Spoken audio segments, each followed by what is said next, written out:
I can tell you that I do the best I can and doing what we wanted to make sure everything was okay. But gosh, it's always hard, regardless, it's just really difficult. So, but anyway, got a lot of work to do on that and all that sort of stuff too, but hopefully it's going to be okay as best as we can. Yeah. Hey, I wanted to ask you, did you get an elk or something, or your relative or somebody? Who? Me? Didn't somebody have a tag for elk hunting for you or your family? Oh, yeah, my son has one. Did he Yeah. get one? No, we haven't gone yet. It's a late season tag. Oh, okay, good. Well, I hope he gets one. Thank you. Me too. Hi, Kirsten. Hi, Tom.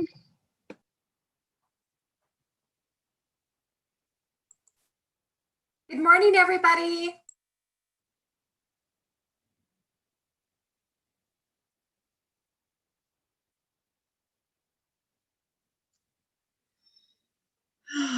What else are we missing? Let's see. So we got Good morning. Tommy, and Dave. Just waiting on John Allenberg. I think Sean or Shane, the new member or commissioner down here, is going to be absent today. He told me that at a lunch we went to. Right. So, okay, Yeah. Okay. Yep. We're going to be without Commissioners Rogers and Keel today. Okay. I think the rest of us can manage it, but but we'll miss them.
It's almost 9 o'clock and we're still waiting on Commissioner Almberg. So I'm just going to give it just another minute or two so that we make sure we have him. I'm going to shoot him a quick note.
Well, I think we can probably get started. I know that he's planning on attending the meeting today, Commissioner Almberg, so maybe we'll just go ahead and get started and he can slide in when he does. So with that, I will call the Friday, November 6, 2020 meeting of the Nevada Board of Wildlife Commissioners to order. Good morning, everyone. It's nice to see you. Sorry we can't be together. Darn it. I hope everybody's hanging in there. It looks like you are. Megan, would you call the roll, please? Give me 1 second. I just see Commissioner Omberg popped in. Oh, he did. Okay, great. Actually, I think we're supposed to do the pledge first. So we'll let him come in and then we'll do the pledge and then we'll do roll. Sorry. There he is. Okay, Commissioner McNitch, would you lead us in the pledge, please? Okay. I pledge allegiance to the flag, United States of America, and to the republic for which it stands, one nation, under God, indivisible, with liberty and justice for all. Thank you. Megan, would you call the roll, please? Chairwoman East, Here. Vice Chairman Barnes, Here. Commissioner Omberg, Here. Commissioner Caviglia, Here. Commissioner Hubbs, Here. Commissioner Keel, Commissioner McNinch, Here. Commissioner Perini, Commissioner Rogers. So Commissioners Rogers and Keel are absent today. They let us know in advance that they wouldn't be able to attend today's meeting. Approval of the agenda, item number 2, Chairwoman East for possible action. The commission will review the agenda and may take action to approve the agenda. The commission may remove items from the agenda, continue items for consideration, or take items out of order. Do we have any changes to the agenda? I'm not aware of anything. Nope, doesn't look like we have any. Do I have a motion to approve the agenda? Madam Chairman, I would move to approve the agenda as presented. Thank you. Do I have a second? I'll second. Okay. I have a motion by Commissioner Barnes and a second by Commissioner Caviglia to approve the agenda. All those in favor say aye or just raise your hand. Motion passes 7-0 with Commissioners Rogers and Keel absent.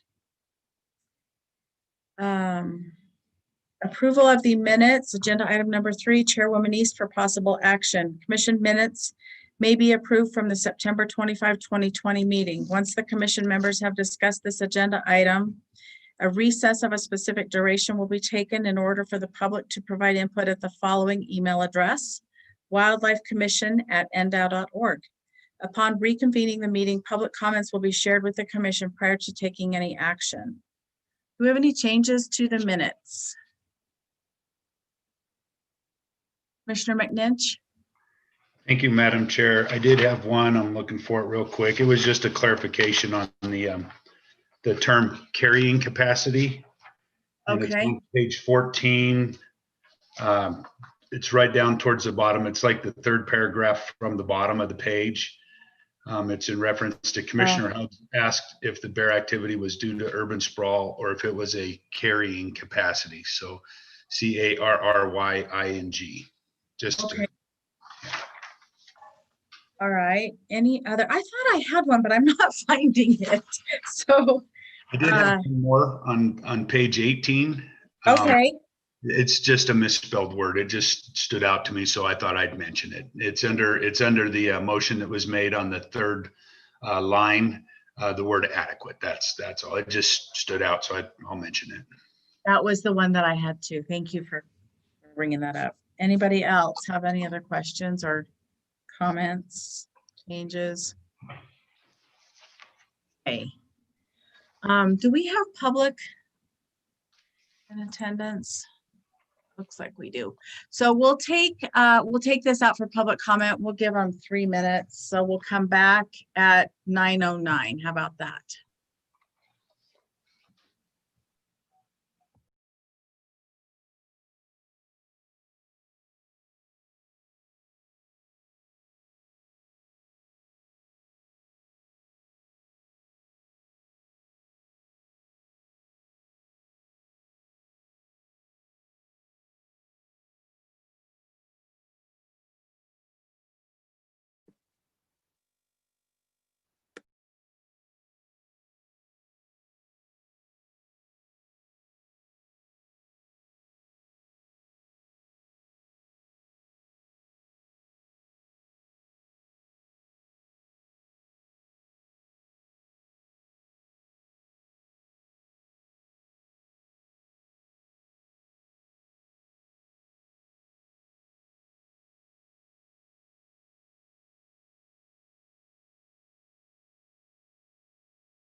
Okay, it's 9:09 and I will confirm with Megan, but I don't see any public comment on the agenda. No public comment. Okay, thank you, Megan.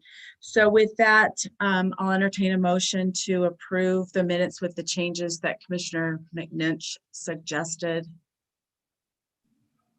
Madam Chair, I'll make a motion to approve the minutes with the noted modifications, revisions.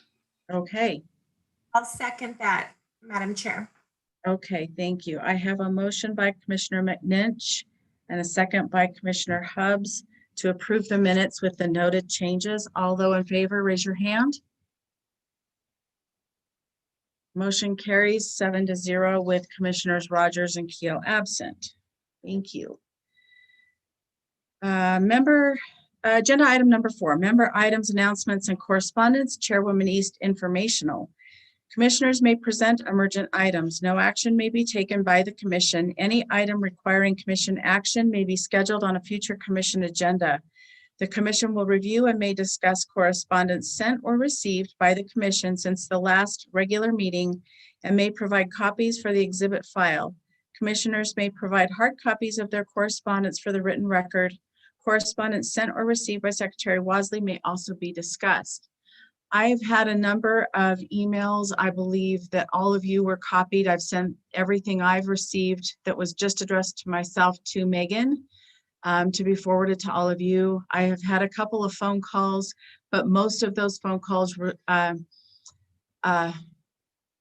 then subsequent to a letter to all of you. So I believe that that's all that I have. Any other commissioner items or Secretary Wasley?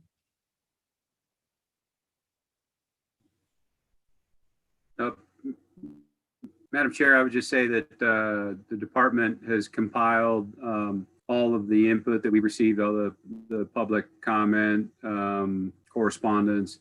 Megan has shared that with the full commission. Majority of those comments have pertained to the 2 petitions on the agenda today, the traditional archery petition and the hounding petition. In the event that any commissioner receives correspondence, I would just ask that you please check and see if your fellow commissioners or the department has been included on that so that we can accurately keep that in the record. But certainly anything the department has received has been forwarded to the commission. So thank you, Madam Chair. Thank you, Secretary Wasley. Vice Chair Barnes. Thanks, Madam Chairman. I did have a couple phone calls regarding some different agenda items, but I'll wait and mention them at the appropriate time. Okay, thank you. Anyone else? Commissioner Hubbs? I received some correspondence from Kathy Smith, and I'm sending that over to Miss Manfredi, Miss Megan Manfredi. This morning it was sent to just Commissioner McNinch and myself. And then also, obviously, I had a discussion with former Commissioner Chad Bliss, and I think maybe he's talked to many of us concerning the silver state tag. So, and that was just between him and I just wanted to let the commission know. Thanks. Thank you. Anyone else? Okay. Moving along. Agenda item number 5, county advisory boards to manage wildlife, member items informational. CAB members may present emergent items at wildlifecommission@ndow.org. These comments will be shared with the commission. No action may be taken by the commission. Any item requiring commission action will be scheduled on a future commission agenda. I don't see anyone in attendance. Chairwoman East? Yes. Members of the public are viewing on YouTube, so they Oh. will not be included in the Zoom meeting. Thank you for that reminder. Okay, so I guess we'll give them 3 minutes to present any items. So it's 9:13. We'll come back at 9:16 if that's okay with you guys. Thanks.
Okay, it's 9:16. We'll bring it back. If I can have everybody back on video so I can see you.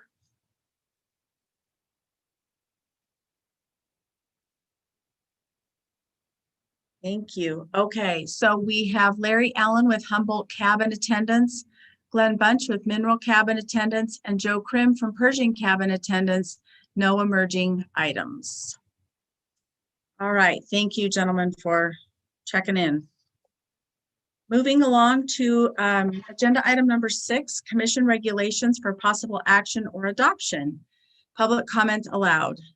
6A, Commission Regulation 21-01, 2021 through 2022, Raptor capture quotas, Diversity Division Administrator Jen Newmark for possible action.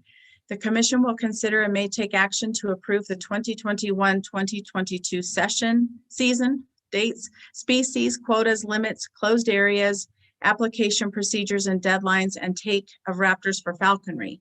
Once the commission members have discussed this agenda item, a recess of a specific duration will be taken in order for the public to provide input at the following email address, wildlifecommission@ndow.org. Upon reconvening the meeting, public comments will be shared with the commission prior to taking any action. And there's Ms. Newmark. Good morning. Good morning, everyone. I'm going to attempt to share my screen. Hopefully all of you can see that. Okay, good morning again. For the record, I am Jennifer Newmark. I am the Wildlife Diversity Division Administrator for the Department of Wildlife. We'll be talking a little bit about the raptors and falconry regulations. And before we get into the specifics, I just wanted to take the opportunity to provide a little bit of an overview on the resource in the state, just to put it into context for our discussions. So we have 18 regularly occurring diurnal raptors in the state, and these are your hawks, falcons, and eagles. 15 of those species are breeders in our state, and we have 3 additional migrants. And so these are species that either just travel through the state in the spring or the fall, or come here for winter time. In addition, we have 11 species of nocturnal raptors or owls that breed in our state. And of these, we allow 8 diurnal and 1 nocturnal for falconry purposes. Oh, hold on and see if I can advance my slides. Does that work? All right. So sorry about that glitch. So this is just a little bit of an overview of what falconry has looked like for the past 10 years. And I know there's a lot of information on this slide, so I'm just going to walk you through a little bit of it. On the far left here is, of course, the year. And in our next column is the number of applications that were put in for that year, and then by the number of falconers. So for example, in 2019, we had 28 applications that were put in by 26 falconers. And the reason that these two numbers are not always exactly the same is because falconers under our current regulations are allowed to submit up to 2 separate applications. So just moving to the right, again, using 2019 as an example, we had 8 falconers that were successful in taking birds from the wild. And moving again to the right, there were 9 raptors that were removed. 5 red-tailed hawks, 2 Cooper's hawks, and 2 prairie falcons were the species that make up those 9 raptors. So just over in the last 10 years, you can see that in any given year, we have somewhere between 26 and 38 applications each year. That's usually by between 20 and 34 different falconers. The number of birds that are taken in any particular year range from a low of 9 birds like we see last year, up to 26 in 2013, which was our most numerous year for birds taken out of the wild. The birds that are the most commonly removed are red-tailed hawk. Over the past 10 years, 65 of them have been removed in 10 years, followed by Cooper's hawks, which there's been 26 removed over that 10-year period, and then prairie falcon. Goshawks in this early designation, these are birds that are taken from the nest. We call them eyases. So these are the early birds. There's been 18 over the past 10 years, and then followed by 8 ferruginous hawks, kestrels, merlins, passage goshawks, which are taken not out of the nest. These are older birds, and then 1 great horned owl in 2013. So that just kind of gives you an overview of what the resource and what the take has been over the past 10 years. So moving into our recommended 2021-22 regulations, the department is continuing to recommend that we limit 1 raptor per permit and not more than 1 of any species. And we do allow an exception. So under the authority of the second capture permit, a person may take another raptor of the same species to replace a bird that was captured in that same year that was lost or died. There's a limit of 2 permits issued to any 1 person per calendar year, and raptors may be taken any time of the day or night during this open season. Species that we continue to recommend be open to falconry are Cooper's hawks, sharp-shinned hawk, prairie falcon, merlin, kestrels, red-tailed hawks, ferruginous hawks, and great horned owls.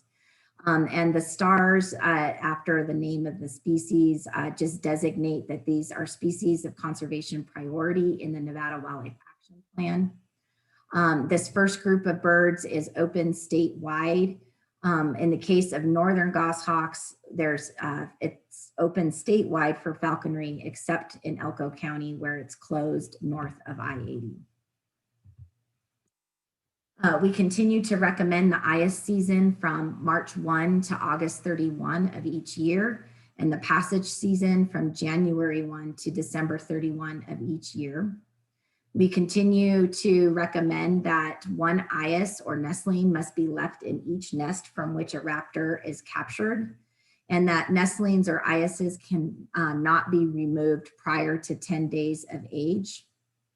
And then finally, no eyrie or nesting area may be entered when the young are 28 days or more of age. And this is to prevent the forced fledgling of nestlings before they're ready. So sometimes after 28 days, if they're disturbed, they'll leave the nest, but they really aren't really ready to leave the nest. And so we can lose birds if that happens. Okay, for species quotas, for the more common species, Cooper's hawks, sharp-shinned hawks, merlins, kestrels, red-tailed hawks, and great horned owls, we continue to recommend an unlimited number of resident applications and a limit of 3 non-resident applications, and are recommending a quota of 50 individuals. For prairie falcons and passage northern goshawks, again, we're recommending unlimited resident applications and limiting to 3 non-resident applications and a quota of 15 individuals. For eyas northern goshawks, we're continuing to recommend a resident limit of 10 applications and 3 applications for non-residents, and a quota of 10 individuals. And finally, for ferruginous hawks, we are recommending a resident limit of 5 applications, a non-resident limit of 1 application, and a quota of 5 individuals.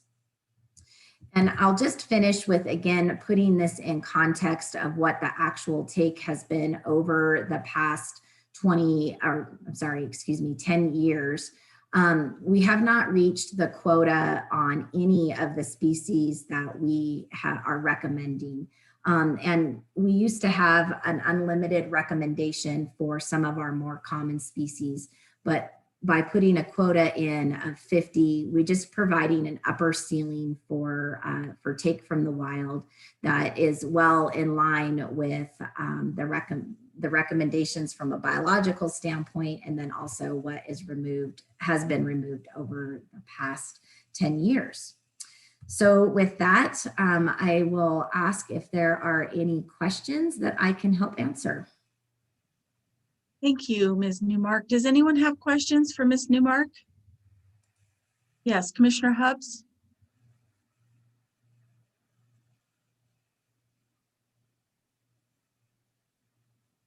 You're on mute, Commissioner Hubbs. I pushed off mute, but whatever. I did try to call Miss Newmark, and we unfortunately were not able to touch base. One of the questions I have is the status of our raptors in Nevada overall, because, you know, I brought up the point that overall, most of our bird populations tend to be in a bit of jeopardy right now in North America.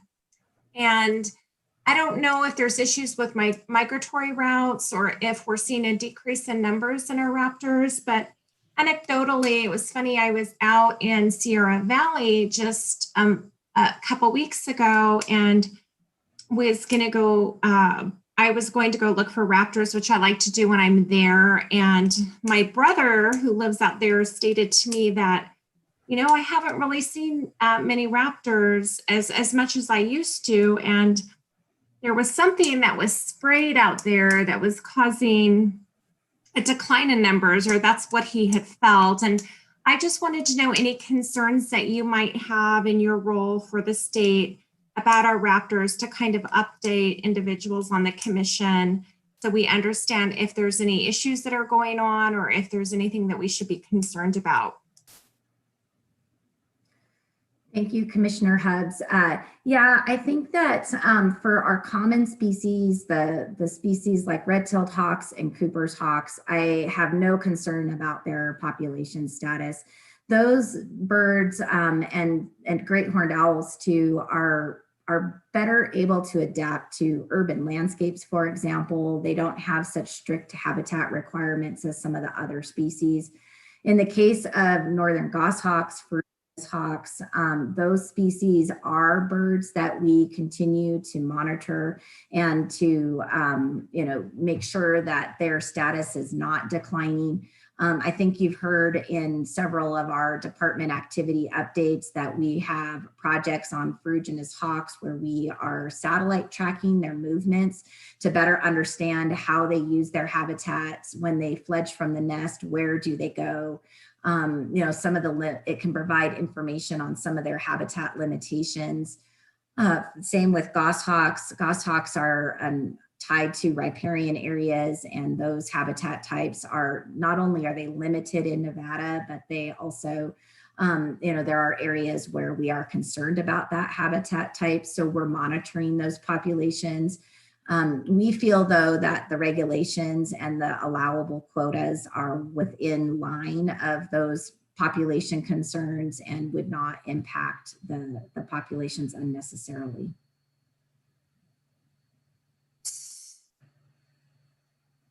I was just going to say, one more question. So in regard, it sounds like for our riparian raptors, specifically the goshawks, can we go back to the IAS and see what the recommendation is again? So we are recommending a quota of 10 individuals. We limit the applications to 10 applicants and non-residents with 3 applicants. And this is consistent over the past several, I think it's probably at least been the last 6 years that these recommendations have been put forth. So nothing is changing here from last time. And do you think something should change if you're concerned about numbers, or you feel that these are fairly conservative as, quotas in and of themselves, even as they're set right now? I feel like these numbers are within the right range of where they should be. And if I can, I could just go back and show you the take of that over the last 10 years. So we've only had 18 early goshawks removed from the wild over the past 10 years. And in the highest year 5 of them were removed, and in the lowest years, we only had a single bird or no birds taken. And so that's well within the quota. It doesn't really even meet the quota at any given year. And once the quotas are met, of course, the season would close. So we're not concerned that there's any undue impact to the population. And if we were, we would recommend a lower quota. I think Secretary was. I was just going to ask one more question. Sorry. In terms of any threats right now to raptors, is there anything that the commission needs to be made aware of? Are there any pesticide issues, spraying issues, something that's causing any decrease in numbers that the commission should be briefed on? I think depends on the individual species, but overall, just speaking in broad terms, there's always concern with habitat conversion and change, the fire cycles, the cheatgrass, the things that you've heard Division Administrator Alan Janae talk about in terms of habitat. Those obviously also impact our raptor species. There are concerns with raptors that frequent agricultural areas, especially in other parts of the country. That can be a huge impact to whether, if there's poisoned prey base or those kinds of opportunities. And in raptors, because they're at the top of the food chain, if you will, and they magnify the pesticide issues because there's nowhere they can't offload it from their body, and they just, continue to accumulate it. We do have mercury studies that we've been working on peregrine falcons in the South to understand a little bit more about what those loads look like. And they do carry a heavy amount of mercury in their systems. So yeah, those are just, general concerns that we have with raptors overall. And that's not unique to Nevada. It's unique to, just the situation across the country. One last question in regard to the pesticides. From what I've been reading in the literature, there has been a deregulation in the use of certain pesticides that folks in the scientific community believe might be harmful to raptors. And is there any specific pesticide being used in this state? Not that it really matters, as birds are migratory, as we know, but is there any new pesticides that are now being used on fields and crops because of some of the deregulation that are of issue right now or causes concern for the scientific community? Thank you for that question. I am not aware of any specific pesticides that I would look to right now that have been deregulated over, the past couple of years. But I certainly could look into that and get you more information. I'm not quite up to speed on what is all being used in Nevada and how that's applied and what those impacts could potentially be.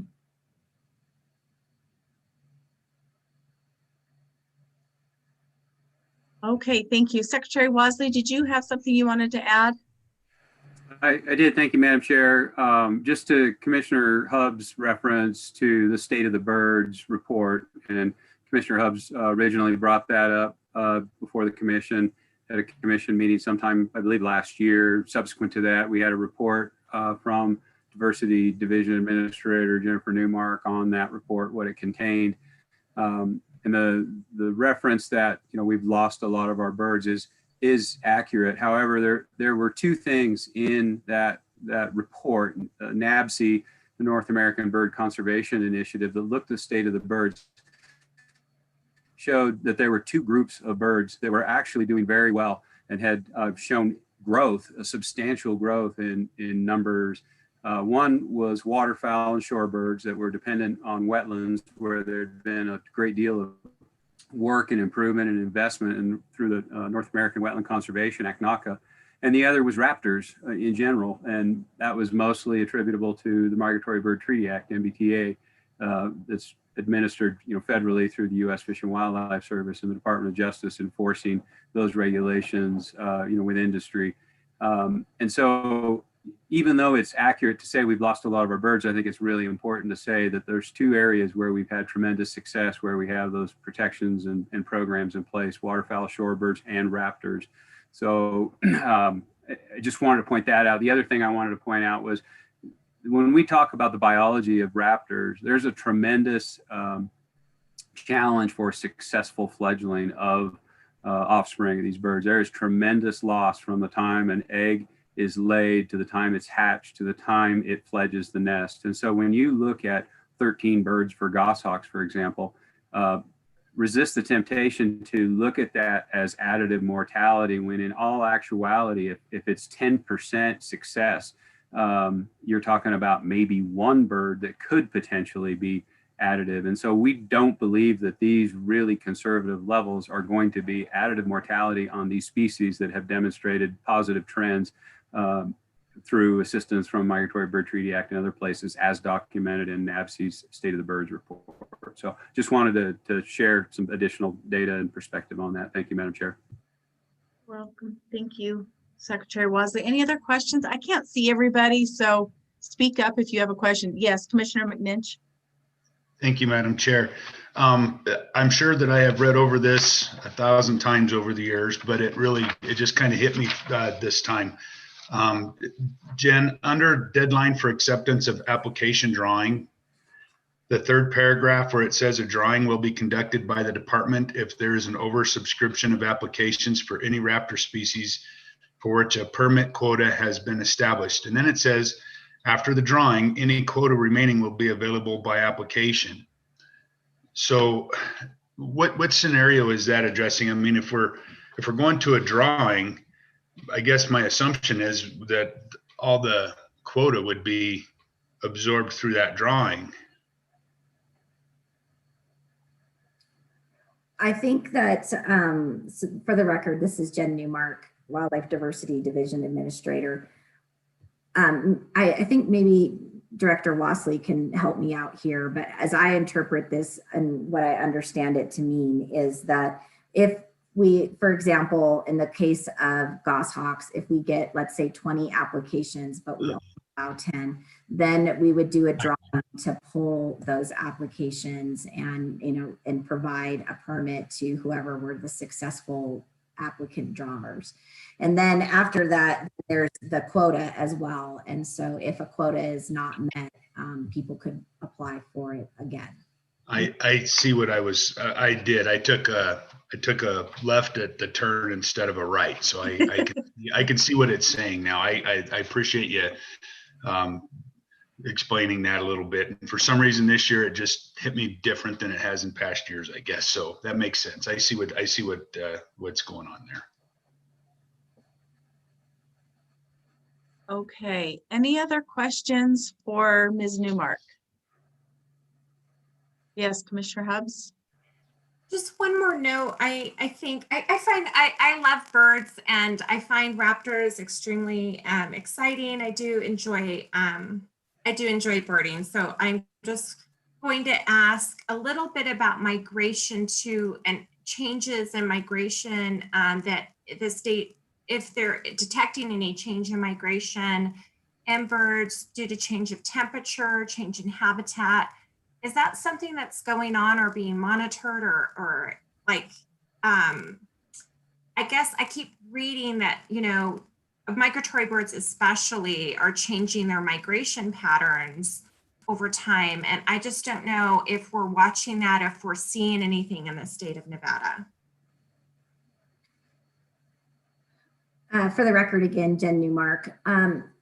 I think that it depends on the group of birds that you're looking at. So with raptors in particular, there's plenty of groups like Hawkwatch International, Audubon, who are doing annual monitoring, and they have had sites both within Nevada and around the country for years where they annually count who's coming through and when.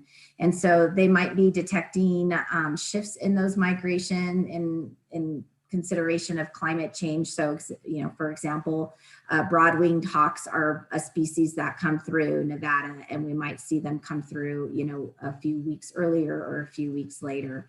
But, tying that to specific climate changes is a challenge that is, it is being investigated on many different fronts, but it is something that is hard to really tie it to a specific, 1 degree temperature change, or, because it's so variable, the climate can be so from year to year. But certainly over time, we are seeing migration patterns change. And this is particularly true for other birds like shorebirds, who might arrive earlier or later on their grounds, or they might come in where water is in a drought situation. So those are changes that we're all looking at. The Pacific Flyway, and actually all the flyways across the country, are well aware of those and are discussing different management opportunities for how we can adjust to that. But that is, climate change, that is, those concerns are things that we need to continue to be looking for in the future, and adjusting and adapting our management techniques for those. Okay. Any other questions for Ms. Newmark? Okay, I don't see any but I don't see everyone because we're sharing screen, so I can only see a certain number of people. Oh, there we go. Commissioner Alberg. Thank you. Just a quick question out of curiosity is how do they go about knowing the age of the young that are more, so that they don't remove them more than 28 days old? Do they watch the nest from the time they lay the eggs to the hatch and then keep it in that window? Yep, they typically, falconers can monitor the nest so that they can be within the correct window. And then also there's an ability to age a bird once you have it in hand. You can look at the feather growth on the wings to help determine its age. And so once it's in hand, you can, for sure confirm your aging of it. And once they get to be, closer to 28 days, they look different. So you can see through binoculars or your spotting scope that they're starting to get all of their flight feathers. They're losing a lot of the downy feathers that define them as nestlings. So there are easy ways to be able to tell, both from a distance as well as confirming it once a bird is in hand. Any other questions? Okay, I don't see any. So this is an action item. So we've got to take it out for public comment. It's 9:43. Why don't we come, and it's 9:44. It just changed on me. Let's come back at 9:47. Thanks.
Okay, it's 9:47.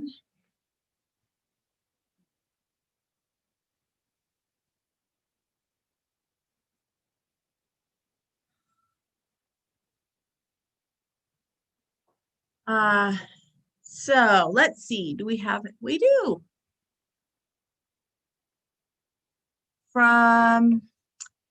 We have one public comment from Fred Volz.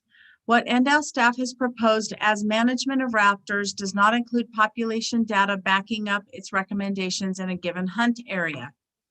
While we hopefully and accurately know how many raptors have been removed from each species based on questionable self-reporting by licensees, we don't know the impact of these removals on the ability of the various species to survive if raptor families have been arbitrarily disrupted by the removals in any given geographic area. We need to limit the number of permits for all species potentially issued to residents, especially given the small number of falconers who are active. In addition, the species quotas should be allocated by hunt area, as happens with other species administered by the commission. Okay. That is the only public comment that we have. I'll bring it back to the commission for further discussion or a motion. Yes, Commissioner Hubbs? So just to be clear, just based on that comment, when we have the take of the raptors, it's statewide. There are no areas for take. You just get your application and you can go collect the raptor anywhere. Is that correct? For the record, Jen Newmark for Department of Wildlife. That is true for everything except for goshawks. Northern goshawks are closed north of I-80 in eastern Nevada. So anywhere else they are allowed to be taken, and we don't specify a number per hunt unit. It is just on the statewide area. We have a limitation, like if you were to take, say, a goshawk, like a trying to remember the ayas or whatever from the nest, you take one and you report the location of the nest so other folks know not to take another aya from that nest? Or how do we protect a nest, like, so it's not pilfered, if you will? Again, Jen Newmark for the record, and that is the reason that we have a requirement that one nestling must be left in the nest. And so that is the way that we ensure that there is opportunity for a successful fledgling from every nest in Nevada, and that there isn't an impact from falconry. And again, to Director Wassley's earlier point, the opportunity for successful fledgling, it's a hard road for these species, right? So this is not necessarily additive mortality on top. I think that's a really important point. These birds will have multiple nestlings within a nest, maybe up to 4, and not all of those young are going to make it to be an adult. And in fact, we see really high mortality in nestlings to fledglings into adulthood. And then generally speaking, once a bird makes it to adulthood, their mortality decreases significantly. Okay, I've got one other public comment that I'm going to read in. I just know that people have a hard time getting these comments in, on time.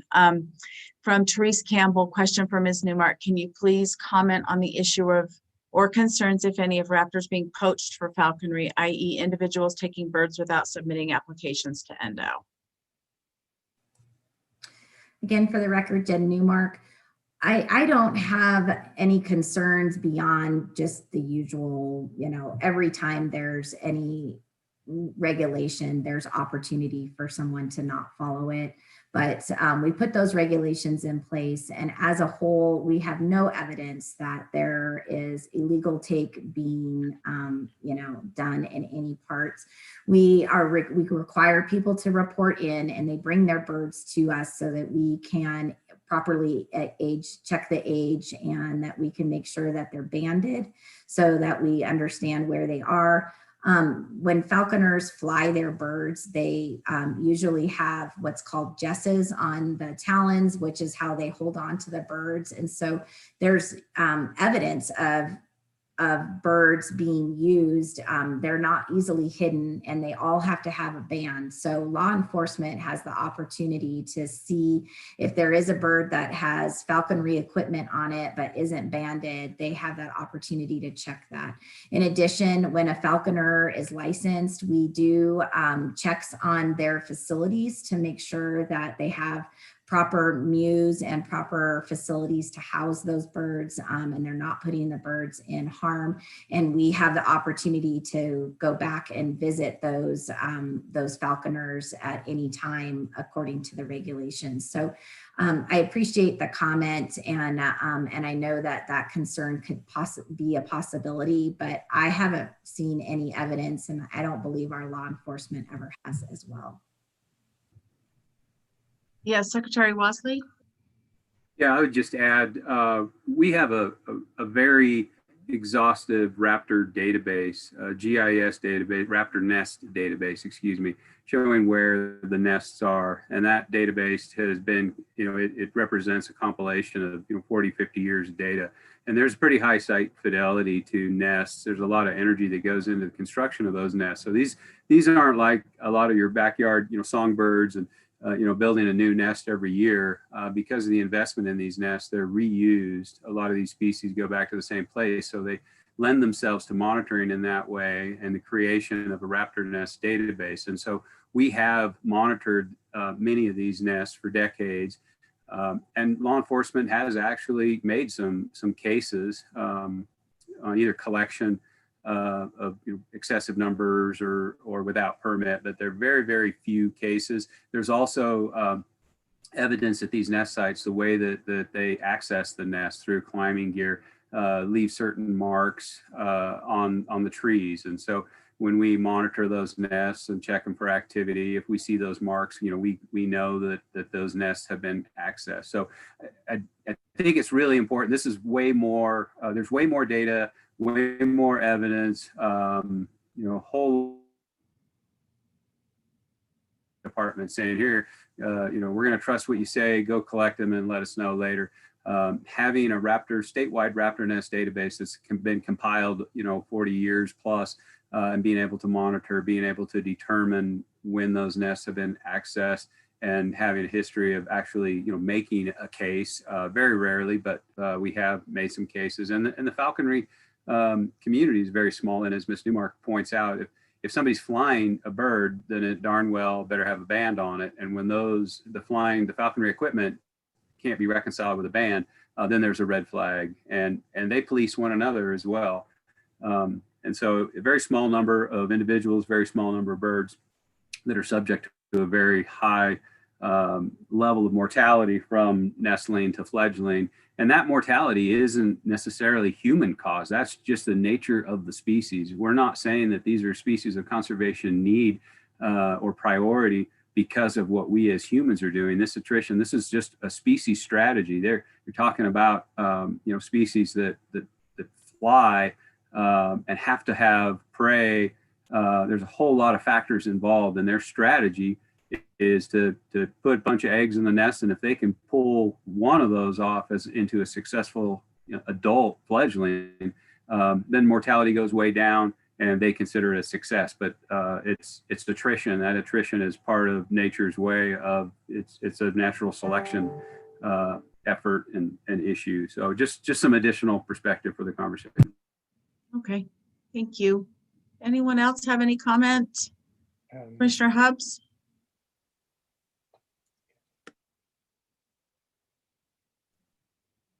Just going back, my only concern, and I don't know if just because I read a bunch of information about these pesticides, so I get nervous about it. And we all know the story of like the DDT and the bald eagle, and we know this is real, that we can get it wrong, and by the time we get it wrong, then we can really destroy populations. So I guess my only issue is I was looking on my other computer screen that I have over here, which is wonderful now that I'm at home. But it was the Monsanto issue with the EPA and the issue about raptors. And they use this, it's a weed killer, and it's used on soybean crops and cotton. So we don't have to worry too much in Nevada, I don't think, about that. But our birds do move, you know. And I guess my issue is like, if the state of Nevada gets a bird turned into them and it seems to be dead, it's dead, let's just put it that way, and there's nothing, like it wasn't hit by a car, do we monitor for pesticides? Are we looking at pesticides?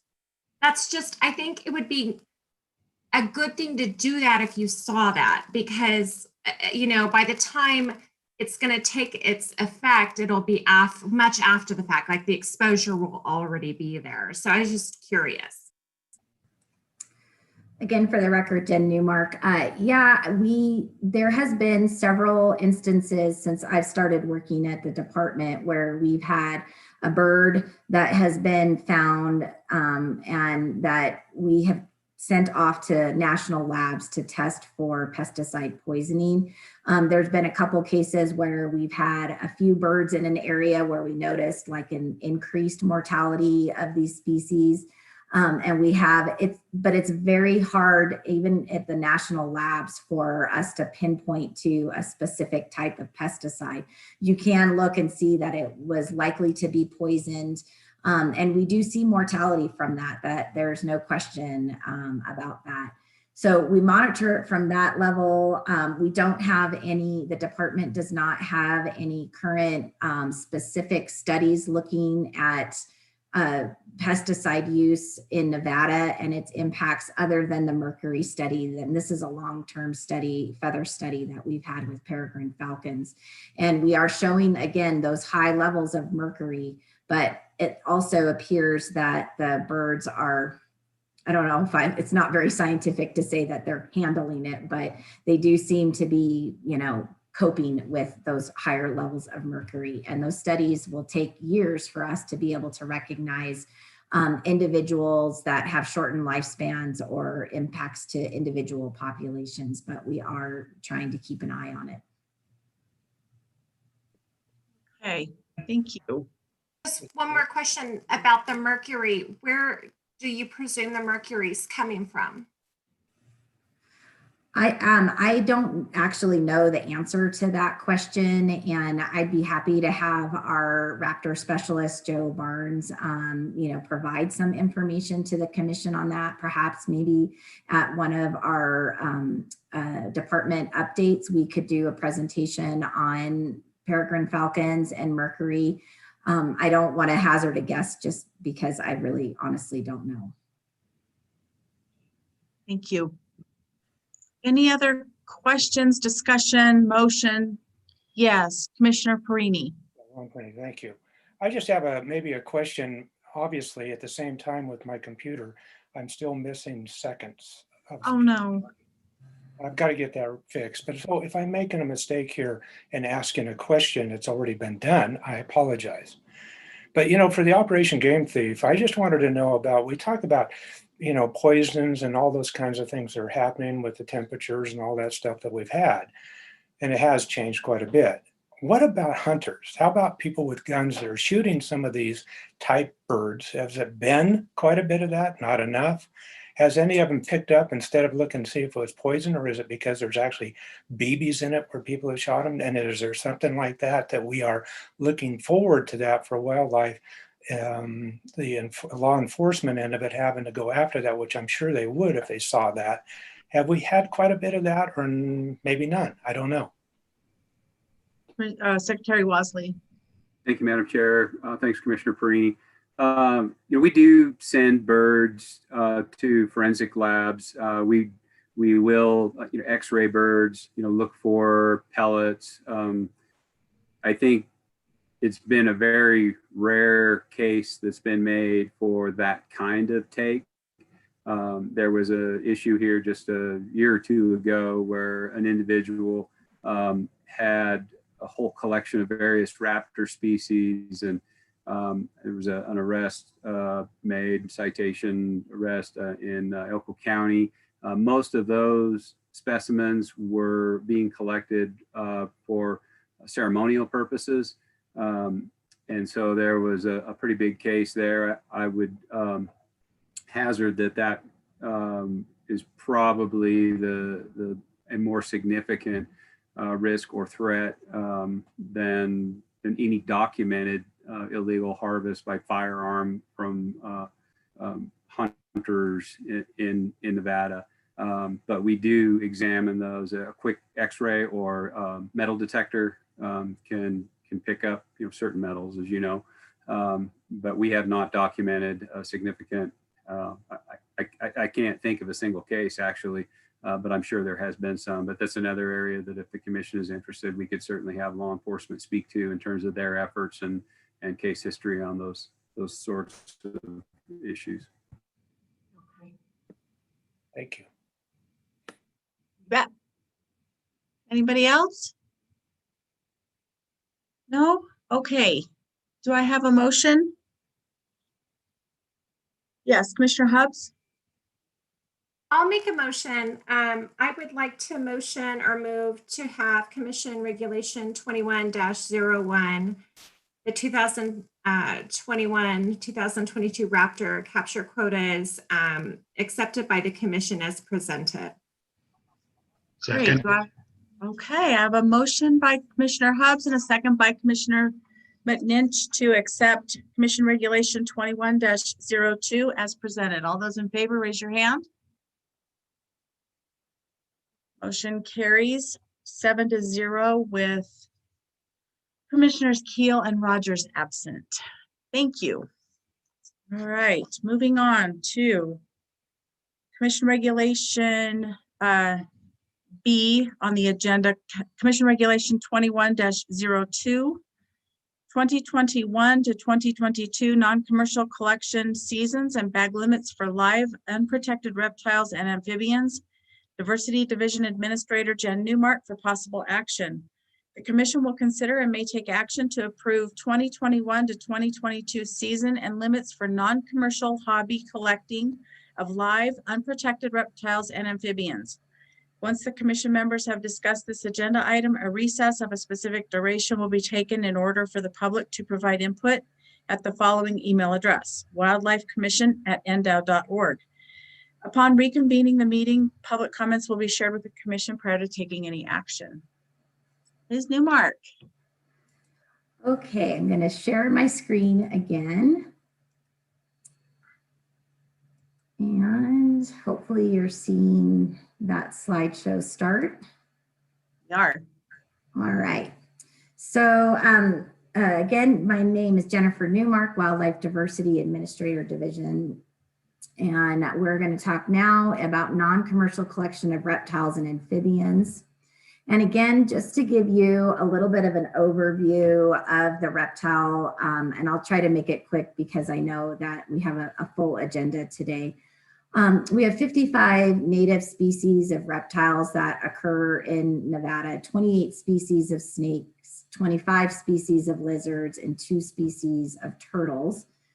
39 or 70% of these are allowed for non-commercial collection, and 5 of these are state protected. And I just want to also give some props to our state herpetologist, Jason Jones, he actually put together this presentation and put in all these awesome pictures. So I just have to give him for doing a great job. So why is Nevada great? Well, we're great for a lot of reasons, but in terms of reptiles, we have a lot of diversity in our state, and that's because we have a great proportion of the Great Basin Desert as well as the Mojave Desert in our state boundaries. And we also have a lot of mountains, we have a lot of variable habitat, and so this creates an opportunity for a lot of species richness. And it's the reason why we do see so many different kinds of herps, reptiles, and amphibians in our state. We've talked a little bit in the past about how we collect data for reptiles in particular. We have one state herpetologist, and we have a really big state, as you all know. So we really rely on our volunteers and on our citizen science. And out of almost all the groups of species out there, except for maybe birds, reptiles really lend themselves to good citizen science projects. And two of them are iNaturalist and Hurt Mappers. These are phone applications that any person can sign up for, and they can submit observations of wildlife. In the case of iNaturalist, it can be any kind of wildlife. And then that allows us to see where, species are occurring, what numbers they're seeing, and we get these really good, reliable data. We've had over 6,500 observations that we get through iNaturalist and over 1,700 through the Hurt Mapper applications.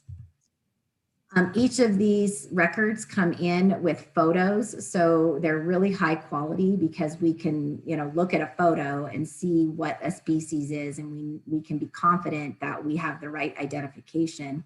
And then they're also recorded with high accuracy in their locations because all of our smartphones these days have really good GPS capabilities.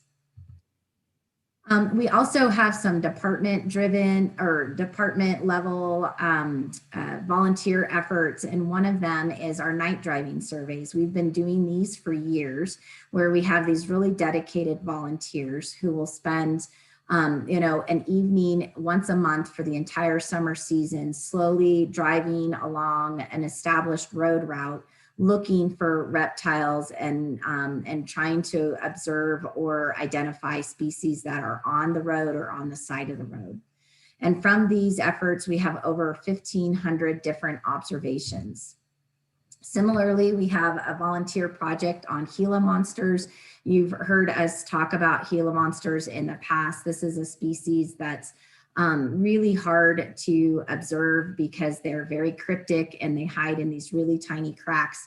So we need a lot of eyes out on the landscape to help us find these species. And we actually have some radio tracking studies that we're doing where volunteers will go out and spend hours once a week trying to locate specifically where these individuals are. And so we have over 2,200 observations of this cryptic species, which is pretty incredible. And it's also the highest number of observations, within the range of the species. So that's pretty awesome too. Similarly, we have a desert tortoise project where we are trying to track where this species is. This is a Mojave species, and it is a listed threatened species. They're hard to find because they blend in really well with their environment, and they also have the habit of spending the hot days underground in their burrows. And so it is really hard to observe these individuals. We've had over 35 volunteers helping us that have dedicated almost 600 hours of their time to get almost 300 observations. And again, I'll just take this opportunity to send out a thank you to the tortoise group who provides a lot of the eyes and ears on the out there on the landscape. This is a really important nonprofit group that we work with, and they really help us with tortoises. We also have another project called our pickle parties, and I know that you have heard about this in our activity updates, but essentially this is picking up roadkill throughout the year. And for those specimens that are in good shape, we will submit them to the university, to BYU in this case, so that those specimens are available for a wide variety of scientific study. And we have many partners in this, and we have been doing this for 8 years now, and we have submitted over 1,500 different specimens to BYU. And then finally, we have an annual BioBlitz where we host having just as many volunteers as we can get to spend 3 solid days looking for any and every kind of reptile and amphibian that they can find. We often target areas in the state that haven't been well surveyed before to get better information. In the north here, we have our Western Pond Turtle Project, where we are looking within the Carson and Truckee rivers for pond turtles to understand where they occur. This is an, again, partnership with the Nature Conservancy, UCLA, Fish and Wildlife Service, Arizona Fish and Game, and this is a species that is currently being proposed for listing. And we have the most the most eastern population. I knew I was going to get that backwards. The most eastern population of the species here in the Truckee Meadows. So just to sum it up, over the last 3 years, we have gotten over 13,000 different reptile observations that are made through the citizen science projects or through partnerships on our various monitoring efforts. And so we do really have a rich group of information to monitor and to study and to manage our state reptile resources. So moving into the regulations, the department is not proposing any changes in the bag limits or possession limits from the last 2 years. The only changes that we have made are species names and updates. There's been a whole host of scientific studies over the last several years that have either combined subspecies into a single species or have changed the names on those. So we've updated our list so that we have accurate names and we're managing at the right level, whether it be at the subspecies level or the species level. So these are the species that we're recommending a bag limit of 2 each per year and a possession limit of 2 each with no more than 24 total. The highlighted yellow species are species of conservation priority within the Nevada Wildlife Action Plan. So we always just like to point those out to folks. Our snakes, these species again have the same 2 each per year for a bag limit and 2 each of possession limit with no more than 24 total. These species are a more common species, so we have a bag limit of 5 of each per year with a possession limit of 5 each.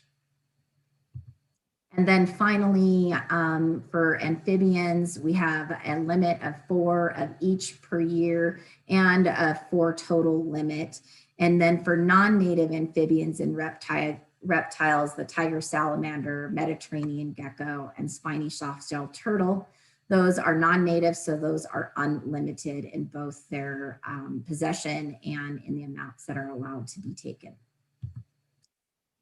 And with that, I would be happy to answer any questions. And Chairman East, if it's easier for you, I'm happy to stop sharing my screen so then you can see your panel. That would be great. And then we can go back to it if someone has a specific question about one of your slides. Thank you. So I can see everyone now. Does anyone have questions for Ms. Newmark? Commissioner McNinch. Thank you, Madam Chair. So Jen, it's been a couple years since we did away with the commercial collection of reptiles. Have we seen a change? Maybe that's not the best question to ask, but I'm just curious. What have we seen? Has there been any noticeable changes in numbers or anything like that?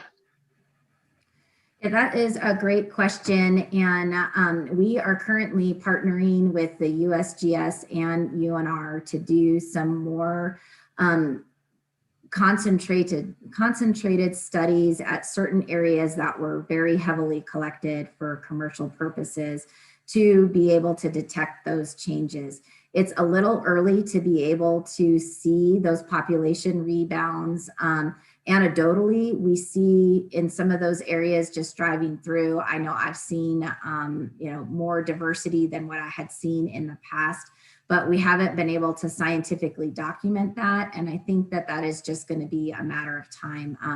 These species do take a long time to recover. And so we're hopeful through the studies that we're going to be partnering with USGS and with the University of Nevada, Reno, we'll be able to document those recoveries. And again, that was part of the reason that I wanted to show you all the different efforts that we have going on, because we can get those 13,000 or more observations, and it can really provide a lot of information about the status of our populations as they recover. Any other questions? I have one, and we spoke on the phone this week, but I really wanted to make sure this this wasn't going to impact the kids who are out collecting lizards and horny toads and all the things that especially little boys do, but I think girls do too. But I just wanted to make sure that that's, you know, we're not impacting that, because I do remember hearing that when we were going through the commercial collection hearings, was how's this going to impact my kid who's out chasing lizards? Yeah, I think, again, for the record, Jen Newmark, and thank you for that question. I think it's really important that we preserve, I think, the opportunity for our kids to have access to wildlife. And for many, lizards and reptiles are what we see in our backyard, and some of them are easier to catch than others. And I think that really can help establish a true love for wildlife. And so the reason that we do have limits on some of our collections for hobby purposes is because we don't want to see people, you know, take an undue number of them, but certainly within the limits that we're recommending, it wouldn't impact somebody collecting a lizard here or there. And that's well within the regulations and the allowable amounts. Okay. And I know that, you know, when my boys would come in with lizards, and we'd put them in a container for a while of some sort with food and water and stuff, it was time after a bit to let them go. So sometimes I just had to do that without their knowing about it. So. And then they get to have fun and go and collect more. Right. Yep. Okay. Any other questions? All right. Seeing none, we'll take this out to public comment. This is an action item. It's 10:19. So we'll come back at 10:20. Oh, it's just 10:20. Let's come back at 10:24.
Okay. If I can have everyone come back. Let's see.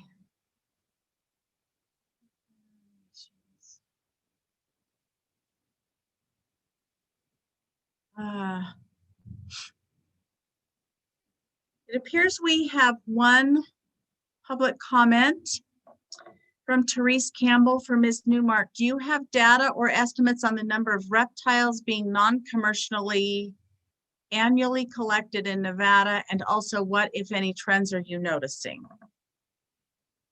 For the record, Jen Newmark.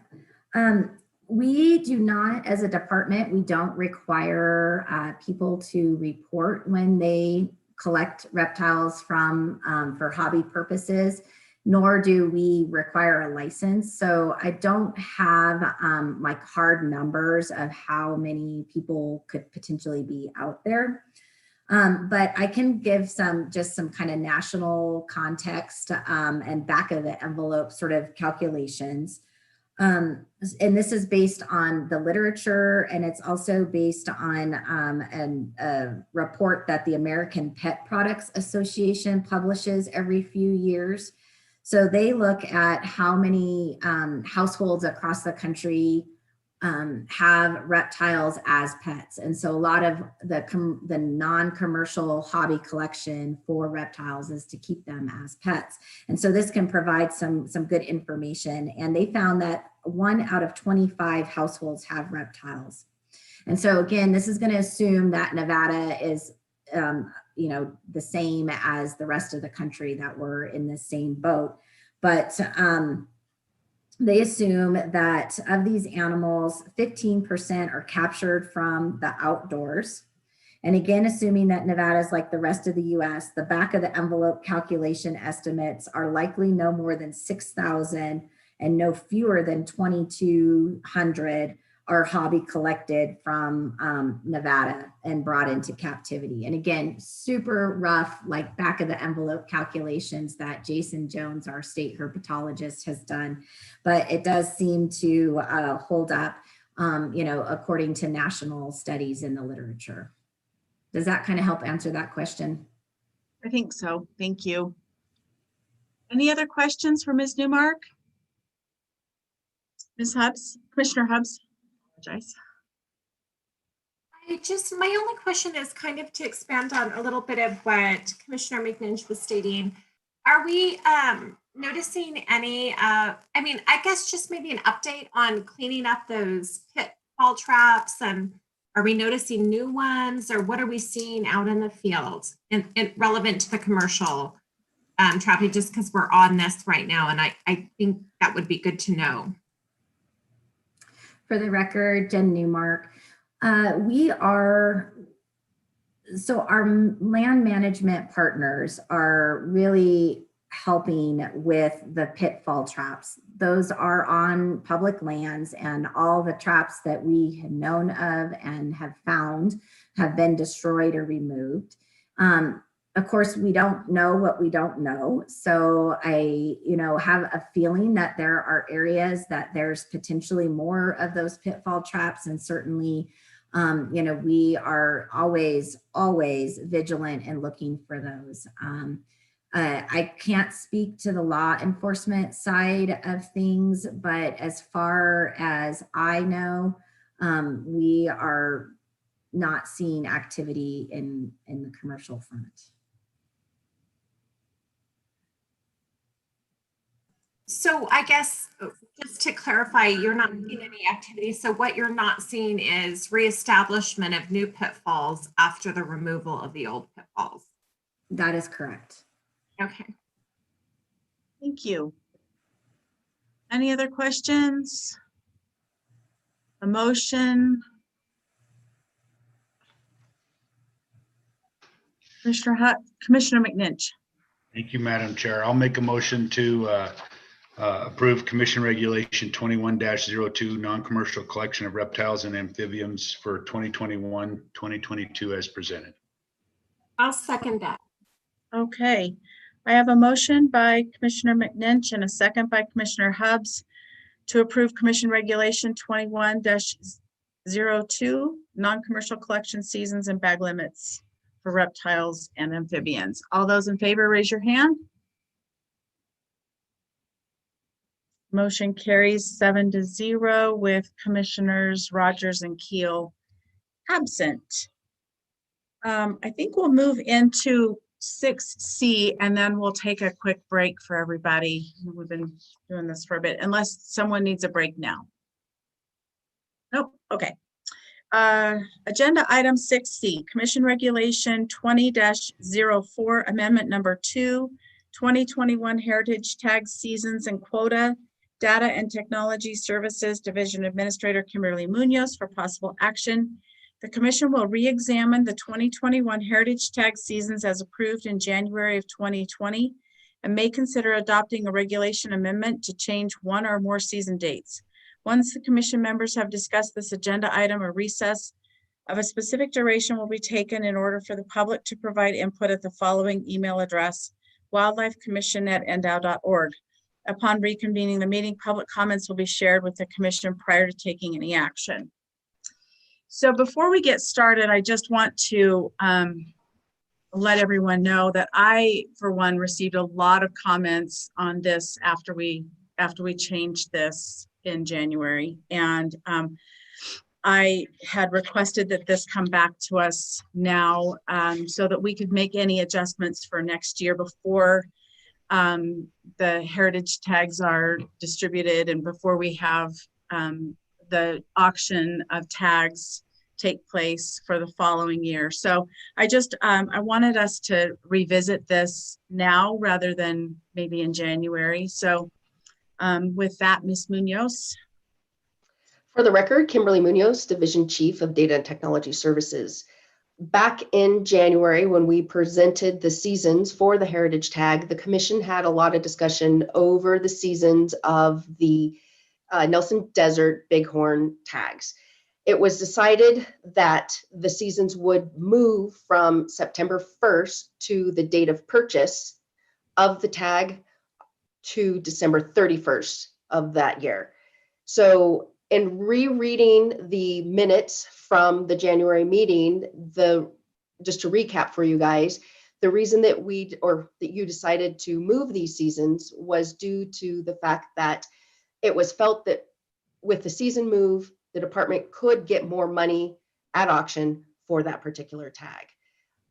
And I believe it was 2000, no, it was at the sheep show earlier this year in January, that first tag that went at the sheep show went for only $100,000 when that tag had gone for more money in prior years. So after the Commission deliberated on it for a while, that's when you decided to move those season dates. So it's my understanding that you want to revisit that at this time.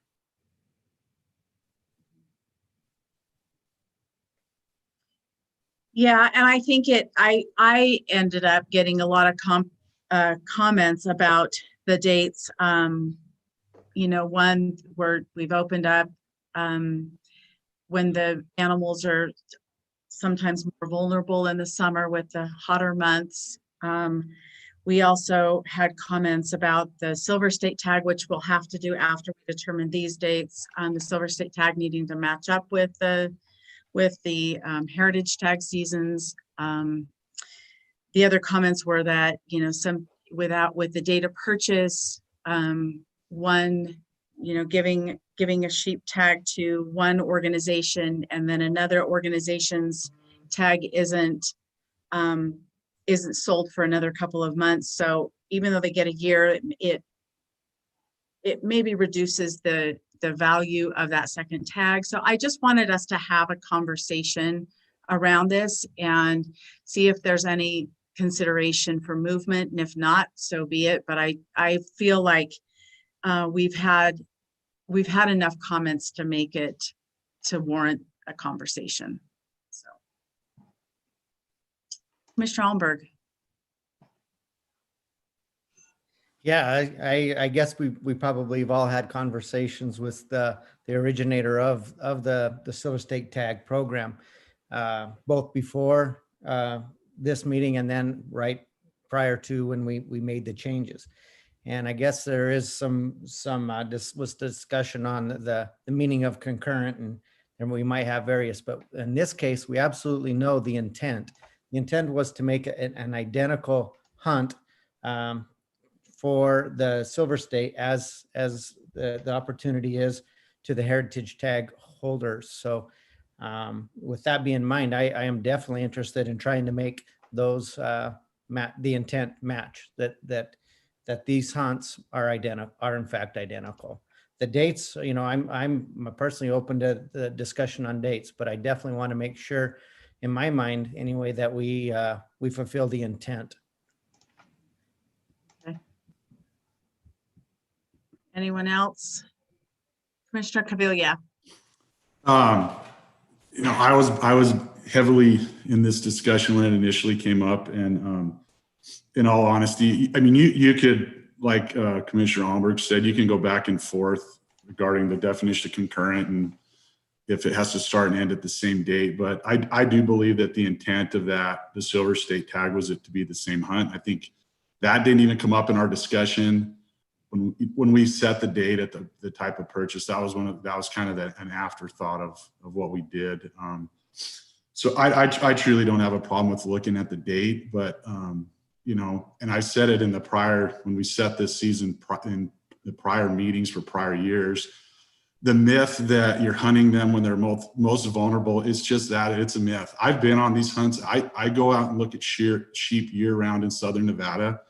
They're dead in the rut in July, August, and September, and guys out there looking at rams for the heritage tag have absolutely no effect on the sheep. That's a pure myth, you know, and that's from firsthand experience. And I mean, I spend hours and hours and hours looking at sheep every year. And I brought that up before. I'd like to see the sheep hunt at a bare minimum go to August 1st to match the others. If not, I know we've had it at July 1st before even, and that would give all the guys the same opportunity. The earlier you set that tag, you're giving the guys that are paying the money, they want the advantage. And I think that anybody who thinks different, you know, you're kidding yourself. The guys are paying, you're paying for that tag for an advantage over everyone else, for the opportunity for a trophy ram. That's the cold hard fact about it, that you're going to kill 2 sheep.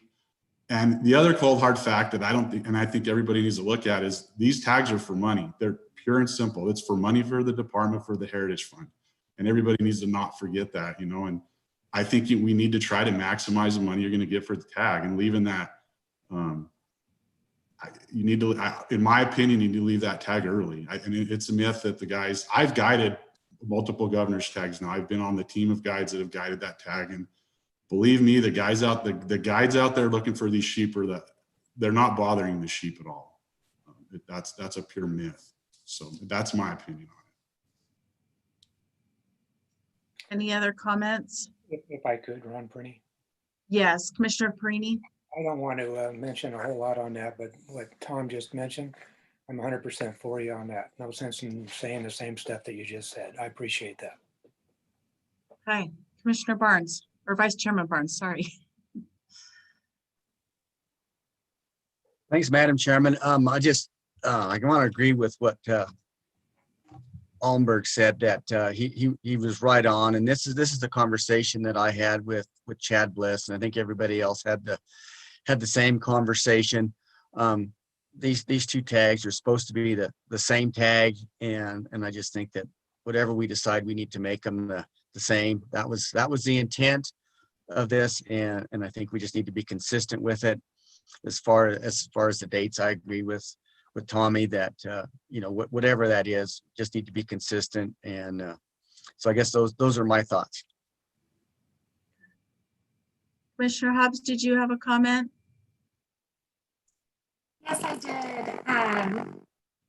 Chairman East, Madam Chairman East. The thing that came out when I had my conversation with prior Commissioner Bliss is that, and something that I support, is the average everyday person. And, you know, look, at the end of the day, we all can't afford to bid on these auction tags at times, right? We've got potentially our budgets don't permit it.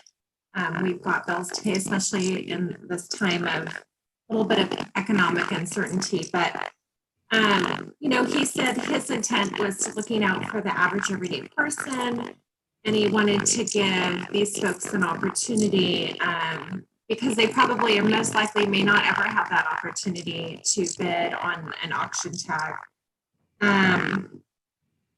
He obviously provided the language. I think the language is very clear in the regulation. I don't think it's anything that we did. I just think it was something that we overlooked, and I'm glad that we're discussing it today. And so I obviously support giving opportunity to individuals. I don't like the thought of our game animals being used simply for the wealthy. I think that not everyone can go out and get an auction tag. If they want to go after a silver state tag, that opportunity presents itself, and I don't see anything with why it should be any different from somebody who gets an auction tag. That's just my personal thoughts. Okay. And Commissioner Hubbs was breaking up on my end a little bit, but I got the gist of it. So I appreciate that. I know we're all kind of struggling with connectivity at this time. So anybody else, any other comments before we take this out? Commissioner McNinch, you're looking like you might have something to say. Nope. Okay. Oh, Commissioner Almberg. Yes, and then acknowledging the second part of it is also very important. We are trying to raise as much funds as possible for the benefit of wildlife. It's always been the part of the program that we all look forward to, is distributing those heritage funds and seeing projects for the benefit of wildlife, all wildlife. And so I don't have any issue whatsoever. I think that the compromise here is a July 1st date. Sure, the animals aren't more vulnerable. They're more vulnerable because they're more visible. And that is to the silver state tag holder as well. When the animals are more dispersed, they're scattered, that's hard for that individual to be out there and have the same opportunity, because he may not have the same support as the heritage tag. So it's very fair for everybody. July 1st. The harassment, 99% of it is observation. Very little of it is pushing the animals around. I mean, everybody's just with spotting scopes watching them, and it's the nature of the hunt. So it's not, there's no additional harassment because of a July date versus a September date versus an October date for me. Any other discussion? Okay, seeing none, it's 10:42. We'll take this out. I'm going to give this 5 minutes, so we'll come back at 10:47.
Okay, it's 10:48. I apologize. I'm trying to manage some other stuff. We're doing our meeting today. So everyone is back and Ms. Manfredi confirms that we have no public comment on this. So do we have any more discussion? Anyone want to make a motion on 6C? Okay, seeing none, I will make a motion to amend Commission Regulation 20-04 Heritage Tag Seasons for the Desert Bighorn Sheep and the California Bighorn Sheep dates starting July 1, 2021. Do I have a second? Second. Okay, Second. thank you. I have a motion by myself and a second by Vice Chairman Barnes to amend the sheep portions of the heritage tags CR 20-04 to July 1, 2021. All those in favor say, raise your hand. Okay, Sorry, I have a question, Chairman East. sure. Oh, so I thought this one was more about the silver state tags, and we're just going back to the auction tags. It's because we only amended the sheep portion of the auction tags. Well, yes, that is true. And we can't amend the silver state tags until we amend the heritage tags.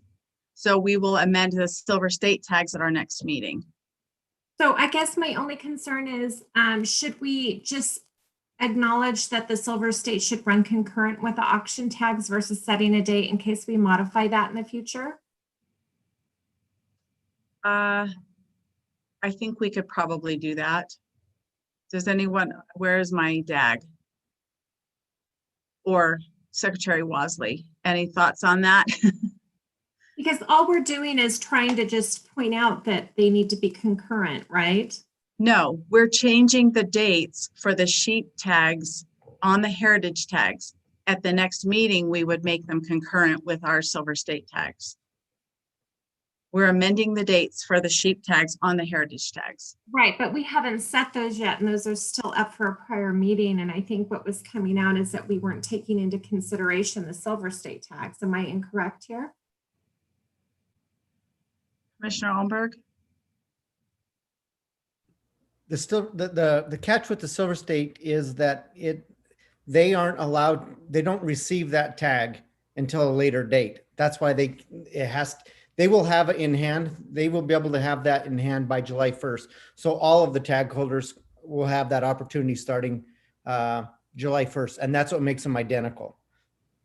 Otherwise, prior to that, prior to the issuance of the Silver State tags, we've currently allowing the heritage tags to start hunting and not allowing the Silver State. By setting this date as July 1st, they all have that same exact start date. We don't have to change anything. My belief is we don't have to change anything with the Silver State tag. By changing this, it takes care of it all and it makes them identical hunts. I believe that we do have to amend the Silver State tags because they start August 1st. No, they start September 1st. So we would have to amend the Silver State tags to start July 1st. So right now, all we're doing is amending the heritage tags. Amending the heritage tags to coincide with the silver state. To start the process, yes.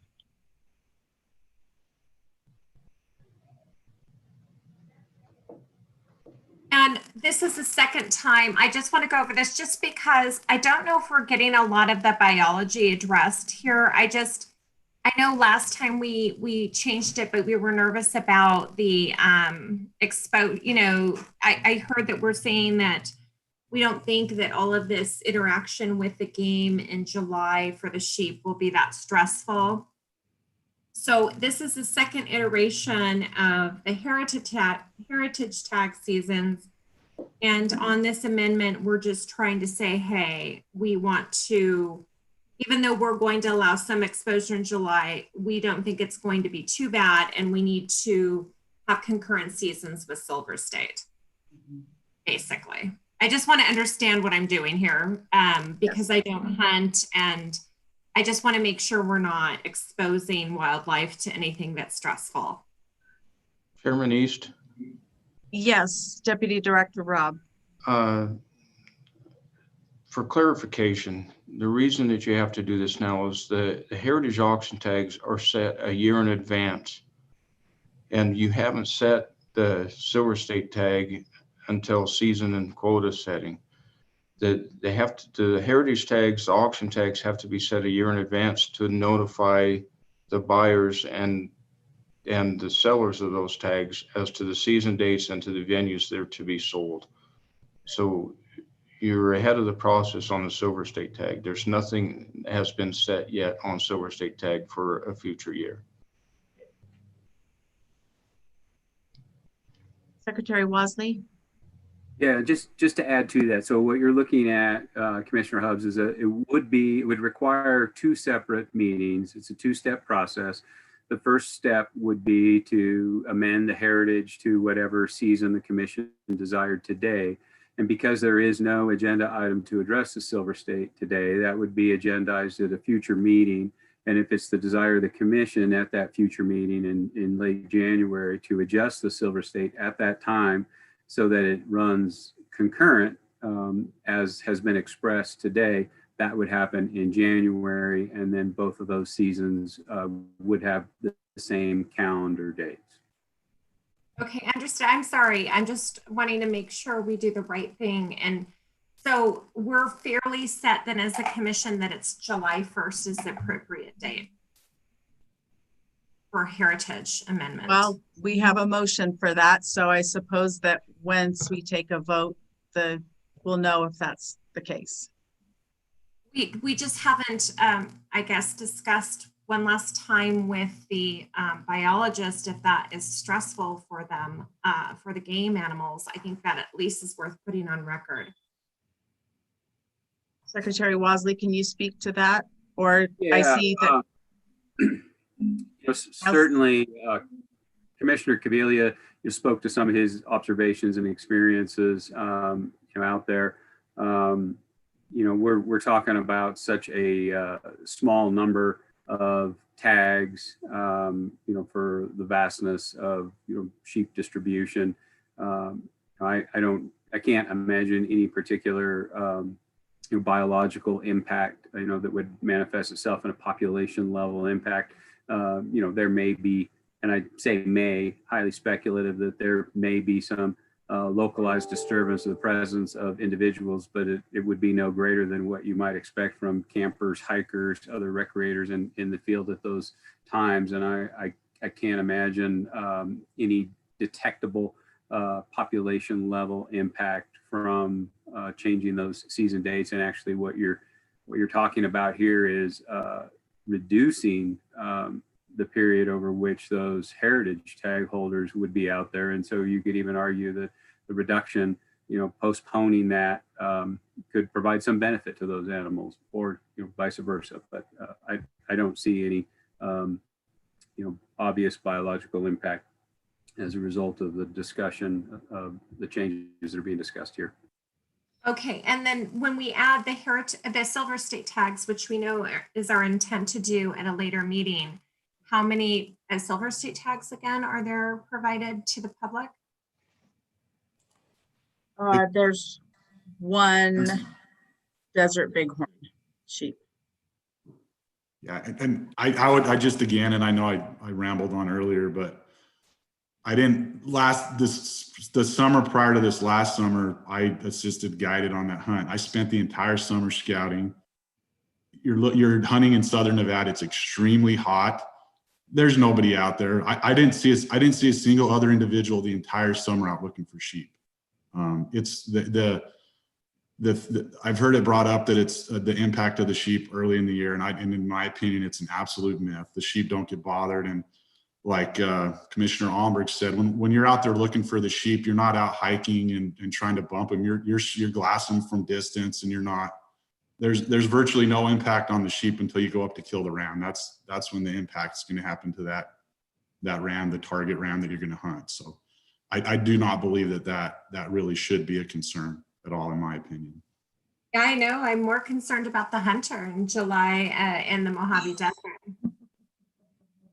Okay, thank you. Sorry, I was just catching up and trying to understand that. So I'm always concerned. I just want to grasp all the moving parts to these tags that I'm not involved with personally, and just understand what that means a little bit more. So thank you. All right, call for the vote. All those in favor of the motion to move the sheep tags to July 1st, raise your hand. All those opposed, it looks like we carried. Okay, so motion passes 7-0 with Commissioners Rogers and Keel absent. All right, it's 11 o'clock. Let's take a 15-minute break before we jump into some of this other stuff. So we'll come back at 11:15.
Okay, it's 11:15. Can we have everybody back?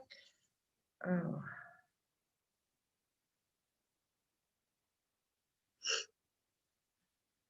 Feel like I should say, take your seats.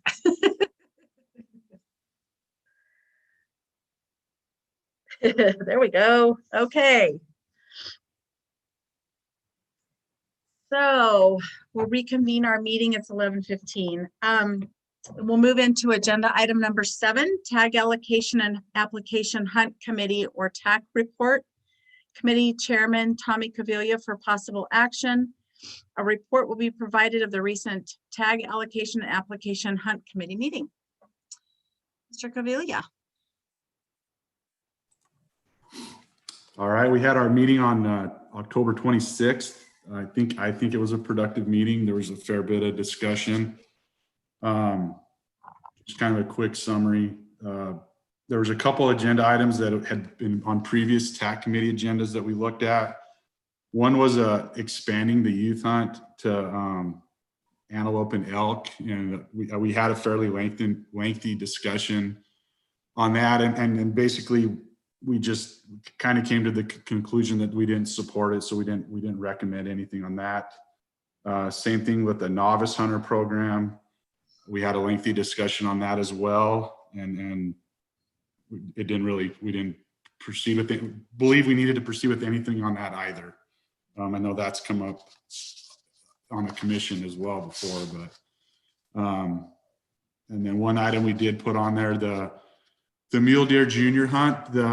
We made an agenda item to review the junior mule deer program. Looking at maybe like limiting the number of tags, looking at eligibility and age requirements for that. And we did, the committee did agree that we thought it was worth taking a look at. So we're gonna kind of delve into that deeper at the next TAC committee. The department's gonna provide some backup information and statistics regarding that junior hunt. We'll take a look at that. So that'll be ongoing for the TAC committee. And then kind of the last item was we discussed putting an order to the draw, and basically what that would do is CalCommunity would define what what species and sex you would look at through the draw process. So I think an easy example would be for elk. You would go look at your they would look at the bull tag prior to looking at the cow tag. And I know that we had a lengthy discussion regarding this, but to kind of simplify it, I don't think most people understand that for an elk, for example, if your low random number is for the cow and not the bull, you'll pull the cow tag prior to the bull tag. And then with the way that you can only draw one elk tag a year, you'd be out of that bull draw. And I know there's a lot of people when you talk with them in the public that don't really understand that. Obviously, that most people want that bull tag before the cow tag. So by defining an order to the draw, you basically put all the antlered or horned game prior. You'd look at that prior to looking at the females, or antlerless. But it would just everybody would know exactly. I think it would kind of clarify for everybody what's going on. Like I said, we had a lengthy discussion on that. We did recommend that we would like to see the commission take a look at that. And it's my understanding that that's not it's not necessarily a regulation change, and Jack can probably define it, but we don't have to change a regulation. It's actually just a direction by the commission to CalCommunity regarding the draw process. But we did recommend that we would like to see the commission take a look at that and see if everybody agreed. But those were basically the 4 main items of that committee meeting. So. Thank you. Does anyone have any questions, or does Deputy Director Rob? Okay, go ahead, Jack. Jack Robb for the record. As Commissioner Cavilla mentioned, this is a change that we can do during seasons and bags during quota setting. We can make these changes, and CalCommunity has the functionality built in because we currently do the Silver State tag and then the PIW. So this functionality is available and ready to go. But just so we can let Calcomai have as much advance notice and make sure that we start building our regulation books and our hunt application guide the proper manner. If we could get some type of, this is for action today. It wouldn't be set today, but you could give the department direction that this is the direction you would like to see us continue going. And then it would give us some guidance and we would bring it back in that manner, and we would give Calcomai as much heads up as we could also. Okay. I guess one final item on here too, and then I just to be upfront about it, I do believe that, if we do this, it without question has a potential to decrease the draw odds on your antlerless hunts, because you have some guys now that, they're not going to put in for a cow elk or a doe because they want to wait for the buck or bull tag, right? If you set an order to the draw, then guys are going to put in for everything. I know I would. I think most people would. So that would be one. I just want to put it out there. I definitely believe that'd be one, I guess, downside to it if you look at it like a downside. But I just want to put that out there as well. Okay. Deputy Director Rob? Jack Rowe for the record again. One additional comment. With us having spike elk, and we may throughout other processes come up with more management type hunts. If you could give us some direction that you want a bull tag and then a spike and a cow, or a bull tag, a cow and a spike, what order is your preference? Then we can make sure that we hit it right when we bring it back to you for season setting. Okay. Okay. All right. Any other questions or discussion? No. If this is an action item, we need to take this out for public comment, don't we? Okay. So with that, it's 11:22. We'll come back at 11:25.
Okay.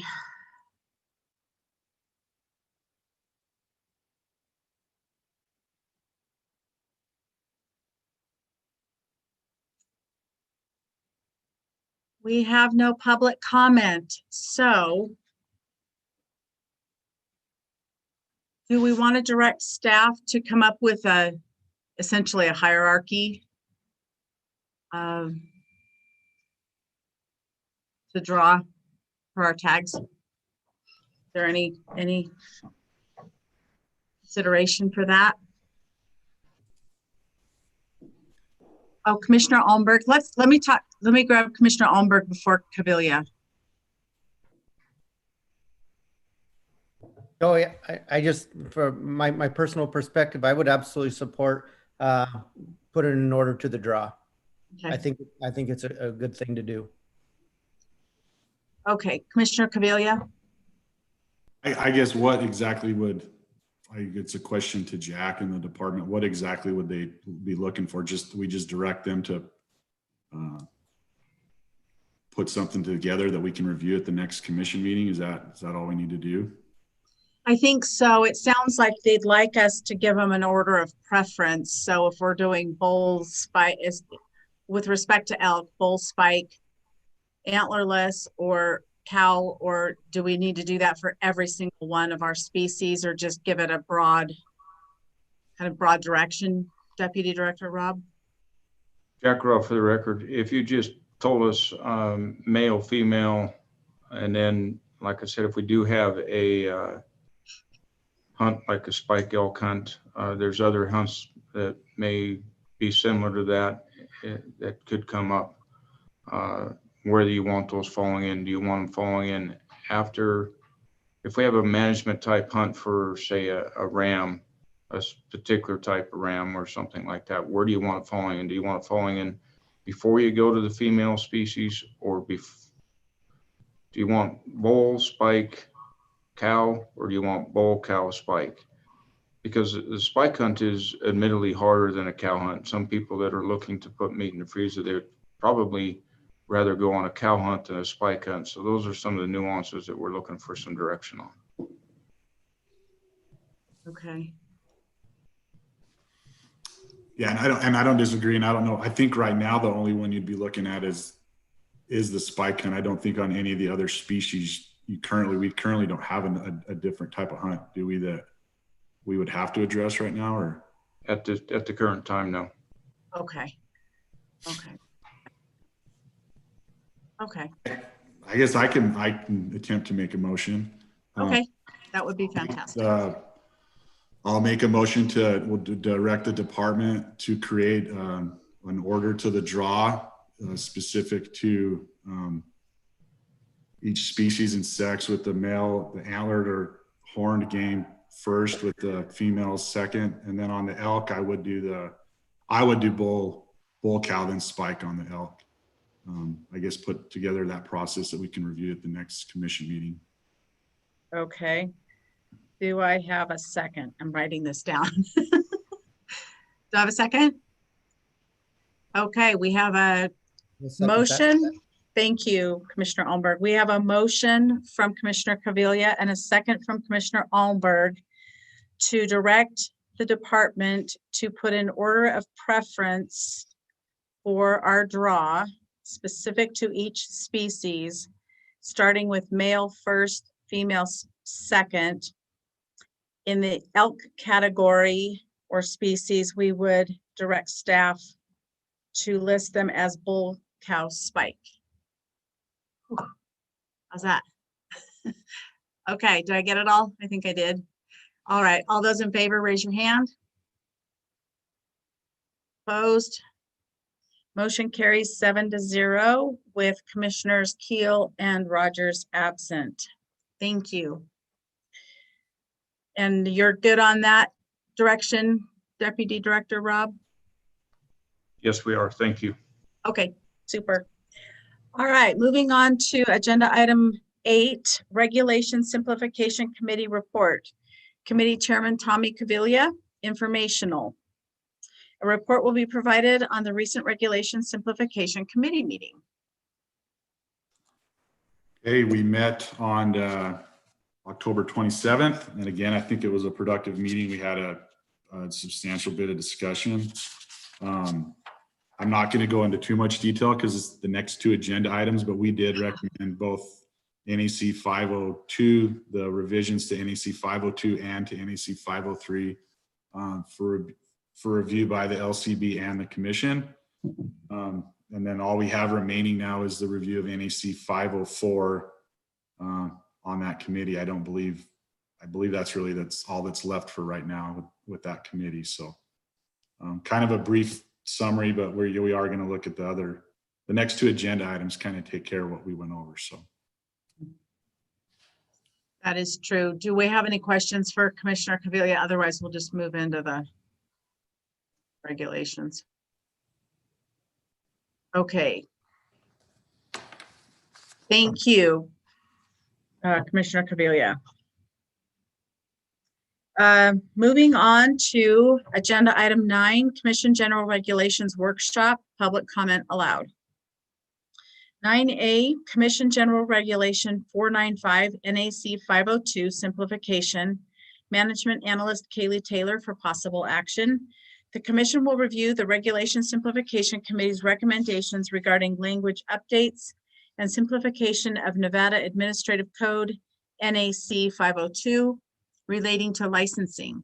Once the Commission members have discussed this agenda item, a recess of a specific duration will be taken in order for the public to provide input at the following email address, wildlifecommission@ndow.org. Upon reconvening the meeting, public comments will be shared with the Commission prior to taking any action. Ms. Taylor. Thank you, Chairwoman East. So the department met with Dag Burkett on this, and we did make changes to the mountain lion section that I think will be amenable to the Commission. I'm going to share my screen with you, but you guys should all have the revised language in front of you as well. And then I just do have one minor change that I left out of this draft for you guys, but I'll go ahead and share my screen. So we did move the definition of canned hunt down into this section regarding mountain lions. I think that will be easier for you guys and the public to comprehend. We did in this paragraph C, we added units open to mountain lion hunting because there are units that are currently closed to mountain lion hunting, for example, the Sheldon. And then moving down, I added the word unfrozen before pelt. And then this section right here is the one that will need to be removed that I had left off of this draft, but we want to go ahead and remove that. That can be up for discussion with the Commission. Randy is on if you have any questions, but that was the thing I left out. And then in 4B, it is supposed to have other language attached to it, and I'll go ahead and pull that up for you guys. Ms. Taylor, can you go back? I apologize. I was trying to find this in my backup material. Can you show us the one that you're suggesting be removed? The language? Yes, so let me pull that up for you. It's on a different document. Just give me one second. Okay. I apologize. I just want to make sure we're all clear. Yeah, that's okay. Hold on. So I need the department may seize any pelt not accompanied by its skull to be removed. But if you guys would like to leave that in there, that can be up for discussion. That's just kind of what we decided as the department. And then in 4B, at the end, it should say outside of prescribed period in subsection 3. So it's just a minor change, but just more of a clarification. Okay. And then let me go back to the original document. So then down below, we have exemptions for people acting within the scope of their duties. So any department employee, federal government employee, or county employee. And then right here is where you will see the definition for canned hunt. And we did separate it out as discussed in the last commission meeting into 2 paragraphs because I know that the way that that was worded originally caused some heartburn. Okay. So as I said, we're available for questions. Randy's on as well. So I'll stop sharing the screen unless anyone needs to keep looking at it. I'm not Okay. anything. Okay. Okay. All right. Thank you. That is the majority of changes to 502. And I think, like I said, after working with the DAG, our changes to this mountain lion section should be more amenable. The committee didn't have any other problems with this, but let us know if you have any questions. Okay. Any questions for Ms. Taylor? Yes, Commissioner McNinch. Thank you, Madam Chair. I did have a few. Maybe I didn't. A couple that I may not have caught in the past, but I'm going to ask about them real quick. Since we're going through a simplification process, it's really hard to simplify regulations. There's no doubt. You guys have a massive task. It's I've gone through that process, and it's difficult because what you end up doing is clarifying more than you do making it shorter. When we say simplification, I guess the first thing that you think is that these are going to get shorter, but really what happens is that you try to find better language, and so it doesn't necessarily get shorter. So you guys have a difficult task, no doubt. So on page 1, and I don't have a billion for each page. This is starting on the first page under 502.199. And this would be 2F.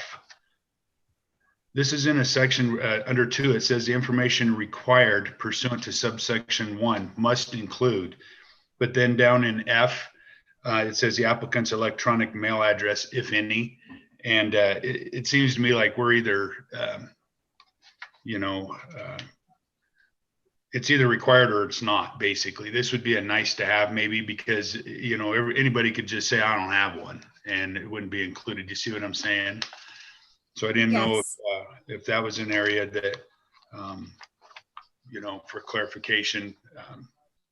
So I wanted to throw that out. So we do require most customers to have an email address, as you know, that they do need it to log into their account on Calcami. However, our employees do service people at the counters that do not have email addresses, and we have not been able to force them to make one in the past. And it is very few cases, I think, that they're personally helping customers who don't have one, but it does happen, and that's why we did not take out the if any. And I don't know if Administrator Munoz has more to add to that, but that's why we left that in there. Okay. I can understand the need. I can tell you that there are a lot of times where I don't have an email address, so I think, I understand that trying to help at the front, but I don't know. I wanted to bring it up because it just seems like there might be a little bit of an out there. And if this is something that's in a section that's required, and we're putting a caveat that,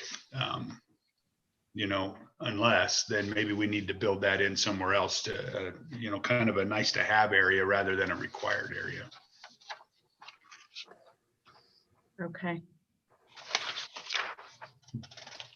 It's not a showstopper for me. I'm just bringing it up. So, Anything else? yep, I've got a couple of others. Under NAC 502.370. Yep.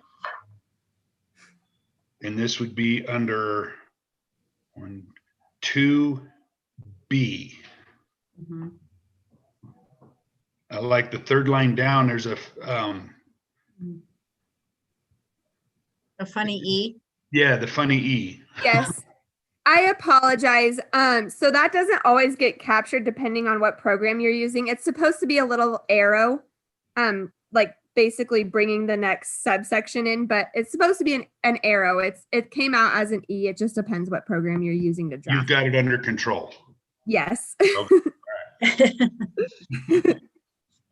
So let's go down to 4. Oh, I'm sorry. That was a note that you gave us, not my own. Okay, so let's go. Yeah, it's still under 4. So the section that you worked on, under 4,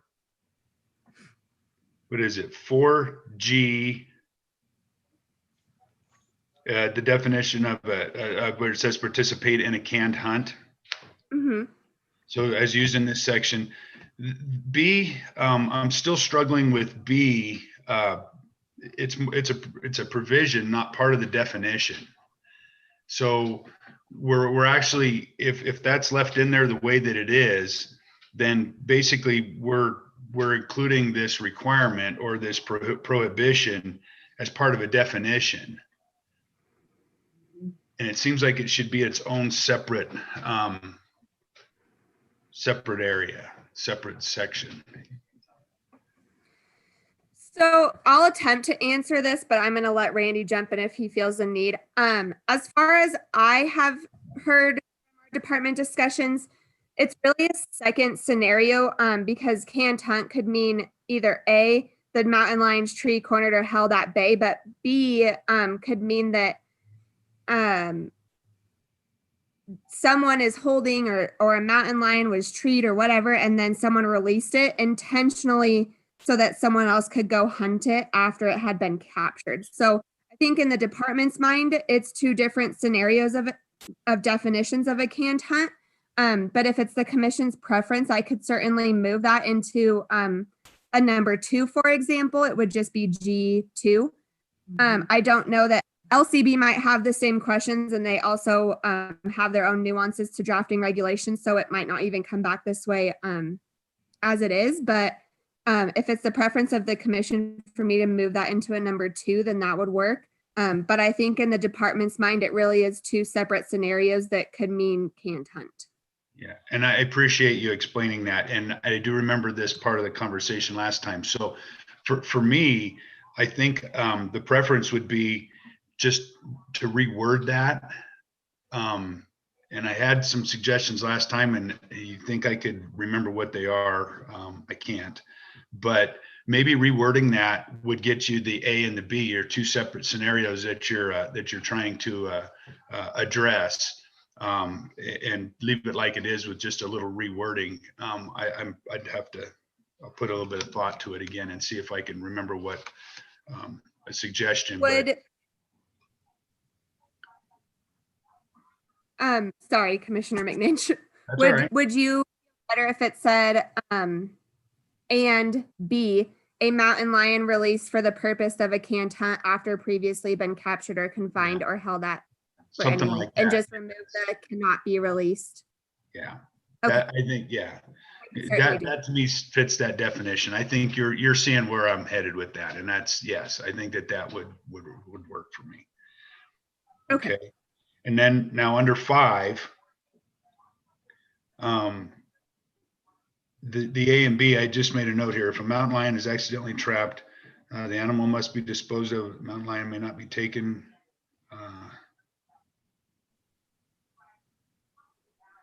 And caught in any trapping device must be released. I guess it didn't fit under 5 in my mind, but if everybody else is comfortable with it, then I'll kind of back off on it. In my mind, I'll adapt to it. But it just seemed like those didn't necessarily fit under 5 as subsections of 5. So I believe these were added because there was a lot of discussion last time about what happens when a mountain lion is accidentally trapped or killed. I know Commissioner Hubbs had a lot of questions about that too. So we added in A and B to clarify, but if it's the commission's preference to remove those, then that's fine with the department as well.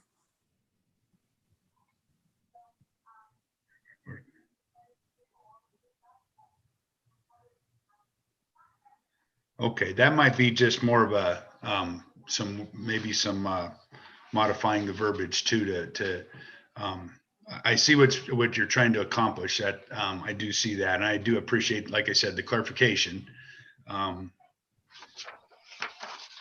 let me think on that one for just a minute more. Let me see what else I have here. I don't think I have anything else. Oh, I do, sorry. 502.4189. Number 1, where it says N equals B2. Does that, it should be N equals B squared? Yes, and again, that's probably just the same problem as the E. It just depends on the program you draft these in. Okay, so we'll be able to get that because Yeah, and that there's was a big difference there, and I know it's been that way for a long time, but. Right, yeah, that wasn't a change, so that shouldn't be touched. Okay. Well, but would it still reflect? Would it reflect B2 or would it reflect B squared? It would reflect B squared if that's the way it's currently written in NAC. This section was only included because the reviser's note is outdated. We're not changing anything else in this NAC.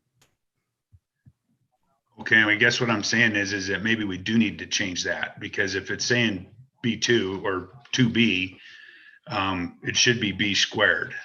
Yeah, I can double check that in the NAC also, but I'm pretty positive it should be. Okay. I'm looking as well. Where's my 4189? I think, okay, that's enough out of me. I'll think about this other one for a minute, but that's it. That's it for me. Thank you. Okay. It is squared in NAC. I've got Yeah. my book here. Yeah. So that would not be touched, Commissioner. Okay. Could we go back? I apologize. I did not catch. He was asking about, is it 4G, the canned hunt? Can you read that again? If we were changing B, a mountain lion. Yes, so it would read a mountain lion released for the purpose of a canned hunt after previously been captured and confined or held for any length of time. Okay, so cannot be. Okay. Cannot be removed just because it makes it a provision, not a definition. Got it. Okay. Yes, Dag Burkett. Thank you. I made some of these suggested changes to the reg. And so I'm loath to get involved in the people's business here, but I think this does call at least for me to speak to some of the ideas that I had with respect to this statute and this reg. And this is kind of where I really focus, because I really didn't like, honestly, some of the language, and that doesn't, let me go back and say that Randy and Kaylee do an excellent job. And I know they've spent a ton of time on this. I just kind of felt it was a little clunky. And I just want to go to section 4 and what you were just addressing, Chairwoman East, section 4G. What my concern is that 4G 1A, 1 and A are definitional. And then 4G1B is really prohibited conduct. And I think it's a clunky way of doing it by including them together in the same section. And what I proposed, and maybe I wasn't clear enough, and I apologize. I was supposed to review this again before this meeting, and I've been filing motions all week. But my thought was that we separate A and B and maybe just move B to become an H under and move it to a 4H. Because if you look to 4, it starts with, it is unlawful for any person to. My thought is simply include in G1B, you could simply say, release a mountain lion for the purpose of a canned hunt after having been previously captured and confined or held for any length of time. That was my suggested change, because I think it's kind of clunky. It is a little clunky to put definitional terms in the same part of a reg where you're really talking about prohibited conduct. So that was my suggestion. take it as you will. Madam Chair, if I might for a second, Dag Burkett, I appreciate that, and that makes really a lot of sense to me, doing it that way. That to me, and then we can get rid of the 1A and just make it part of the just the canned hunt under G, or the ICS, and just make, and you wouldn't even have to have a 1 or an A. You can just make that all one comment, one as a definition of a canned hunt there. And then move the B to an H. I completely agree with that. That would make a lot of sense to me.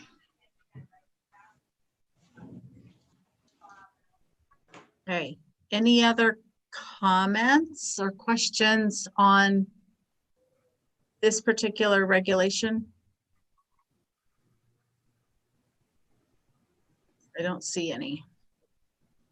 Oh, Commissioner Hubbs. I just wanted to make sure with Ms. Taylor again, we changed under the NAC 502.347, or excuse me, 0.370, number 3. We're changing from 72 hours to 5 business days. And just the purpose again for that, I might not remember offhand. I believe that was to match up with other check-in times. If I'm wrong, then someone from law enforcement, please correct me. But I believe that was just to match up with our other check-in times for other species.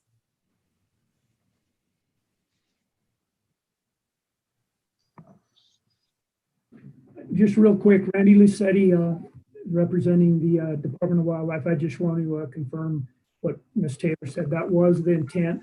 Our swans, our sheep, our goats are all 5 days. We're trying to, in the simplification process, work towards simplification for our sportsmen, so they're not having to, there's no discrepancies. That's the only reason for that change, for the requested change. Thank you. And I have a question, Taylor. So on that same item number 3, under NAC 502.370, the department may seize any pelt not accompanied by its skull. You put it in, now you want to take it out? Yes, so I'll invite Randy to jump back in on that as well. But that's really up for discussion. The department decided to take it out last minute so that pelts aren't just being seized at random if they're not accompanied by a skull, but law enforcement already has the ability to do that. So I don't know if law enforcement has a different stance on that, but we would be fine with it either way. Okay. Randy, do you have any comment? Just to echo, again, Randy Lucetti for the record. A lot of this reg mimicked some of our bordering states' regulations dealing with lion hunting and canned hunts, and some of our neighboring states have that verbiage in there. I don't believe law enforcement would feel strongly one way or another. As Taylor points out, clearly the law enforcement division is only going to seize something for evidentiary purposes, and so we already have that authority. That was just clarification in the reg. Okay. Yeah, I think I would prefer not to have it in there, but okay. Any other comments, questions? Commissioner Almberg. Yes, last time we reviewed this, we had a question for Dag Burkett on NAC 502.4235. Item 6, applicant and licensed master guide or the applicant and any associated sub-guide are immediate family members. Did you have any more thoughts on whether that was going to create be discriminatory in any fashion, or is that going to cause us trouble?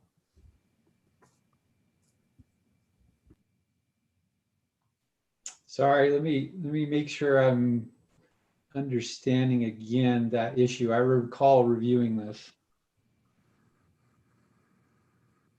I will remind you, Dag Burkett, I did add the pursuant to the definition that was described in the Assembly Bill for the tag transfer regulation. That's right. Yes, More thank you. clear. That did. So I like it with that change. I think we're fine there. We go back to a recognized definition. An understandable definition. Are you okay with that, Commissioner Allenberg? Okay. Okay. Any other questions? No, this is a lot. So seeing none, because this is an action item, we'll take it out for public comment. It is 11:56, so we'll come back at, oh, my math is so bad, 12:01-ish. We'll give everybody 5 minutes. How about that?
Okay, everybody.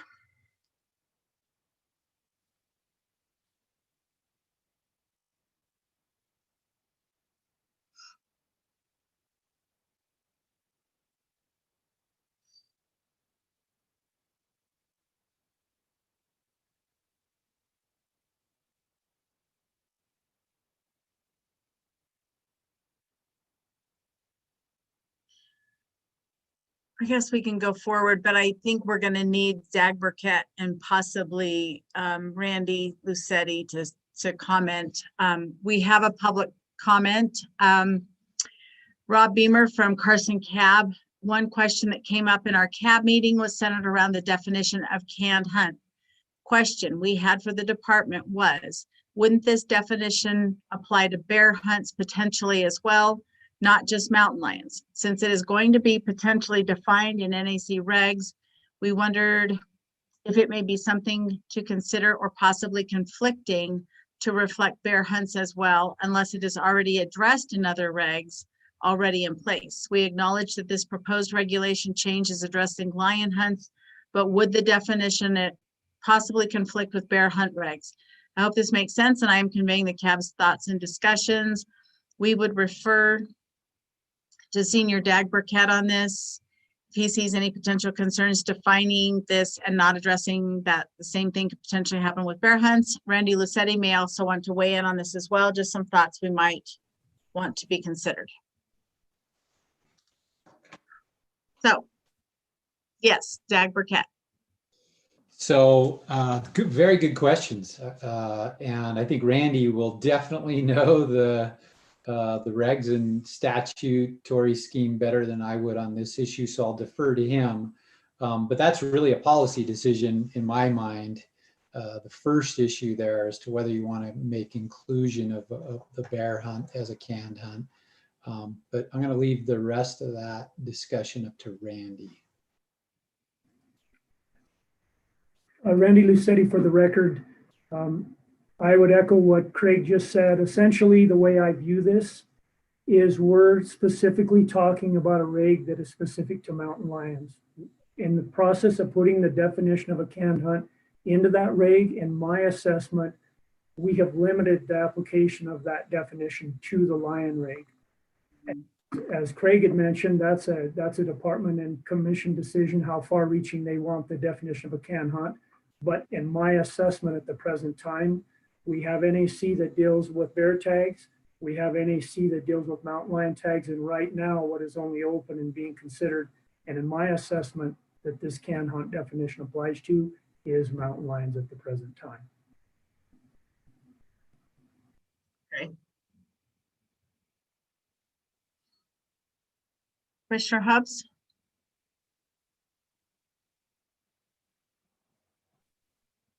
Yes, thank you, Madam Chair. I don't understand why a canned hunt would be different for a mountain lion or a bear. I mean, are we treeing bears and then holding them up in a tree and then getting a hunter there to shoot them?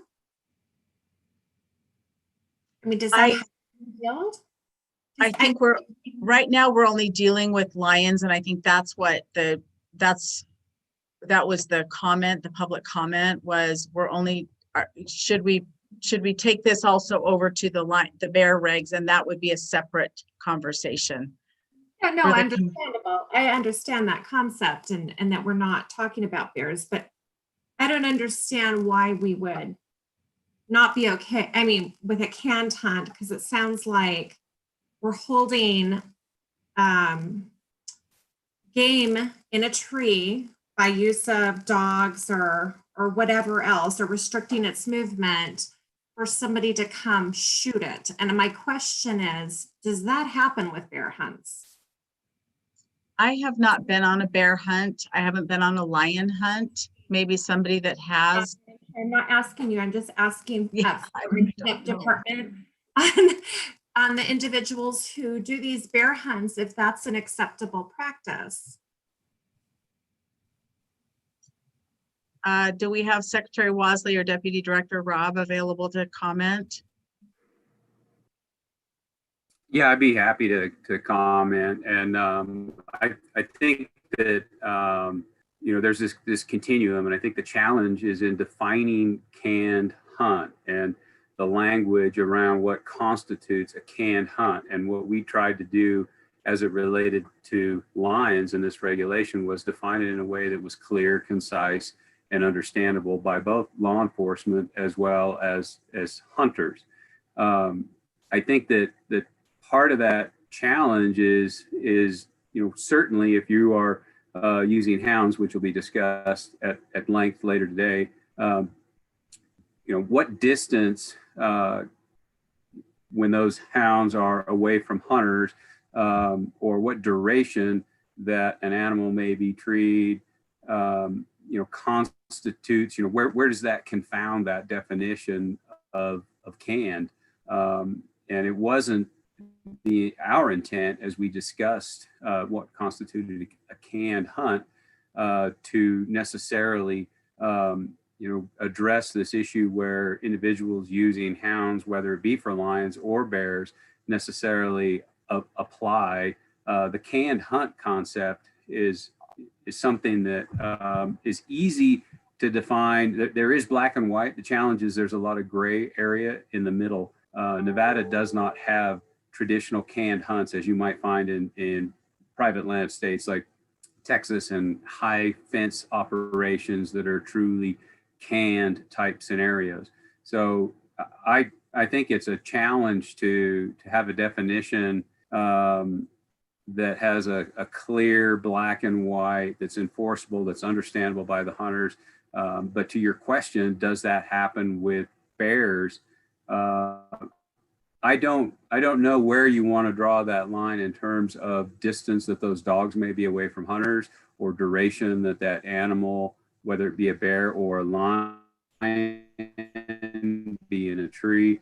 But those are challenges in the language of that regulation that really, in my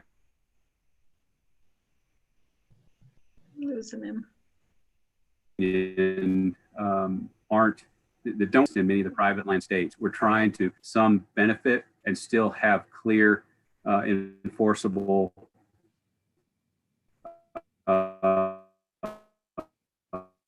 regulation. And so I don't expect that really. I would like to at least give law enforcement and Yeah, Secretary Wasley, you're breaking up pretty badly. the opportunity to add to that. Yeah, I'm sorry. I'm using my phone as a hotspot in extreme south end of Ruby Valley on a cell signal provided by Ken Ross at Bald Mountain Mine. And I've got 3 devices spread out on the table in the middle of a late season deer hunt. So my apologies. I'm doing my best. But I would give Randy the opportunity to weigh in and provide some clarification. Looks like Deputy Director Rob has his hand up as well, Madam Chair. Yeah, thank you. Deputy Director Rob. Thank you, Madam Chair. Jack Ruff for the record. One point that I really want to clear up, and the difference between the lion and the possibility trapping and the bear and possibility trapping, is you look at our trapping seasons and our bear seasons, there's no or very minimal overlap depending on trapping season, the way they're set. So very little or minimal, but there is extended periods of overlap between lion season and trapping season. So the possibility of it happening in a bear hunt is very, very limited, and in some years not at all. But it is something that can occur during a lion season. So there's a big difference between the two. Okay. Randy, do you have anything to add? Randy Lucetti for the record. I echo what's been said. The focus with this proposed revision was to really focus on mountains at the present time, because as Deputy Director Rob mentioned, there's always that instance where a lion could be caught on target. And we, of course, want to make it abundantly clear to our sportsmen and us in the public what is allowed and what is not allowed. And with can type hunts associated with lions being documented in our neighboring states, we're trying to be proactive and get ahead of that. That's not to say that we wouldn't down the road, have to address it for other species, but that was the purpose, was to focus on what had been documented as a potential problem by neighboring states. Of course, the idea here is that we don't allow or promote the hunting of an animal that's been in confinement, and there's a very broad definition how that could come to be. But the present time, that was the focus of that proposed revision. Okay. Does that answer your question, Commissioner Hubbs? No, I think that confirms it, that he just stated we don't allow hunting of our animals in confinement. And I think that's important to consider outside of this species. We're talking about mountain lions. I just want to look a little bit more in bear, just because both of them tend to be mammals that are treed. They're treed usually by hounds, I'm assuming. And I'm assuming if we have one set of rules for mountain lions, like, hey, you can't tree this mountain lion and keep it in this tree indefinitely till Jimmy Joe gets in his truck and drives up to Lake Tahoe and shoots him, right? I mean, Jimmy Joe should be on the ground monitoring hounds, helping out, and on his hunt, So it's the same kind of mechanism. Like if we have a mountain lion in a tree, we're not going to keep it up there indefinitely where it's like thirsty and waiting for some hunter who's not even on the scene to come just shoot it out of the tree. I think it's really very, very similar. So, but because this regulation obviously is a clarification for mountain lions, that I think we should look at this when we're doing any regulations for bear hunts, because we should probably have the same type of policy, because it would be just as inhumane or unjust to do to a bear as it would be a mountain lion. I don't see a very big difference there. That's all. Thank you. And I think probably that Commissioner Caviglia can take that under consideration for his reg simplification committee. Anybody else have questions or comments? Commissioner McNinch? Thank you, Madam Chair. So I did, I worked on that section 5 a little bit more under, I'm sorry, gosh darn it, the NAC 370, 502.370, number 5. Mm-hmm. So here was the gist of it for me. And Craig, I'd ask you to, share your thoughts with me, but under that 5, I see 5A as the overarching issue that we're trying to address with the verbiage in that area. And then the concepts that are currently listed as 5 would sort of fall under 5A. So to me, Craig used the term clunky. It seems a little disjointed to me. So I think by revising some of that language, you can incorporate all those thoughts, but just rebuild it a little bit. And here I rewrote it. I'd be glad to read it, and you guys can tell me what you think. But to me, it's kind of an awkward section. I think we can clean it up a little bit. So if you'd like, I'll read real quick. Okay. So 5 would read, it would just say 5, mountain lion may not be taken with a trap, snare, or any other trapping device except as authorized by the department. If a mountain lion is accidentally trapped or killed, the person trapping or killing it shall A, report the trapping or killing within 48 hours to a representative of the department, and B, in the event of catching in a trapping device, release it unharmed or as directed by the department, and must not be knowingly pursued or taken for a minimum of 24 hours, or in the event of killing, the animal must be disposed of in accordance with the instructions of the representative.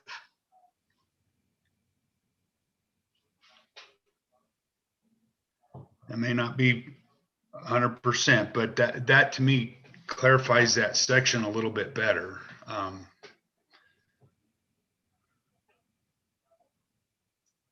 Ms. Taylor or Dag Burkett, do you have any questions for Commissioner McNinch, or does anyone have any questions for that proposed change? Yes, Dag Burkett. the risk of continuing to be involved where sometimes I shouldn't be. That really is it sounds pretty good, Dave. I'd like to sit and review it, and see it on the written page before I offered any opinion on that. So perhaps this group obviously is considering a lot of changes to this reg. You could certainly ask for the department if you so deem it advisable. And I hate to even look at Kaylee when I say this, but that is something that we could certainly, I would be happy to review with Kaylee if that's something that this group would like to do. I would also point out, and I try to keep my mouth shut, but I was reviewing the issue of this bear hunt and whether a canned hunt would be allowed under current regs, and NAC 503-147, I think arguably already prohibits a canned hunt under that statute. And I would just refer Commissioner Hubbs to that statute, but it basically says it's unlawful to hunt, chase, or pursue any black bear or mountain lion with a dog except during the open season in an open management area and under the authority of a hunting license, and a black bear if the person is hunting, chasing, or pursuing a black bear, or B, a mountain lion tag if the person is hunting, chasing, or pursuing a mountain lion. I think arguably under that statute, what you're saying is if you're not yourself hunting, chasing, or pursuing a mountain lion or bear, and somebody is perhaps calling you after the animal's been treated or cornered, that conduct would be prohibited under that statute. So if it provides some solace to Commissioner Hubbs, I just wanted to point you to that statute or that reg. Thanks. Mm-hmm. So maybe what we could do, as this is a workshop, we can direct some of these changes back to the department and have them bring them back to the reg simplification committee for the next meeting. If we've captured everything that everyone's concerned about, we can have that come back and we can vet it there and then bring it back in January. Does that sound like a plan? Yeah, thank you, Madam Chair. I'll so just as my input to the committee, and I certainly didn't mean to circumvent the committee or Kaylee by talking directly to Dag Burkett there, so I apologize if it came across that way. I liked the suggestion that Dag Burkett did have for section G and modifying that section. And Kaylee, what I'll do is I'll send you my written, my proposed language. I'll send that over to you for you guys to take a look at the committee. And then we can go from there. I think I was trying to capture the intent, and I don't know, maybe it will help. I don't know, but I'll send that over to you so that you have that, and then you guys can process it accordingly, and we'll go from there. Thank you. Does that sound good to you, Commissioner Caviglia? Okay, super. And maybe Commissioner McNinch needs to go to law school.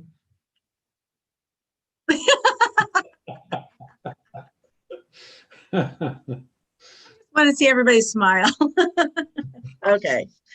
All right. So I don't think we need to take any action, correct? I think we're good. Okay, super. I got to find my, everything's messed up here. I'll deal with that later. All right, we're moving on under workshop to, oh my goodness, 9B. Commission General Regulation 496 NAC 503, Simplification Management Analyst Kaylee Taylor for possible action. The commission will review the Regulation Simplification Committee's recommendations regarding language updates and simplification of Nevada Administrative Code NAC 503 relating to wildlife. Once the commission members have discussed this agenda item, a recess of a specific duration will be taken in order for the public to provide input at the following email address: wildlifecommission@ndow.org. Upon reconvening the meeting, public comments will be shared with the commission prior to taking any action. Okay, Ms. Taylor. Thank you, Chairwoman East. I have a PowerPoint for this one since it's a bit longer and you guys haven't seen this regulation yet. Commissioner Caviglia stated the committee did approve of this regulation and recommended it be heard at the commission level and then submitted to LCB. But we will start from the beginning on this one.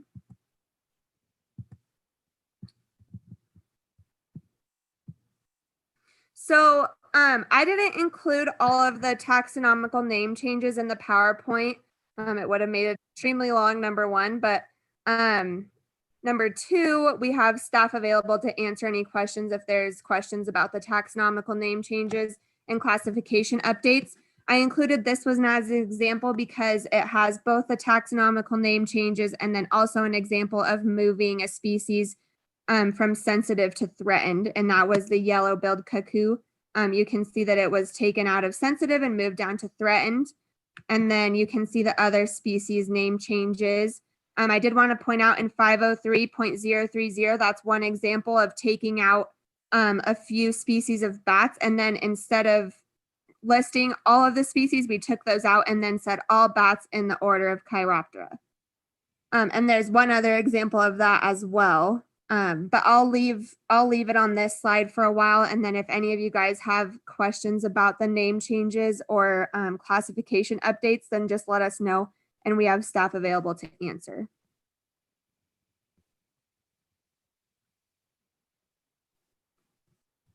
And I can't see anyone, so speak up if you have a question. Yeah, and I can see a few. So any questions for Ms. Taylor? Just, yes, Commissioner McNinch. Yeah, thank you, Madam Chair. Surprise. These are actually way easier and mostly just probably editorial things that caught my eye as I read through it. Under 503.055 on unprotected birds. So on the very top there, we have the scientific name. Is there a reason why we don't just specify the common name form as well for it's house sparrow and European starling? I'm just throwing that out as a, because there's a lot of species of sparrows, and if you just saw a common name, people might. I'm not sure about that. I would refer to Division Administrator Newmark. Jen Newmark for the record. I'm sorry, Commissioner McNinch, can you repeat the question? I was flipping through trying to get to that regulation. Yeah, so under 503.055, under 2, we have the box there that just specifies the common name and scientific name of unprotected species. Do we need to specify? I mean, we have the scientific name covered, but under common name, if somebody were to just see sparrow, you know, we have a lot of species of sparrows. So I didn't know if we should just specify house there or not, and then just specify European starling too. I don't know. Yes, I think that, so in the current NAC 503.055, it does say house sparrow. And yes, I think it would be a good addition to add European starling just to be the most specific. It'd kind of be consistent with what we've done in the other sections too. So, okay. And if I may, Madam Chair, while I'm here, yes, I'll share a couple of other quick things here. And 503 on page 13, 503.095.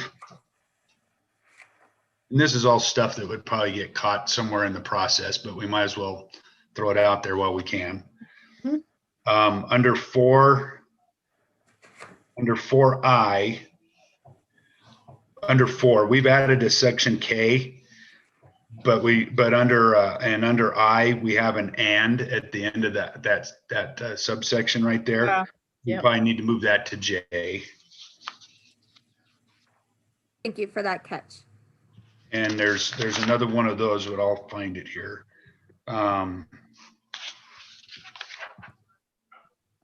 Same thing under 503.135. the J, moving that and to the end of subsection K. Yep.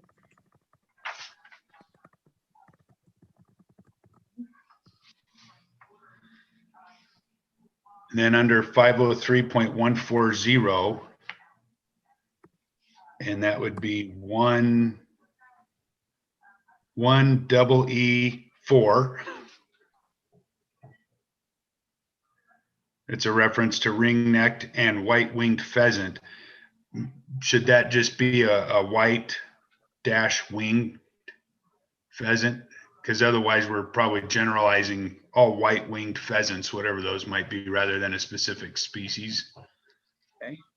Yes, and I can try to change that. I don't know else, since LCB had it in there that way, I don't know if maybe they were confused, but I will attempt to point that out to them and get them to change that. Because I think we're trying to be specific to a species there. So Yes. let's see here. I've got a couple other under 503.148. And this would be under 3B. The added verbiage in reference to any activity, aircraft related activity. I think we might need to remove that first activity that's in there. Okay. And the same thing under C.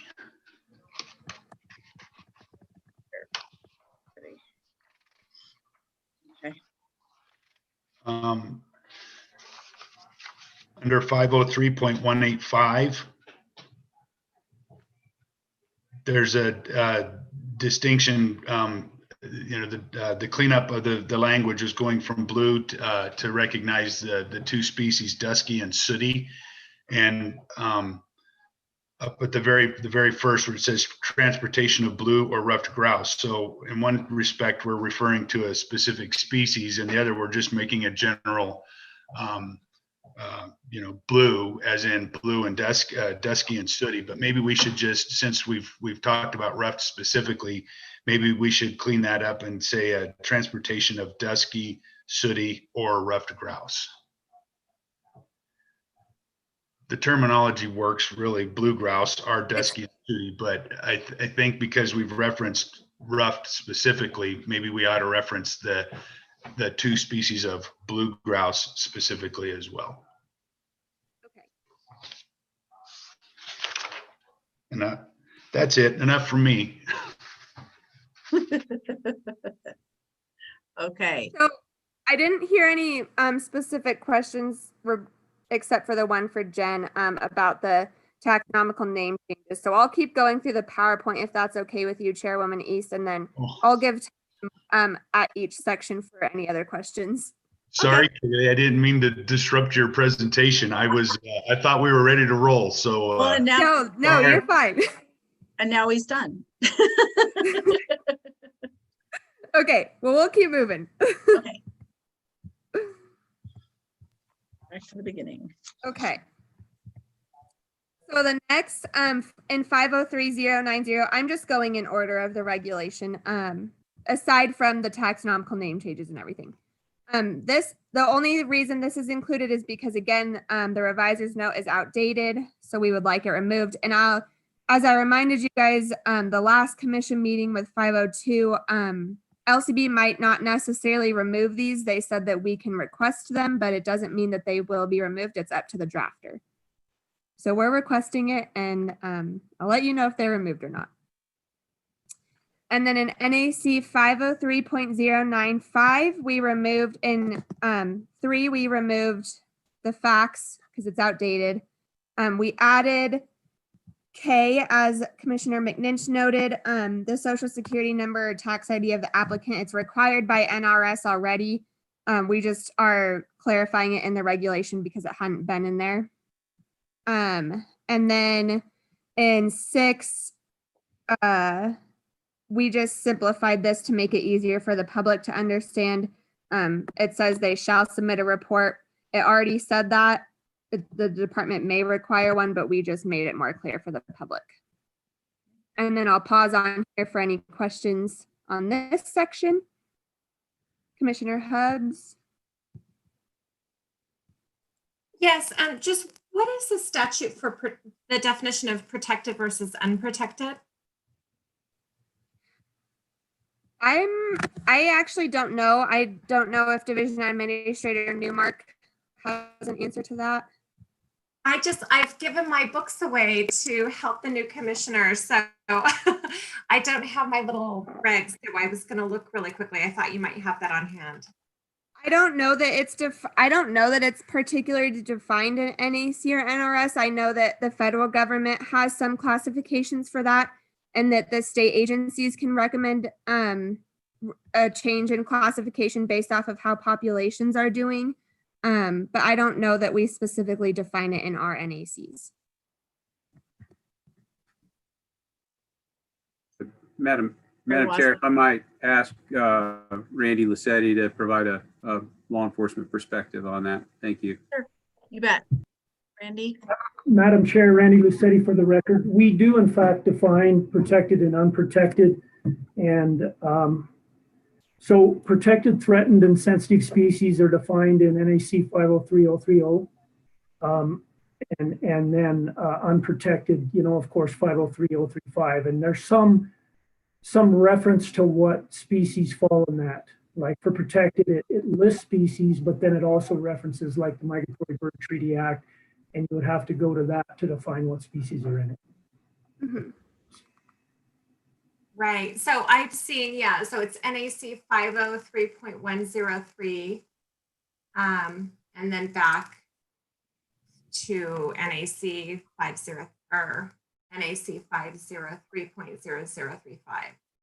Okay, yeah, that helps. I mean, I just wanted to know we had very good definitions for that, as it can be confusing when you're looking through the bird species, and we're like talking about unprotected, and there's only like 3 species or something, or 4 species. And I was wondering, the sparrow, starling, collared dove, and the pigeon, which I get why they're unprotected, but because we have so many of them, and a lot of them aren't even from the US, but I just wanted to make sure we had something, and I was assuming that we did. So thank you with that.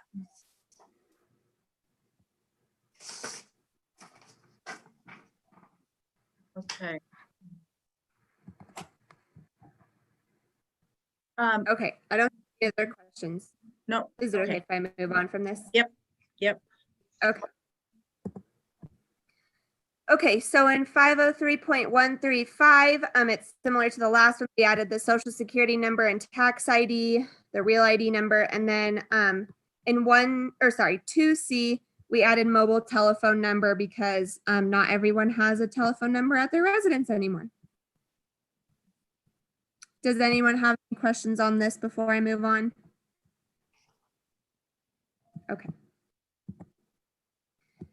Okay, so in NAC 503.140, we changed around the definition of aquarium fish because it wasn't previously clear for customers, and the exclusion of game fish as aquarium fish created a potential conflict or duplication within NAC 504.4595. But if anyone has any questions on this section, Division Administrator Schoberg is available.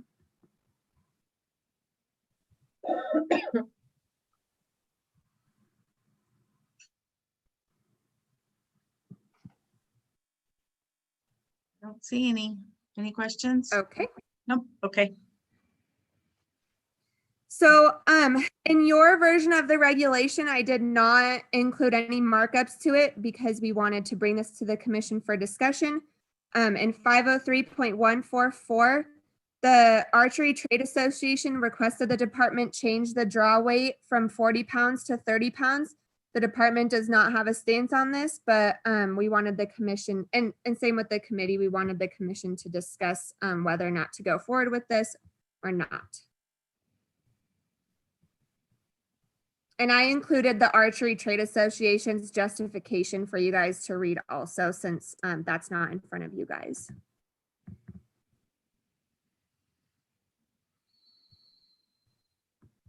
And I think in our committee meeting, no one really had a preference. Mm-mm. So, So, Commissioner Hubbs? I'm sorry, I didn't know if I was muted or not. So in terms of this, are we saying the weight of the species, right? No. No. The weight. It's the weight of the bow. The The weight of the, okay, the weight of the pole in the okay, bow. the weight of the pole. So you're saying there's recommendations to change to a lower weight pole.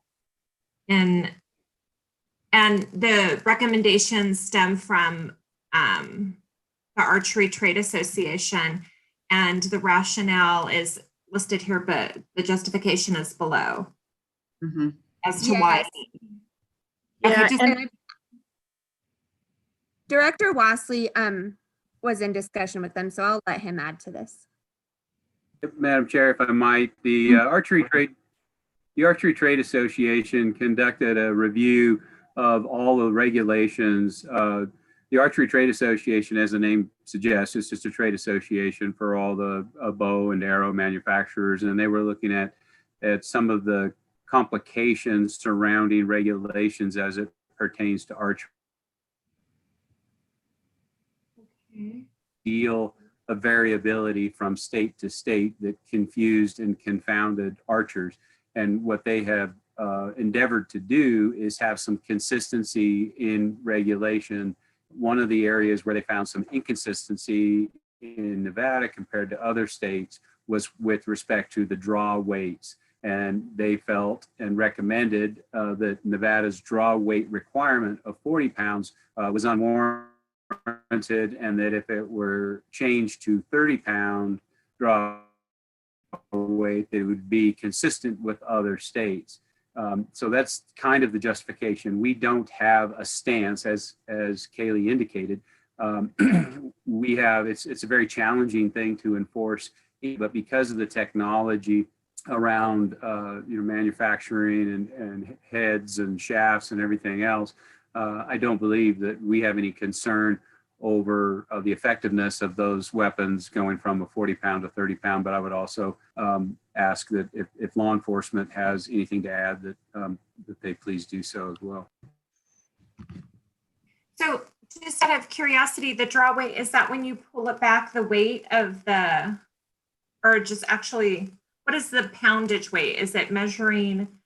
So I guess what I'm saying is if it's the draw weight, is that when you pull your arrow back before you let it go, the tension?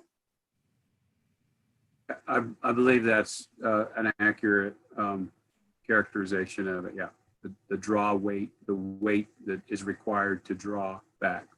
Okay, so if the recommended is less, so I'm assuming if it's 40, the arrow goes farther?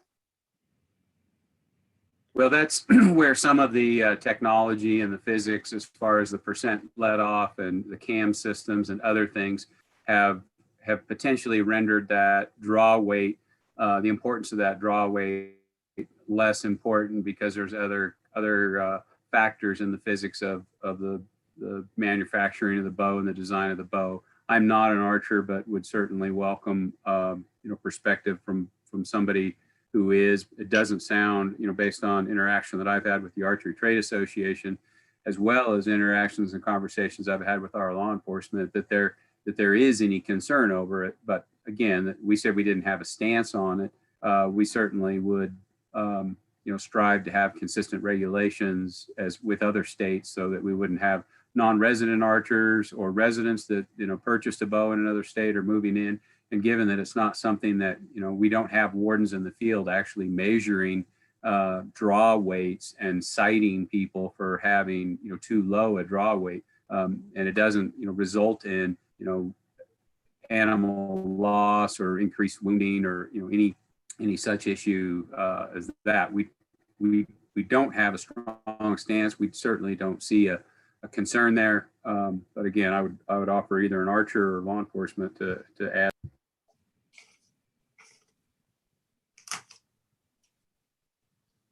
Commissioner Caviglia? When the committee, we didn't really take a vote on this either. We wanted there to be more discussion at the commission level, but if I recall correctly, it was like there's like 17 states that don't have this requirement, I think, something like that. And the question I asked at the committee level is, are those 17 states the western states that have the larger game, like elk, and some states have moose, someday Nevada's going to have moose? And then is that where the lower draw weight would become a concern, is on the larger game animals? You know, it's not 10 pounds might not make a big difference, but that was one thought I had on it. And I don't know if anybody researched it, I didn't research it, but are the 17 states that don't have the 30-pound draw weight, are they the western states that have the bigger animals? You know, obviously a deer, an antelope is far easier to kill with just to kill than an elk. You know, that would be my only concern with lowering the draw weights, the bigger game animals.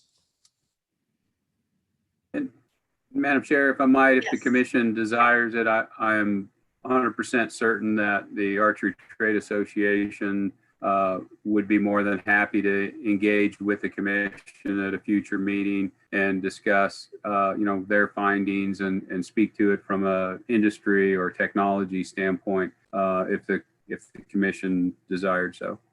Okay, thank you. Any other questions for Ms. Taylor? Okay, let's keep going. Okay, so 503.147. I will invite Randy to help me with this again, but there was a change to NRS in 2017 that left some confusion about what license is needed when hunting fur-bearing mammals with a dog.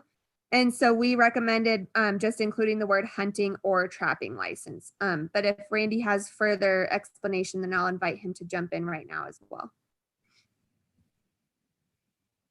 Randy Lucetti, for the record, I don't have a bunch to add at this point, but I'm happy to answer any questions. But just to echo what Kaylee said, this change was reference the change to the verbiage that required that provided the specifications when a trapping license is required.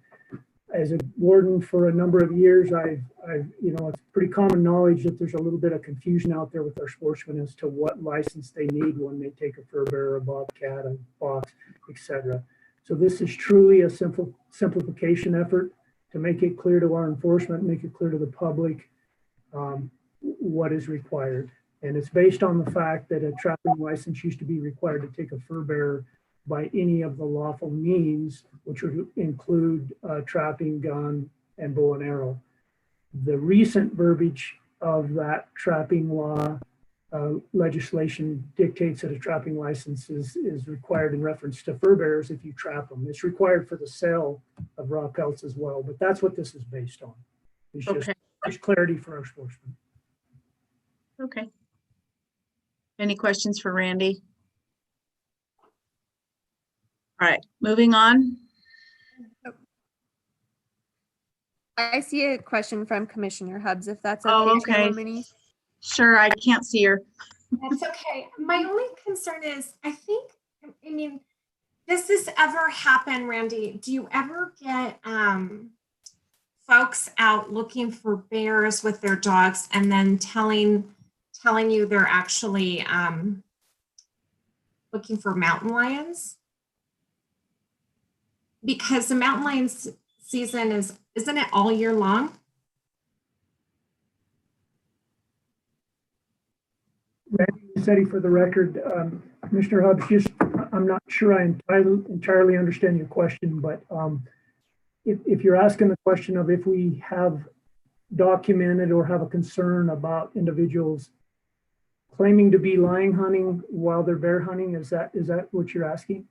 Well, the statute is supposed to keep bears protected from dogs during their non-season, right? So, but the way that the code is, I'm sorry. And so the way it's framed, it says any black bear or mountain lion with a dog except during the open season. And my only concern is I think mountain lions can be hunted all year long. So do you ever get situations where people are potentially scouting or looking for disrupting black bears under the pretense of looking for mountain lions? Or is that not even an issue?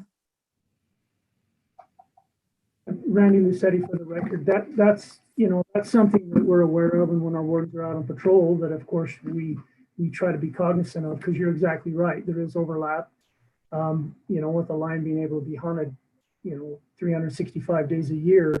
There's always that possibility. Have we documented a lot of those concerns? No. Have we had contacts where that is looked into? Absolutely. There's always that potential, but I can't say that we've had an abundance of cases. Okay. Okay, any other questions? Okay, we'll move on then, Ms. Taylor. Okay. So 503.148 is just another clarification. Commissioner McNinch did point out there's some activity words that we need to take out, but it's really to make it so that permit holders are not using aircraft to do something they shouldn't because they hold a permit, but they're not actively acting under it. So for instance, someone who owns their own helicopter could be out scouting because they have a permit for something, but they're not actively using that permit to be out scouting with their aircraft. So that's just one example, but that's really what this clarification is intended to do. Okay. Any questions? Okay, I don't see any, but I can't see everybody, so. I scrolled through, I didn't see any. Okay, okay, I guess I could do that, huh? No, I can't. Won't let me. Yeah, you just press the little down Oh, arrow. there it goes. Oh, sorry, guys. Now I figured it out. Okay, I'll get better. Okay. So 503.152 is just a clarification as well. We just want to make sure that trappers know that they can't use any manned or unmanned aircraft to track their traps. They have to physically track those traps in person.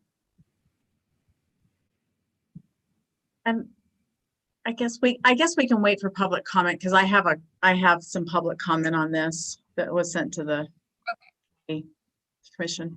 I'm sure there will be comment regarding the rest too. As far as NAC 503.153, we wanted to clarify that bait is that the bait definitions are in reference to all traps, not just steel leg hold traps. So we changed the title to just trapping definitions. It should be more fitting anyways.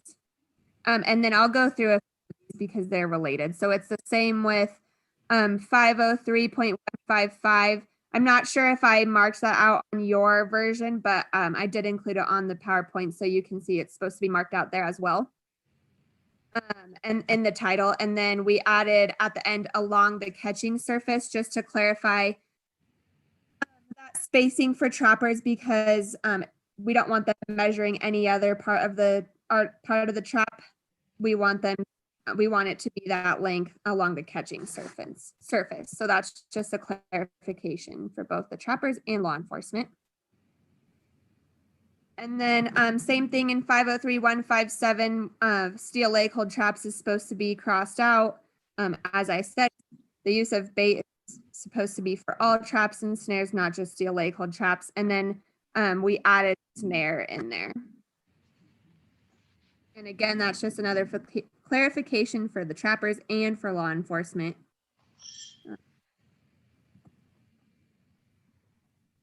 And then as far as 503.165 goes, we defined box or cage trap because I know there has been questions from both the trappers and law enforcement on this. But if there's any questions on this, then Randy is available as well. Oops, sorry, I backwards.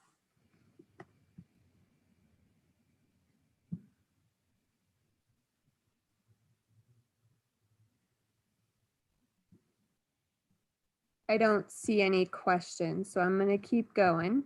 Okay. This 503.180 is a simplification. We just crossed out all of the references in 50 CFR because 50 CFR really covers everything. So I just left it at that. And then I made it so that it was simplified in that you can find it online now. You no longer need to pay the $20 for this to get mailed to you. So that's just one simplification effort. If you guys have any questions on this, I'll pause for a second. Any questions so far? I don't see any. Okay. Okay. So in 503.183, this is really just a simplification. We took out paragraph C and then included it into 2, which is why 2 is reworded, but it's really just clarifying it and simplifying it so that it's down to 2, not 3.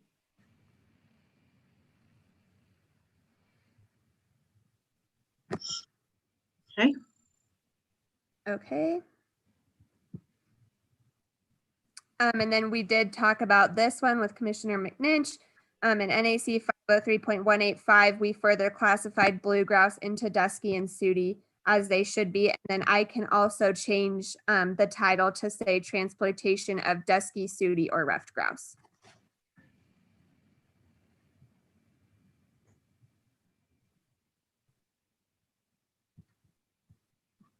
Okay, I don't see any questions, so I'm going to keep going. In 503.193, this is kind of similar to the last one that Randy and I talked about. It avoids misunderstandings in what license requirements are needed. So we just clarified it for everyone. But if Randy has more to add to this, or if anyone has any questions, then let us know.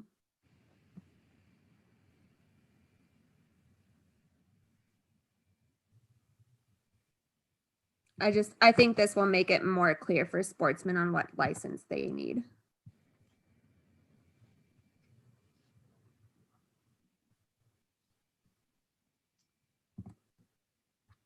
Okay, I don't see any questions, so I'll keep going. Okay. In 503.205, we just took out in writing since it's outdated. They no longer need to notify us in writing. They just need to notify us. Raptor eggs. Okay. This is another example of the reviser's note being outdated. Again, it doesn't mean it will be removed, but we are requesting that it is. Okay. In 503.610, we are changing it from 15 days to 30 days, and that's just to match other NACs the department has as well. Other permits, we give them 30 days, but this one, so we're just updating it to match the other permits. Okay. Okay. So there's a few in NAC 503.820, and again, Division Administrator Schoberg is on if there's any questions. In section 1, it was just redundant to keep that word maximum in there, so we took it out. In 3, this language did not correspond with the actual fish spawning period, so we removed that. And then in 4, the current language is problematic for non-fish species that are petitioned for ESA listing, which is why we added other aquatic organisms in there. I don't have specific examples of that, but might if you guys have questions. Ooh. Any questions for Ms. Kaler or Mr. Schoberg? Oh, there we go. We're back to everybody. Questions? No? There's a lot of information. Yeah, that was a big one. Mm-hmm. Okay, so if I don't see questions or comments, we'll take it out for public comment. We'll take a little break. Okay, it's 12:55. Let's come back at 1 o'clock and we'll finish up with this.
Okay, it's 1 o'clock. Everybody starving? I am.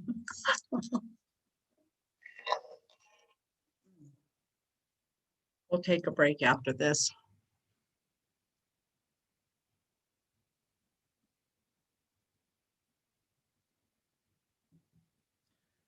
Okay, so we have a couple of, no, we don't. Don't have any public comment on my 9B. I do have Joel Blakesley did reach out to all of us and sent an email. He is out of town. He's a lucky dog who got an alternate elk tag. So he did have a couple of comments. I'll just read those in regarding NAC 503.025, which would remove marten from the fur bearer list. The Nevada Trappers Association would like to ask you not to approve that change. He said there's no reason to do it since there is no open season on marten right now. If it is the pleasure of the state not to have us trap marten in any given year, then simply don't open a season. Just leave it. And then NAC 503.152, number 6. He's asking for an exemption on private land, and we had a conversation about that. He says he does a lot of depredation work on private land, and there are a number of reasons that a drone is appropriate for that type of work. I also had a conversation with Mike Maynard about this, and he prefers to have these as depredation permits. And then Mr. Blakesley goes into reasons why that's not always the best. And I think you guys have read all of these, so I'm going to let us just discuss those 2 comments if we choose to. So any other comments or discussion on 9B? Yes, Commissioner Barnes or Vice Chair Barnes, I see you. Okay, I did have a question on 503.020, where they're striking out snowshoe. I guess it's just more of a question. What's the, why is that being struck? And what's the difference between a snowshoe and a white-tailed jack? So I can answer the first part. Snowshoe hare was struck from 020 because it was added into 503030. So it was added into the protected classification and just removed from regular mammal. However, I do not know the difference, so I will leave that to Jen. Jen Newmark for the record. So snowshoe hares are a restricted species to high elevations, and they occur in the Sierra Mountains around Lake Tahoe.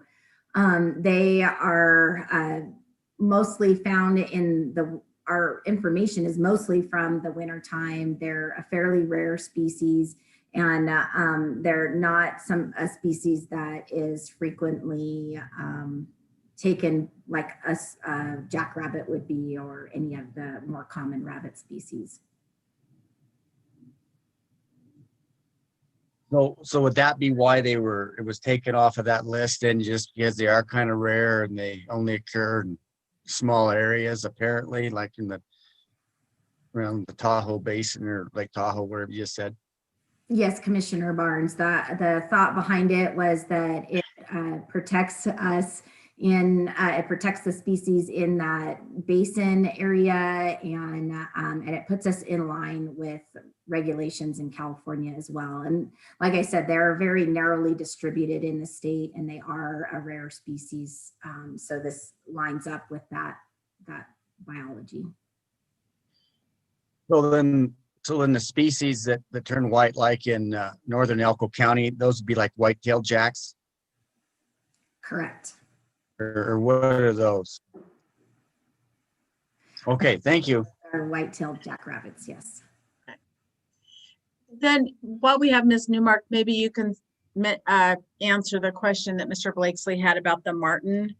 Is it necessary to remove it at this point? Isn't it harder to add it back in? So this again is a similar situation to the snowshoe hare. This is a species that is restricted to the Tahoe Basin, as far as we know. They're hard to survey. As far as we know, we have not found any other populations in the state outside of the Sierra Mountain Range, although it's certainly possible up in like northwestern, I don't know why I have trouble with my east and west, northwestern part of the state. They're like in the Warner Mountains, for example, there are often spillover populations there. Our biologist actually, after Mr. Blakesley's question, was going to check in with our California counterparts to see if there were any populations that way. So for our purposes, though, they're only in the Tahoe Basin. This again puts us in line with California regulations. There isn't a lot of trapping in the basin area anyway, and this isn't a common species that would accidentally get stuck in a trap because they aren't attracted to typical trapping methods as would be used for other fur bear species. So it's been removed from the fur bear category and moved into protected category. Okay. Not very well distributed and small population. Okay, that's fine with me. Any other questions? I did want to address his other comment about the aircraft, the 503.152. Is there any appetite for asking for an exemption on private land? Where is that? It's right here. It's number 6. The use of any manned or unmanned aircraft is not an authorized means of trap visitation.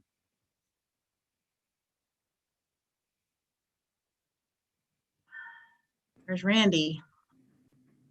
Randy Lucetti for the record. I'd just like to echo what Madam Chair had mentioned. I'd had conversations with Chief Mike Maynard as well. And our division's position is we prefer not to make exceptions for small instances because it has more widespread ramifications.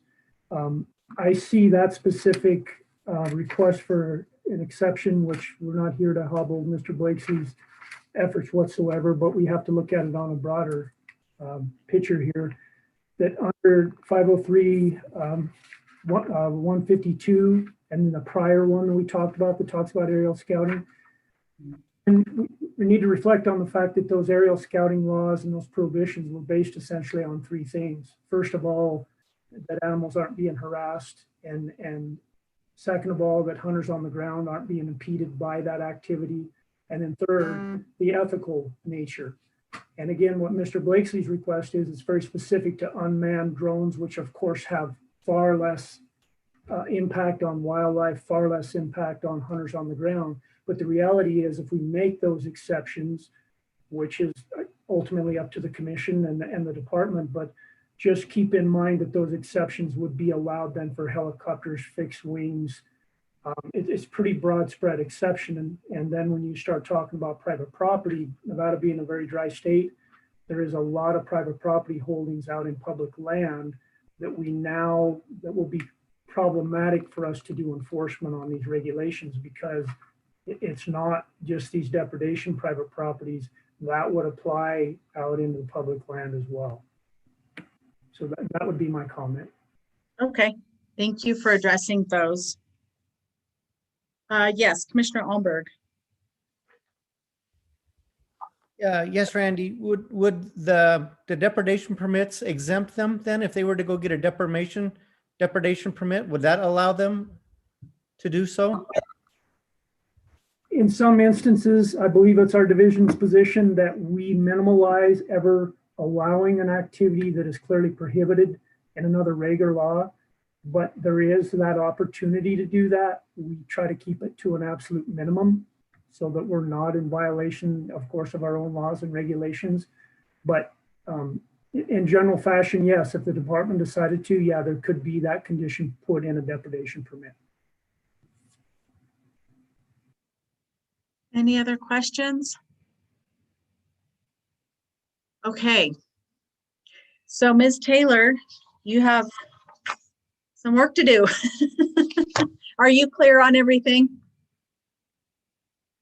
Yes, okay. Yep. Fabulous. Thank you. Okay. It is 1:11 and we've been going pretty nonstop for a while. What's everybody's appetite? Huh? For a quick break. You want to take a 20-minute break, half an hour break? Everybody?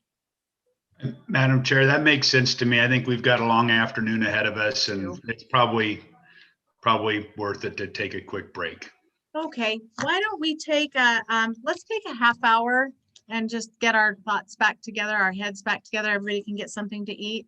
So we'll reconvene at like 1:45. Does that work? Okay, super. See you then. Thank you.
Everyone feel better?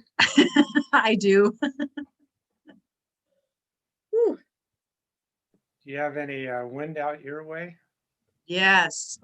I know it's crazy out there. Let me see. Yeah, it's breezy. I wouldn't say it's crazy. It was probably windier earlier, but Dave's up where I live. I'm actually at an office, so. Yeah. Not bad. Few gusts here and there, but this morning we had a gust that ripped through here that shook the house pretty good, but it's fairly, I mean, it's wind's blowing, but not bad. How is it at your house, Ron? Tony, Bad? Well, we got the mountains over here, obviously. Oh, yeah. And so the snow's kind of coming down, or at least twice some water, I guess, rain. But it's up there, and then hopefully it's going to change it the way it should be. We need some water. My gosh, it's been terrible. So let's hope so. I agree.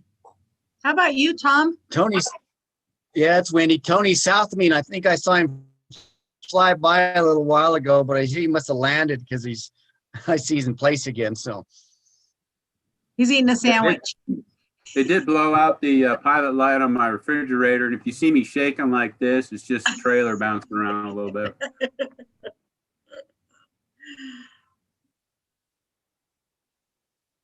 All right. Can we have everybody come back, please? I've got a couple more commissioners that I need. There they are.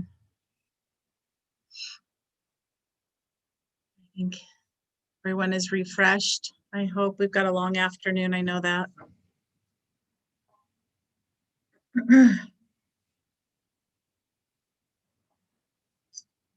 We'll give it just another minute for Commissioner Hubbs. I'm like, where's Alan?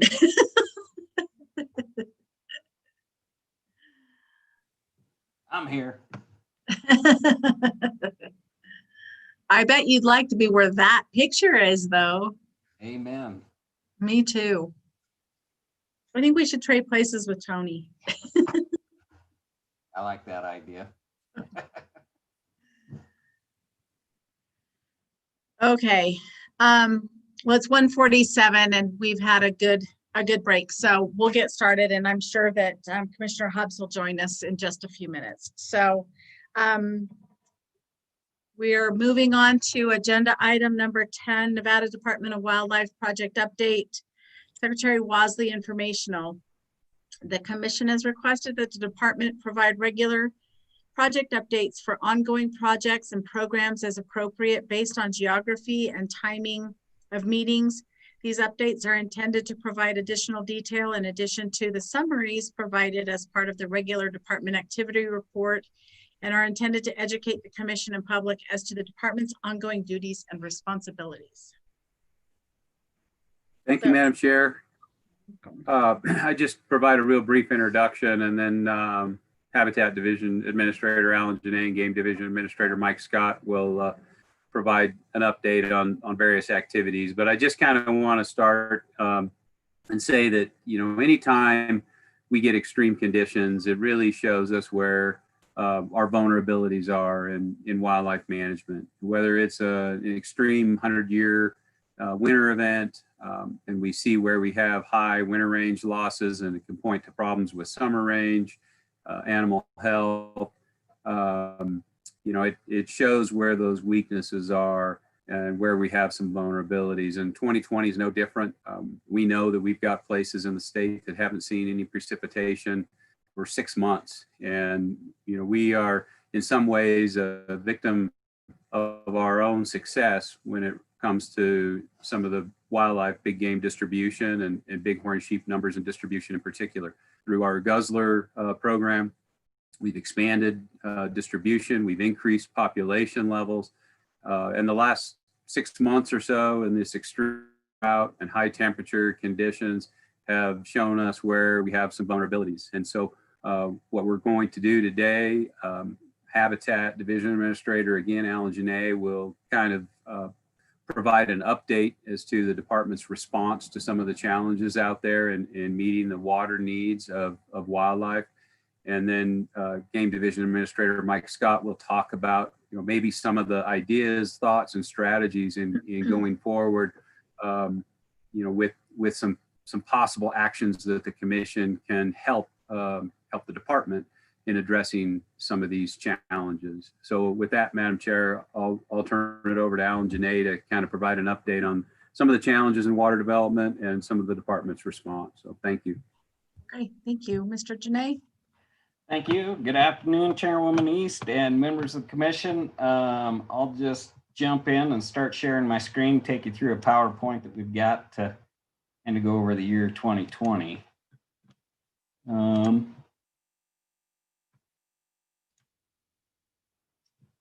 everybody see that? We'll take it so. So as I said, for the record, Alan Janae, Habitat Division Administrator. Just kind of wanted to give you an overview. Like Tony said, this has been quite the year for a lot of reasons, but also on the natural landscape front, it's been a very tough year. You see here. There we go. So when you look at this here, this is a just a map depicting the differentiation or the separation over average as to what we saw this year in 2020. These the map on the left is the average temperature departure from normal for July 29th through October 26th. As you can see, much of Nevada was greater than 4 degrees hotter than normal, and some particular areas were at least 6 degrees Fahrenheit above normal. I think everybody saw that. We saw overnight temperatures also staying higher than normal, as well as the daytime temps. We've talked about it a little bit, but the precipitation, across the state, you can see here on the right-hand map, the majority of the state is, 50% or less average precipitation for this time of year. Significant portions are very dry, seeing less than 5%.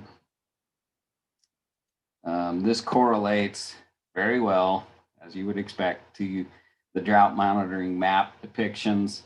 When you look at the start of the year in December 2019, right at that January 1 point, coming into this year of 2020, we really weren't sitting that bad as far as drought. And if you remember, we were dry for a little while, and then we got some spring rains, and we actually entered the summer,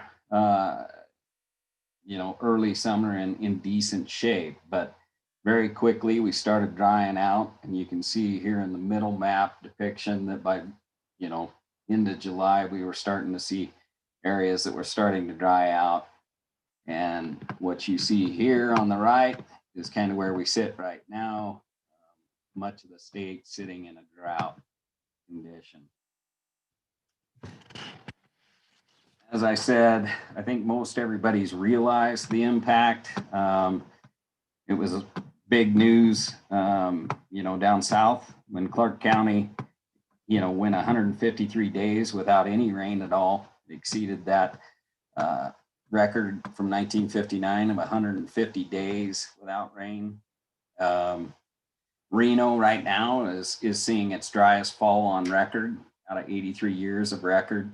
We've seen no rain since August 24th, and the last time we saw any measurable rain greater than the 1/10 of an inch was July 26th. So it's been really tough conditions.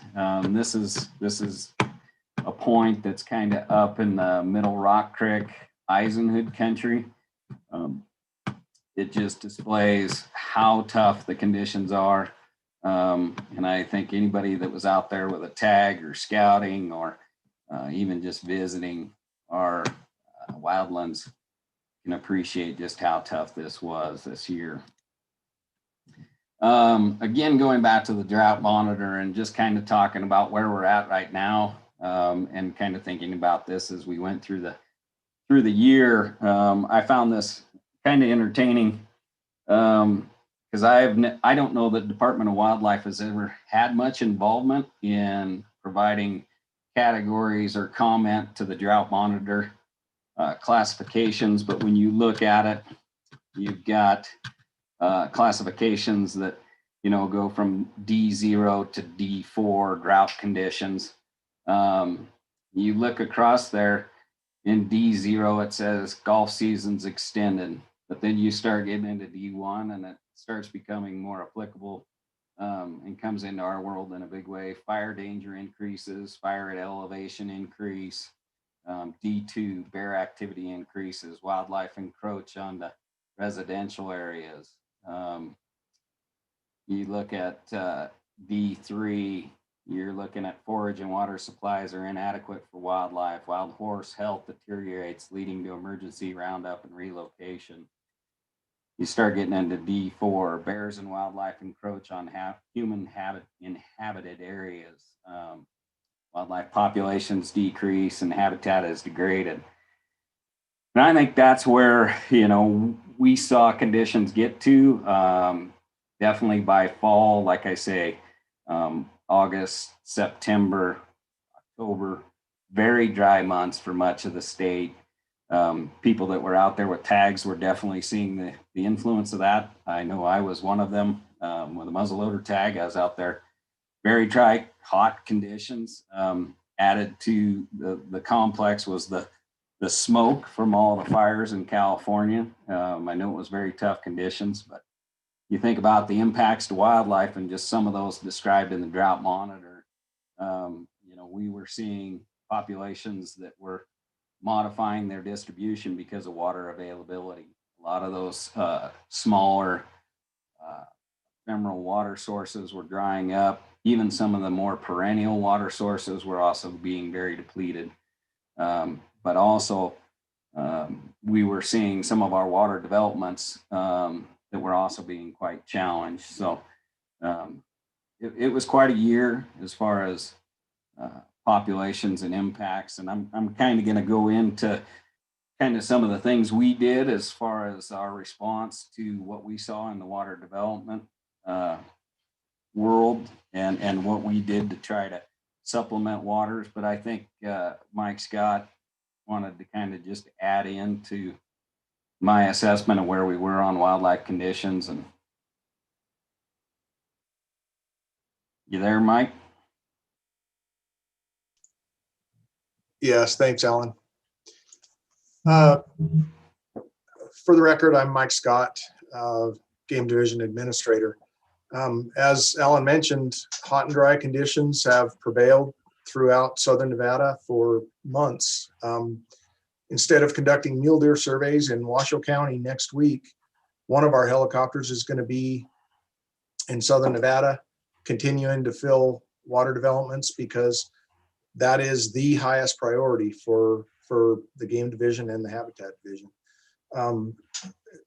We've enjoyed great success with our bighorn sheep management program for the past 40 years or so. It's been easy and it's been fun. Building water developments, trapping and transplant. We've just had great success. We've been able to increase opportunities for people to hunt sheep. It's been impressive to watch and it's been rewarding to be a part of.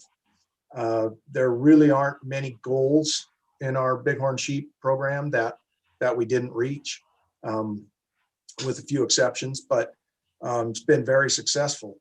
And we're not in the same situation with bighorn anymore. With disease concerns, we can't simply trap high density areas and move those sheep to other areas in Nevada or to other states. This year, when bighorn sheep surveys began in the Muddy Mountains, our biologists discovered a sheep mortality event at one of the water developments. And that immediately changed our focus from survey to really a rescue mission. we've been filling water developments in southern Nevada in an attempt to keep sheep from dying of dehydration. Some of the projects we've recently filled already need to be filled again.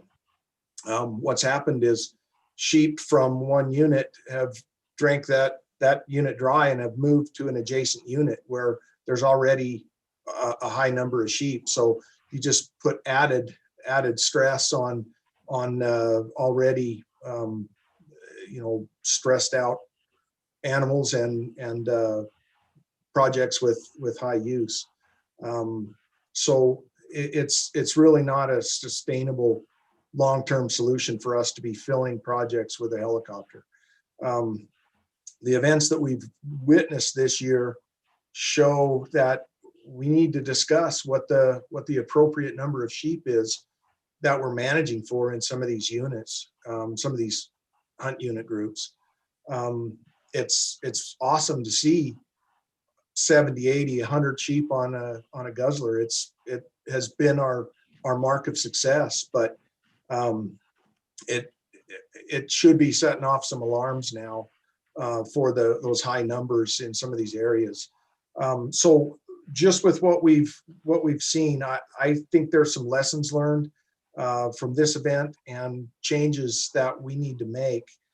Some of these include for the department, we're going to upgrade equipment so that when we do have to fill these projects in emergency situations again, we'll have the equipment that will be more efficient. We need to discuss how we locate bighorn sheep water developments in the future and how we can create alternative water sources when projects go dry. And then we have to discuss managing sheep numbers for worst case scenario weather conditions, such as those that we're currently experiencing. We've had a lot of discussion in recent years about U-hunts.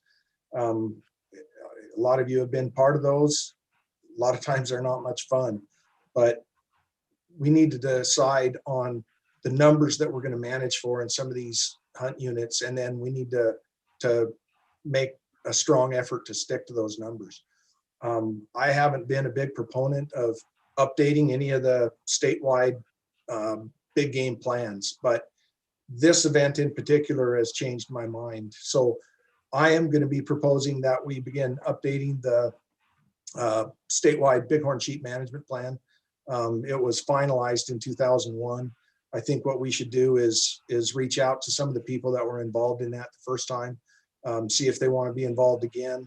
And then some of those that are either retired department employees or some that have passed away, we can replace with current individuals and anyway, start that process. So I'll go back over to Alan for some further discussion, but we'll talk about this more going forward.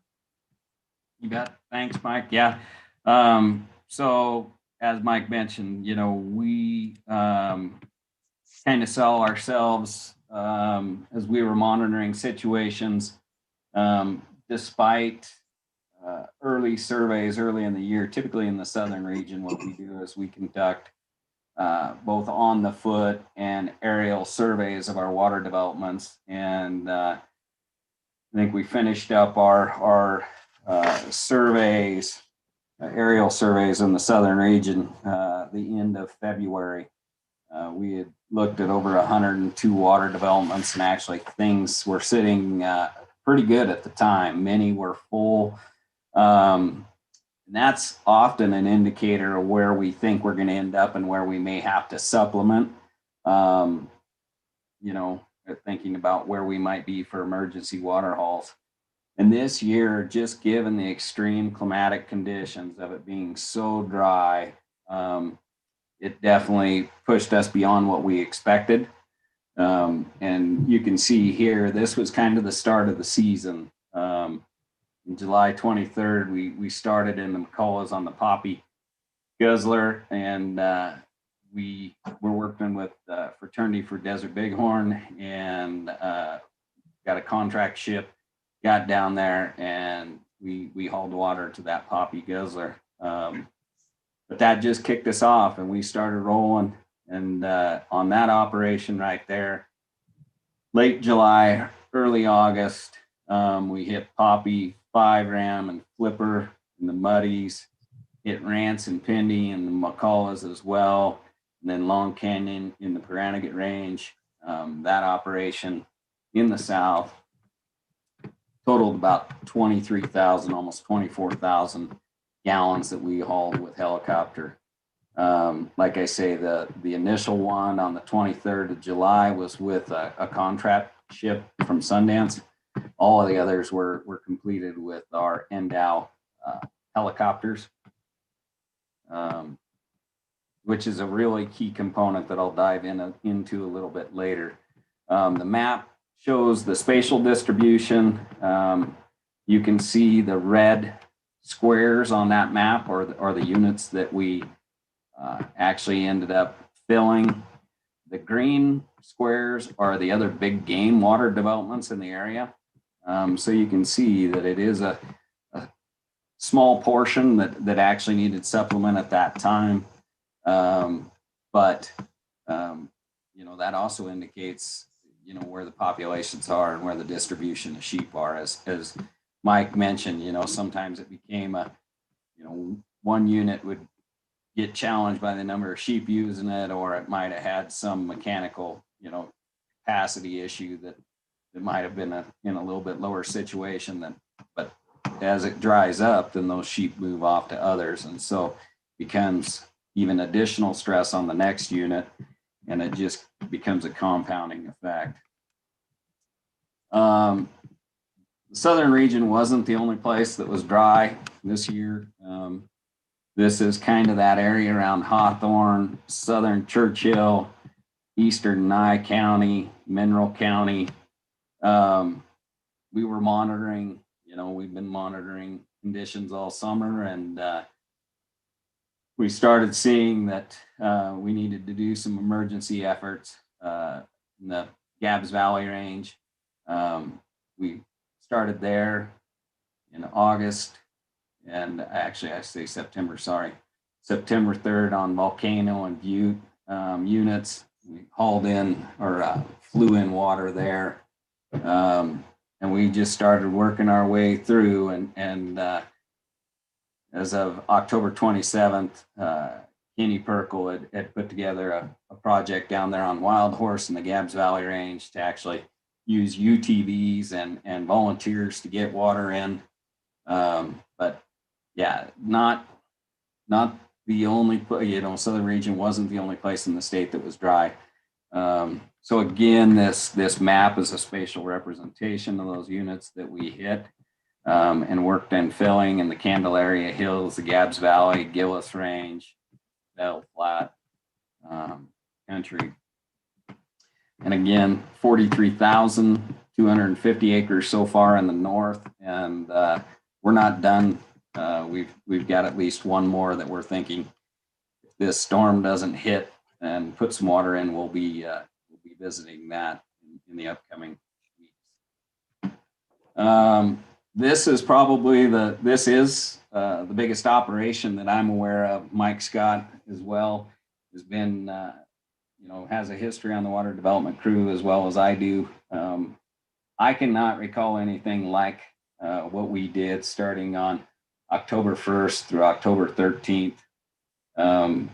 We, like as Mike said, they were out on bighorn sheep surveys, saw some guzzlers that were dry, saw some impacts to sheep. We immediately responded. I think it only took us a couple days to redirect resources, and we quickly brought personnel and both of our NDOW helicopters, took them down to the southern region, and we started moving on all of these units. It was enough to where in the process, what we did, you'll see 2 dates on some of these, like Rance, Penny, and Poppy. We actually went in there and we hit those units just with an initial effort to get some water in there to get enough to hold the sheep over, with the idea that we would come back, and you can see that the later date we did come back and top off those units. But very significant amount of water delivered. Again, you look at the distribution, it was kind of all over the southern region in the McCulloughs, Muddies, Meadow Valleys, Arrow Canyon, Pint Waters, Spotted Range, Desert Range, Vegas Range, Bear Mountains. And collectively, we delivered over 66,000 gallons of water. As I said, what was really key to this operation that was both of those ships were NDOW helicopters. That definitely increased our efficiency and our ability to adapt and kind of go where we needed to go. But it also had significant savings on the cost, of doing the operation. I believe our chief pilot gave us an estimate of it cost us about 67 cents a gallon to deliver the water to the site, and they were delivering on average about 1,000 gallons of water per hour. So pretty significant just how much we could get it done, and it was the key to the success in being able to complete that operation down there. So as I mentioned, we're not out of the woods. Just last week, our biologists from Pat Cummings from Game and Sam Hughes, our water development biologist down south, they did an aerial reconnaissance, went out, looked at where we have further needs. And right now we have a proposal to go back down there in the following weeks, and starting on the 9th, start filling some of these others like Yoxon and the Maynard Hills, North Wall and the Paranagats, East Paranagate. Again, going back to Flipper, Jerry, Cliffside and the Muddies, Sheep Camp and the East Paranagats, and up north here, Blush unit on the Monte Cristo range. So hopefully that'll wrap us up. Maybe we'll get lucky and maybe these storms will help us out. But when you take into account everything that we delivered, so far this year, we've delivered at least 132,000 gallons of water, almost 133,000. When we add on this 15,500 gallons here, that gets us up almost to 150,000 gallons of water that we'll have delivered this year. Like it says here, some of it's helicopters, some of it's actually taking trucks and pumps and going and delivering it. And as much as I'd love to say that, these next efforts in the next couple of weeks are going to finish us off, again, what we see in the forecast is a La Nina, which is that drier, colder prediction. You look at the southern end of the state here on precipitation outlook, and it, it's depicting, that we might be, 40 to 50% of normal. So in southern Nevada, that's a very tough situation. It may not have implications over winter, but it may have significant implications to where we start next year and what we have to do next year to deal with the shortage on the water in these units. So as Mike said, we're really going through the process of trying to it highlighted some things that we needed to do. We're looking at amping up our equipment to be able to, sustain 2 ships at once without having to borrow things, and also increasing the quality of our equipment to be able to conduct these operations. So it's good, but it's also, as Mike mentioned, what we can do with the water developments that we have and their capacity is we can only do so much. It might be something, it is something that we've got to address and look deeper into the situation than just trying to manage emergency water hauls. So on a lighter note, I've got the next slide, and it's a super, super cool video that Bobby Jones shot up when we were doing the Gabbs Valley Range water haul. And it'll just give you an observation of what a typical water haul looks like. So I'll hit that and then we'll go into questions. me see.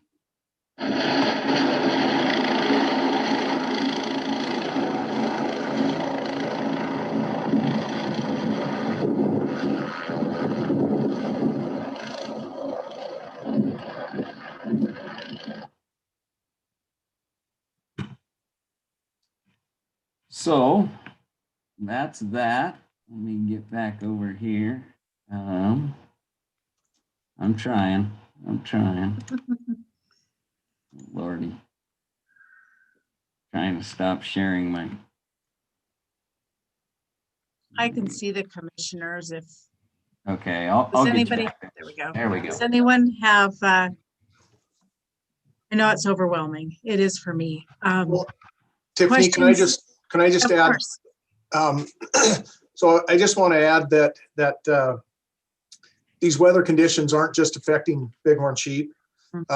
I've read through a ton of comments on social media describing how difficult the deer hunting was this year. I don't think there could be more difficult deer hunting conditions than a hot, dry October with 2 full moons. And then during the archery and muzzleloader seasons, I had numerous complaints about smoke, like Alan mentioned. So there's every good chance that, well, we're probably going to see lower success rates when it comes down to the return card information. If you compare our CWD check stations that we had in Eastern Nevada this year compared to last year, there's lower success rates just anecdotally. And then also we've heard reports from Southern Idaho. Idaho Fish and Game put out a document that said that they are looking at reduced harvest rates as well.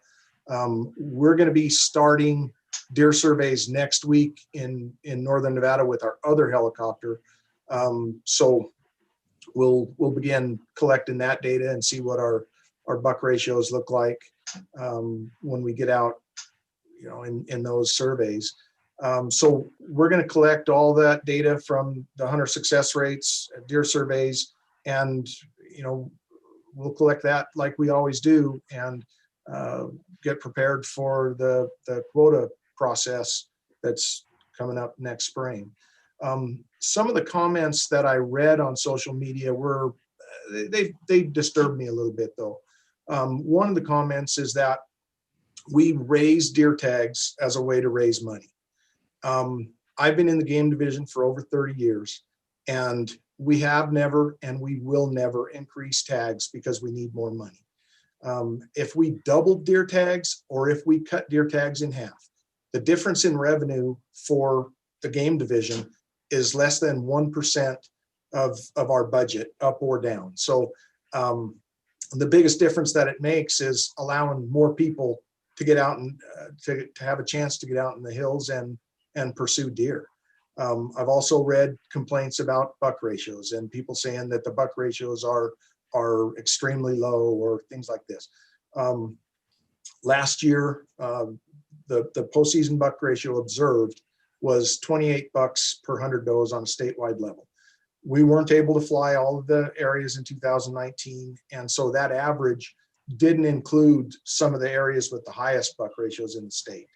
So we've tried to increase tags in some areas just to start bringing those buck ratios down to where we said we would in the guidelines for harvest management.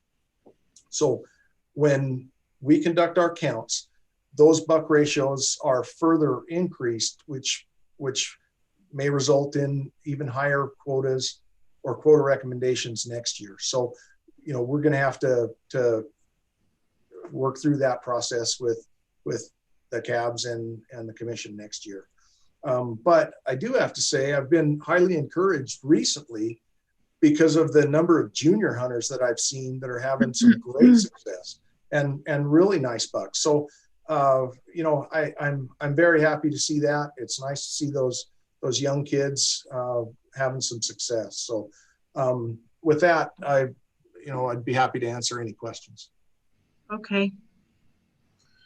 I have a couple, but I'll open it up first to everybody else. Anybody have questions for either Mr. Janae or Mr. Scott?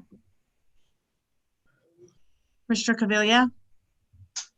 I guess probably everybody figures it out by now. I'm really into the sheep, so that this was a big deal, you know. I guess, did you guys have a plan? You know, last year this happened to an extent in the muddies. It happened late in October. We went dry in the muddies last year.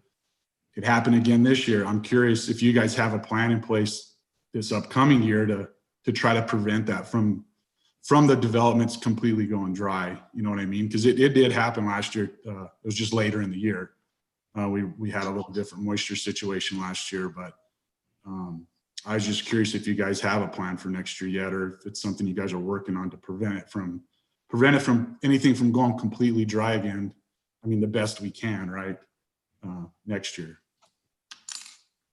Yeah, thank you. You know, and Mike can weigh in as well, but yeah, we're definitely looking at it. We're trying to take assessment. It's going to be really a matter of what we observe this winter. Hopefully, you know, it's a prediction, the forecast. They're not always right, so maybe we get lucky. But we'll continue based on our, you know, experiences, and we'll continue to monitor. And the nice thing is like I say, we're buying equipment to basically increase our efficiencies. There's lessons we've learned. There's things that we're tweaking within the system. Like I say, we've never done hauls to this level.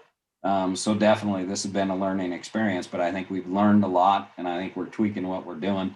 But also is there's, you know, opportunities to look at some of those units that we have and modify some design, you know, increase efficiency on some of those units.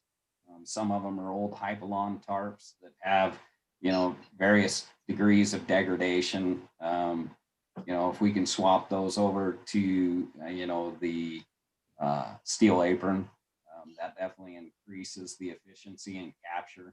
And so for a given rain event, we'll capture more rain than we do on a Hypalon tarp. So we're looking at things. We're definitely taking an assessment of those units and trying to think about that, but that's going to be a long-term solution. But I think the more short-term to next year is just keeping up with the monitoring and using the experiences that we've had on these operations to basically be ready to go.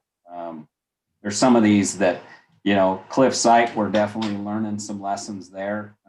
That's a tricky site to try to either deliver water to aerially or from the ground, really challenging.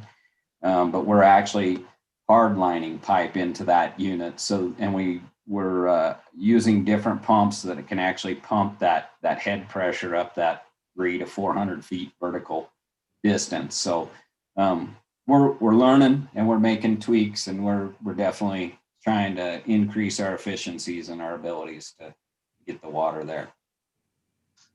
Madam Chair, if I may. Yes, Deputy Director Rob. Jack Robb for the record. I want to point out a few things. We did our February flights, and we are at 90% capacity on average on all of our guzzlers, and that has been historically our gauge that tells us we can make it through the next season, and we were there. We found out early, and I've had friends and sportsmen contact me and be really negative about the department's approach to these water holes and the deaths that occurred.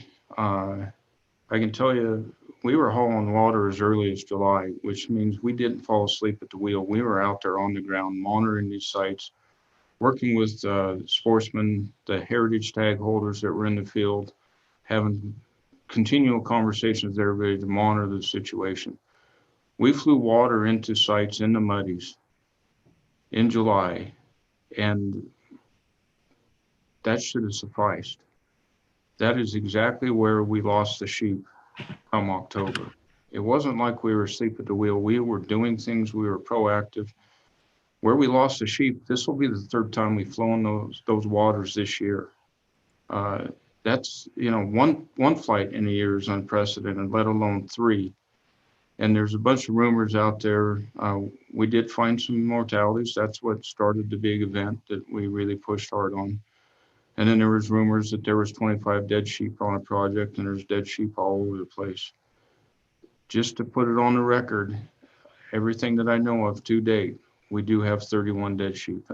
And that's the number that I am fairly confident in. And had we not acted as fast as we did, the morning that we got the notification that the guzzlers that we already filled had dead sheep around them, we were making contact with NGOs, getting funding through NGOs. We were rounding up the troops from multiple divisions, every region, to mobilize to get down to the muddies and to Southern Nevada to make sure that we didn't have additional mortalities.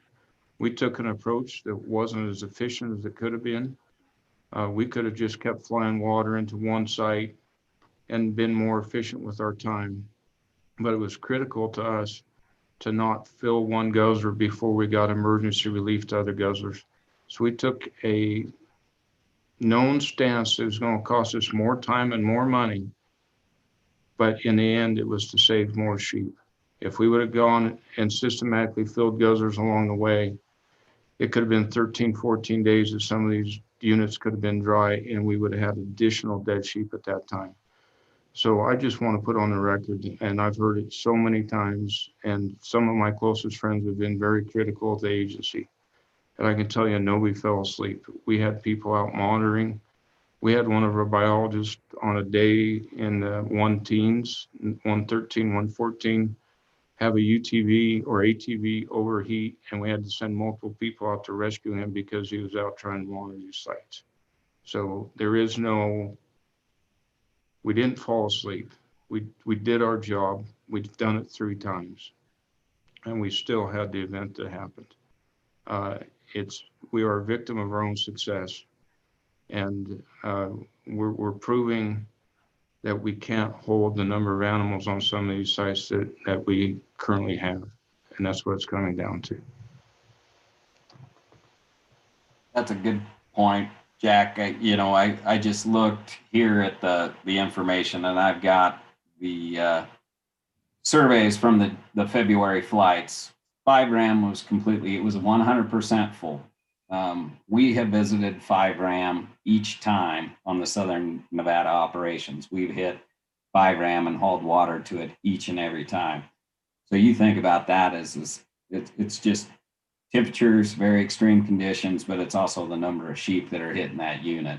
That's just really pushing us beyond, what we considered and what our abilities are to hold that capacity of use at that particular unit, not what it was built to do. Hi. I have a couple of questions, and Commissioner Caviglia asked one of them, and it was about forecasting. But are other states seeing this as well? We're not the only ones experiencing this. I'm assuming everybody else. You mentioned Idaho. Are other states seeing these kinds of issues?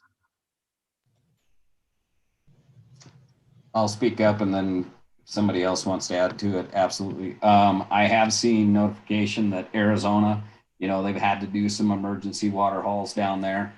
One of the things I forgot to give an answer about was some of their sites are a little bit different locations. They've got some remote monitoring on some of their sites. Those are things that we're looking at on possibilities in our world, is try to find something that gives us real-time observation without having to actually send a person or a helicopter over it to verify.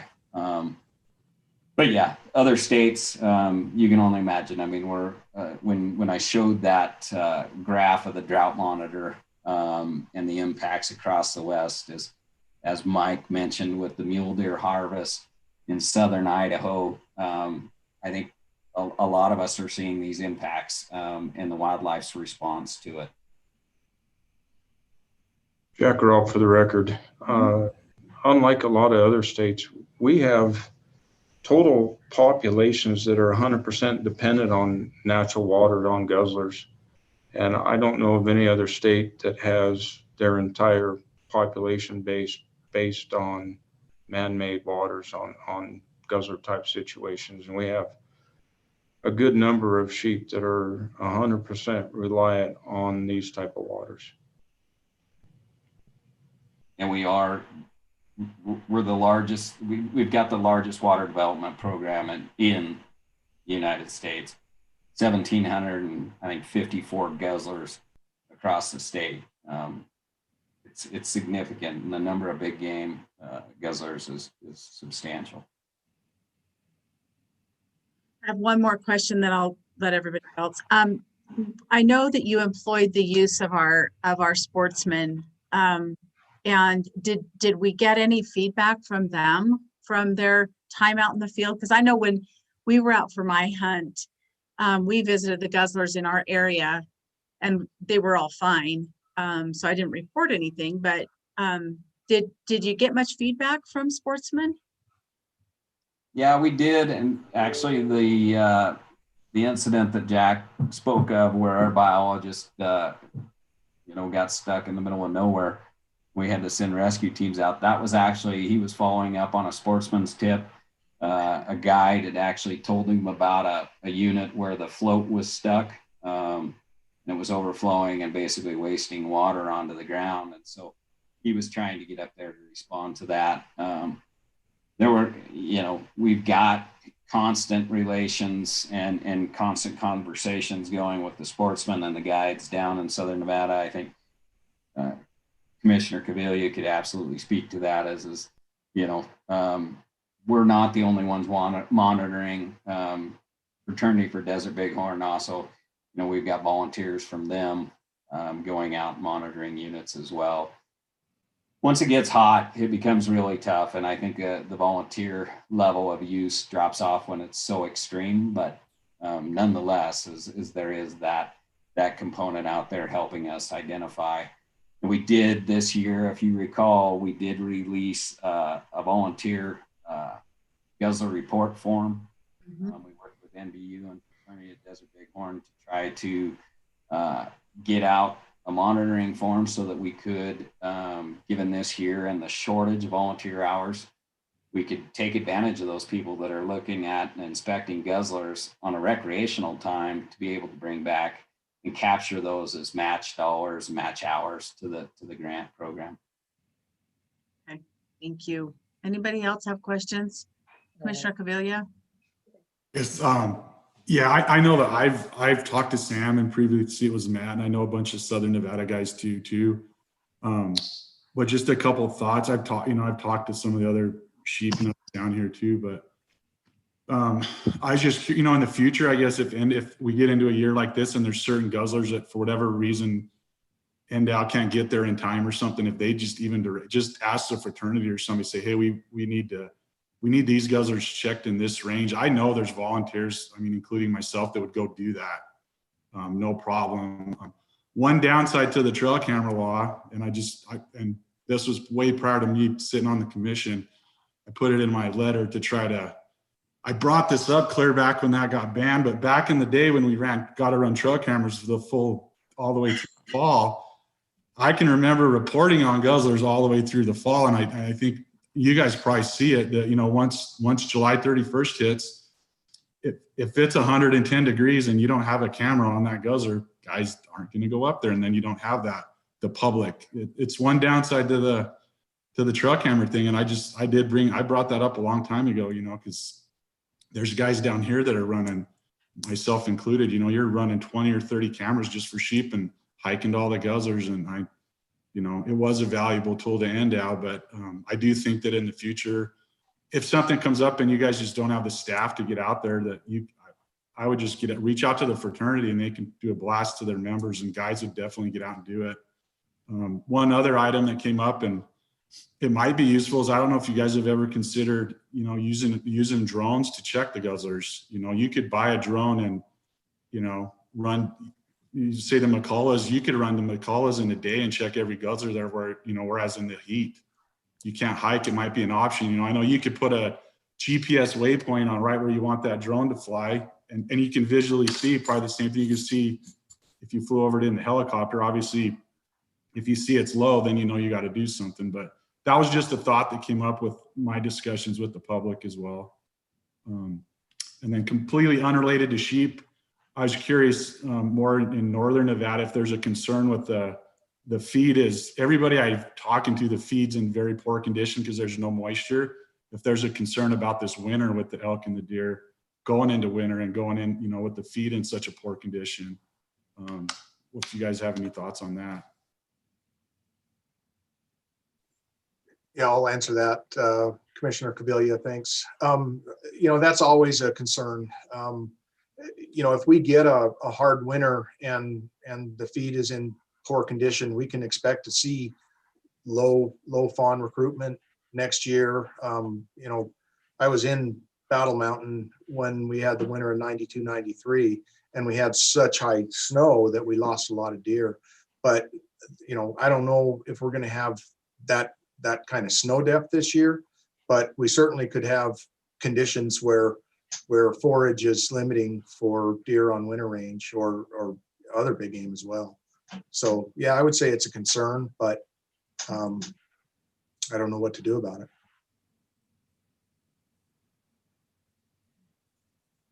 Commissioner Perini. Thank you, Ms. Chair. You know, there's a little bit of redundancy if I could talk, and I'm sure that's already been mentioned in a few minutes ago, but I think that our Deputy Director, Jack Robb, really did a good job for us here in Douglas County, because we have an organization there that we were willing to give quite a bit of money to NDOW to help with that water to go to different places. And it really did make a big difference. I think we didn't have to, because there was other organizations actually had enough money to help them with NDOW to get that water. But I can tell you this, is that our organization here, the Carson Valley Chucker Foundation, we were willing to give money. I mean, it really was. They were really fair to do that, something right away, without question. They wanted to move on that to make sure. And you got to remember that the chucker had to have water too. Not only deer and all those things, but the chucker were really having problems on those issues too. But I think one of the things that worked out, I hope, pretty well, because I think it was a good idea. An organization, we had 700 people that come to our events, 600. And what we do is every year we keep all their names and their addresses and that sort of thing. And I think other organizations the same way. If we have those situations where we don't have lack of water in certain locations, at least we can get that information to each one of those people that are hunters or outside activity, and finding out the guzzlers have issues, they've been broken down, there's things that are not working right. That is something that they're going to think about, gee, it is there, and I need to give that information to NDOW. So that 700 numbers that day that Jack mentioned, we sent it all the way through to that. And maybe they didn't do a lot, maybe there was not a whole lot of problems, but if every organization we can do that at immediately done to make it the way we want it to be, and make it better, I think it's going to make a big difference. So I'm just saying, we did it this year. I think it's something for all organizations to have that ability. They want to help, they want to hunt, they want to have these animals doing really well. And way to do that, they feel good about it, that we're giving information to them to help us all to do better. So that's my certain whatever it's worth, but that's what I think is good. Thank you. Commissioner Allenberg. Yes, I want to really thank the department for all their efforts. They went through extraordinary times and did extraordinary effort to help with the problem there. I think I've heard a lot of great ideas, all the way from getting the sheep management plan addressed and looked at to guzzler ideas. But I really think we have to have that same intensity in coming up with an action plan, a definitive action plan where we know who's going to do what the next time this stuff occurs, in what area, what region.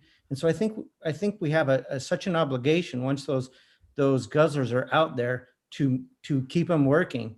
And so I think that we have to do above and beyond ideas. I think we have to have action plans to say, hey, look, this is what we're going to do when this event occurs. Have a list of volunteers, have a list of department people responsible, and funding models, the whole works, the whole package. I think it's necessary. You know, we've done such a great job with them, but that's only the first half of the job. The second half of the job is to ensure that they work. Thank you, Commissioner Alberg. Any other questions or thoughts? Vice Chair Barnes? Just a comment, and Jack kind of alluded to it about everybody being critical to the department. Our family's been on our ranch since 1948. My dad was 2 years old when they moved here, and he's never seen anything like what we experienced this year. We had severe heat, severe drought, and a lot of our permits rely on water developments. And in this summer, we spent a lot of time monitoring them because it doesn't take a lot for something to go wrong. And you can be on top of something all the time and you can still have a wreck. So I think the department did a great job, because even when you're on top of stuff, it's not easy, and it's easy to get behind. So I understand what they went through. You know, as far as the feed conditions we're looking at, a lot of the feed that we're seeing out there is what was left over from last year. I mean, these animals were eating last year's feed, wildlife, domestic livestock, whatever. So that's what we're looking at. We talked about winter ranges. I know that there's some white sage and black sage areas that when you grab that brush, it just disintegrates in your hand.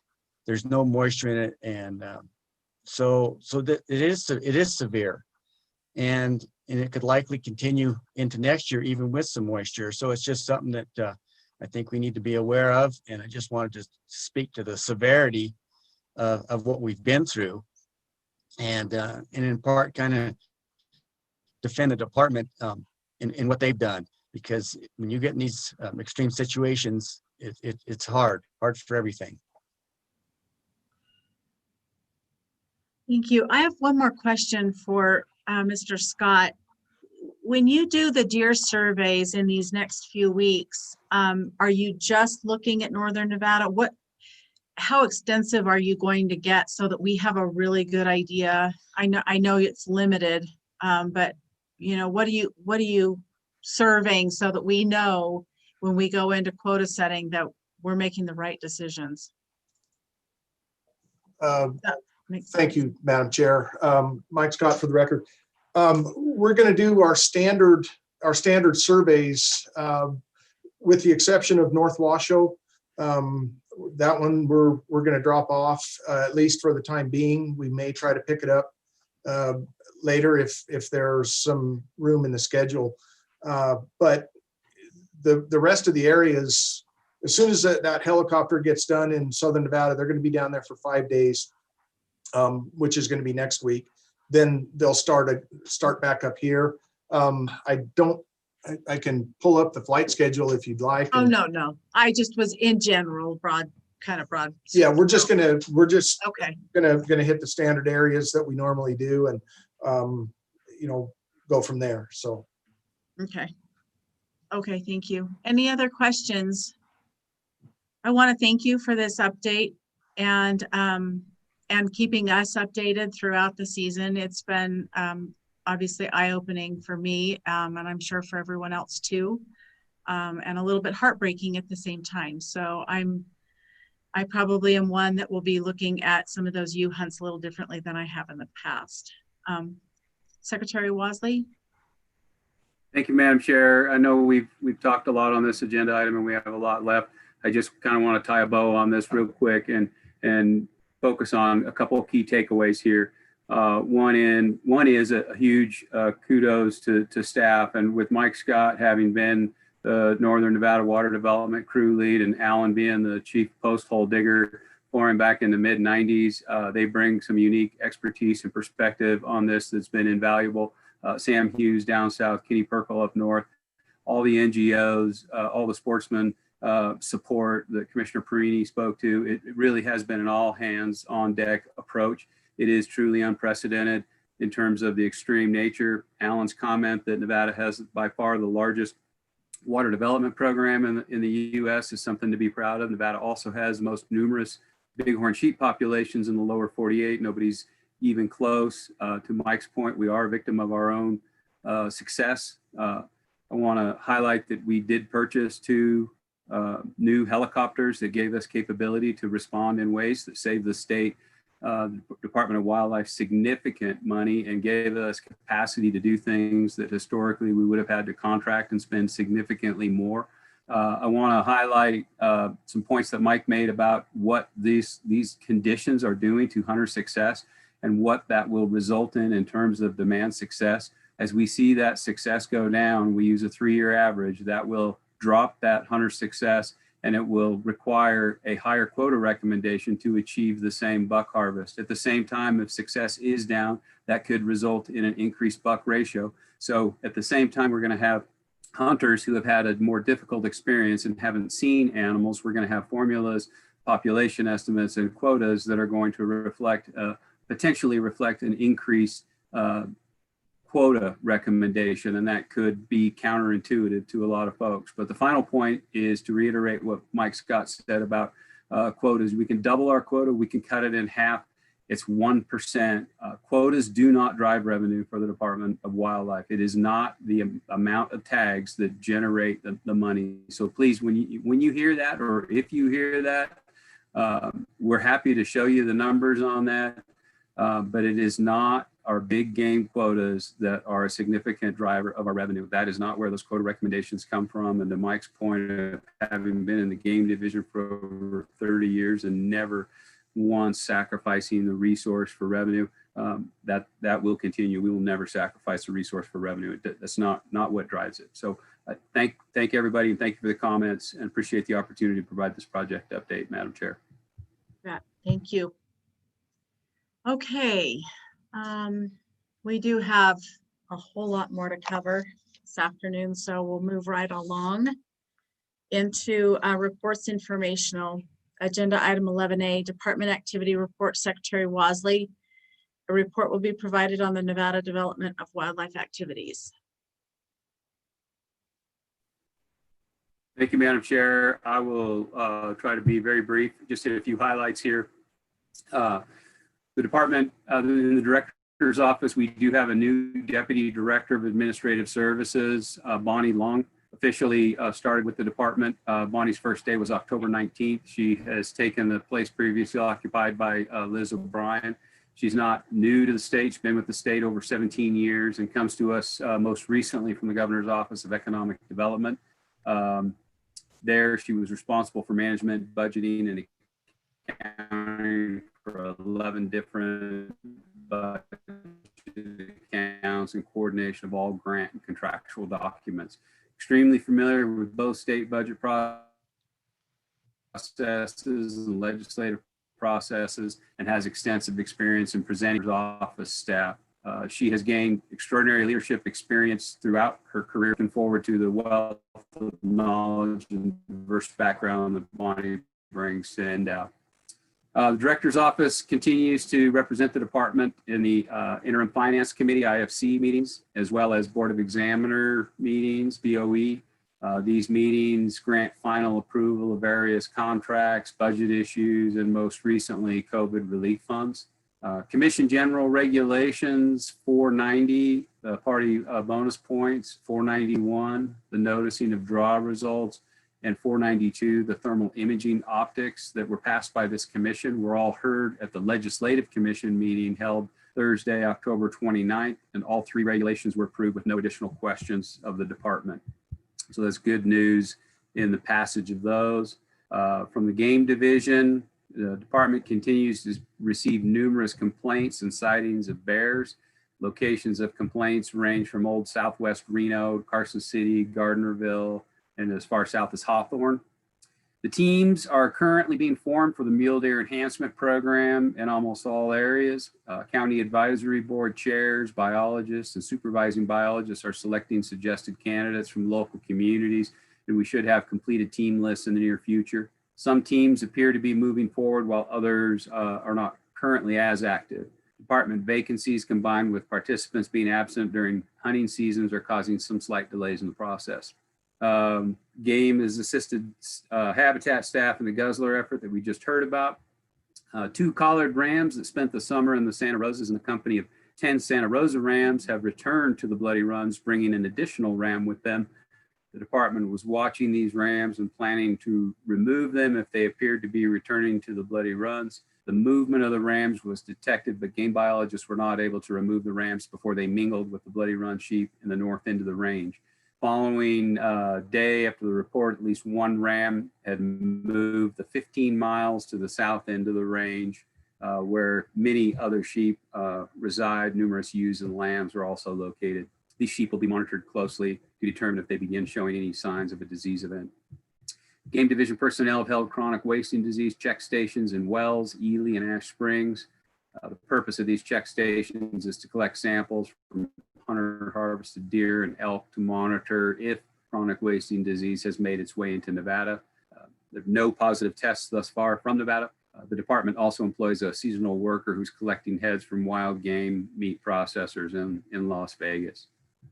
Lastly, from the Game Division, a young male collared wolf moved across the Oregon-Nevada state line and spent a couple days in Nevada in Unit 032. Apparently didn't find anything too exciting in Nevada, and at last report had moved back 40 miles north of the Nevada-Oregon state line. This event resulted in close coordination between the department, the USDA Animal Plant Health Inspection Service, APHIS, Wildlife Services, and the U.S. Fish and Wildlife Service. Current federal state coordination plan for gray wolf activity in Nevada will be updated for key contacts, but will remain unchanged for content as the current plan appeared to have worked well. From the Habitat Division, the department has begun working on the 2020 wildfire rehab activities with contractors beginning to spray herbicides to inhibit annual invasive grass growth and drill seeding of preferred plant species. As previously reported, the department's rehab plans will stretch across almost 70,000 acres, 35,000 acres of herbicide, and approximately the same amount of reseeding. 21 wildfires, working with 14 partners, 20 funding programs, and committing nearly $2 million. The Energy Planning and Conservation Fund and the Fund for the Recovery of Costs, which was Assembly Bill 307 from a few sessions ago, has 25 applications during the 2020 calendar year. Project applications include 4 large-scale energy transmission lines, 9 solar facilities, 3 fuel pipelines, and 9 geothermal facilities. Nevada Wildlife Heritage Grant announcement has been distributed and updated to the Heritage website. Applications from external partners are due Monday, March 1st. The department's vegetation monitoring crews wrapped up another successful season of monitoring project sites across the state. Despite COVID-related delays and logistical challenges, the crews were able to complete 452 plots at 21 different sites. Internal management reports and partner agency reports and analysis will be forthcoming to inform future management decisions. Lastly, from the Habitat Division, reservation draws to guarantee access on the opening day of waterfowl season at Key Pittman and the first 2 waterfowl hunt days at Overton were conducted late September with assistance from DATS staff. The success rate of receiving a reservation for one of the 39 available hunting blinds at Overton was 71% on opening day and increased to 85% for the second day. 64% of the applicants were successful for Key Pittman, which is limited to 55 hunters on the opening day. A slight increase in applications were received this year with a total of 136 for all 3 hunt days as compared to 128 received last year.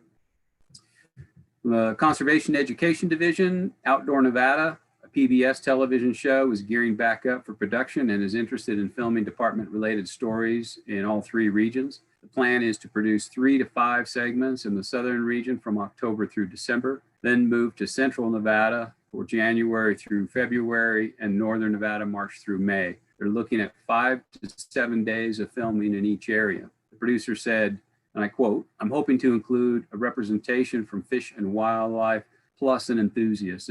This way it covers 2 angles. Please know my goal is to educate, entertain, and hopefully create good stewards to the environment and outdoor community," end quote. Conservation Education team hosted the 4th waterfowl hunting workshop with Ruben Aquino, a local waterfowl hunting expert, as a presenter. The subject was hunting tactics and opportunities in southern Nevada. Angler Ed staff developed a virtual webinar called Nevada Fish Camp. It was a Zoom hosted, recorded, and will be posted on the department's YouTube page and social media. Former Department AmeriCorps Scout Kirby was one of top 3 finalists for the Governor's Points of Light Award. Ceremony was initially to be held in Las Vegas, but had to be rescheduled due to COVID. It was rescheduled to a virtual ceremony held on Friday, October 23rd. Con Ed team members assisted the Lake Mojave fisheries biologists with gill netting and electroshock fishing efforts, videotaped these research efforts for use in social media and other public relation efforts. For the last few months, a PIO from headquarters has represented the department at the Governor's Joint Information Center in Carson City relative to COVID efforts. It's a lead role with the editing videos in addition to creating graphic social media campaigns and reports that are being presented to the public. From the Diversity Division, diversity staff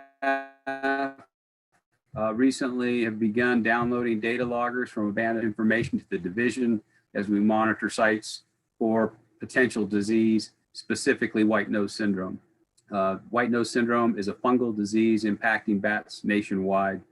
So far, it has not been detected in Nevada, although other western states such as California and Washington have possibly detected the presence of the fungus. Diversity staff are beginning to deploy cameras throughout the Tahoe Basin that will help staff detect Pacific marten and snowshoe hare presence. These annual surveys provide important information on distribution of these species and help define areas of use. Determined that delisting the distinct population segment of the western yellow-billed cuckoo from the Endangered Species Act threatened list was not warranted. The species will remain designated as threatened. Lastly, from the Wildlife Diversity Division, Wildlife Diversity conducted a survey to understand the current use of the 2012 Wildlife Action Plan and to learn from partners and the public what they would like to see changed or included in the next revision. In the Fisheries Division, Western Region staff are working with the Division of Public Works on potential plans to reconstruct the dam at Hobart Reservoir in Washoe County. Recent engineering assessments indicate the dam will require major reconstruction to address safety concerns and will be reviewing options to limit the impact of this popular cold water fishery.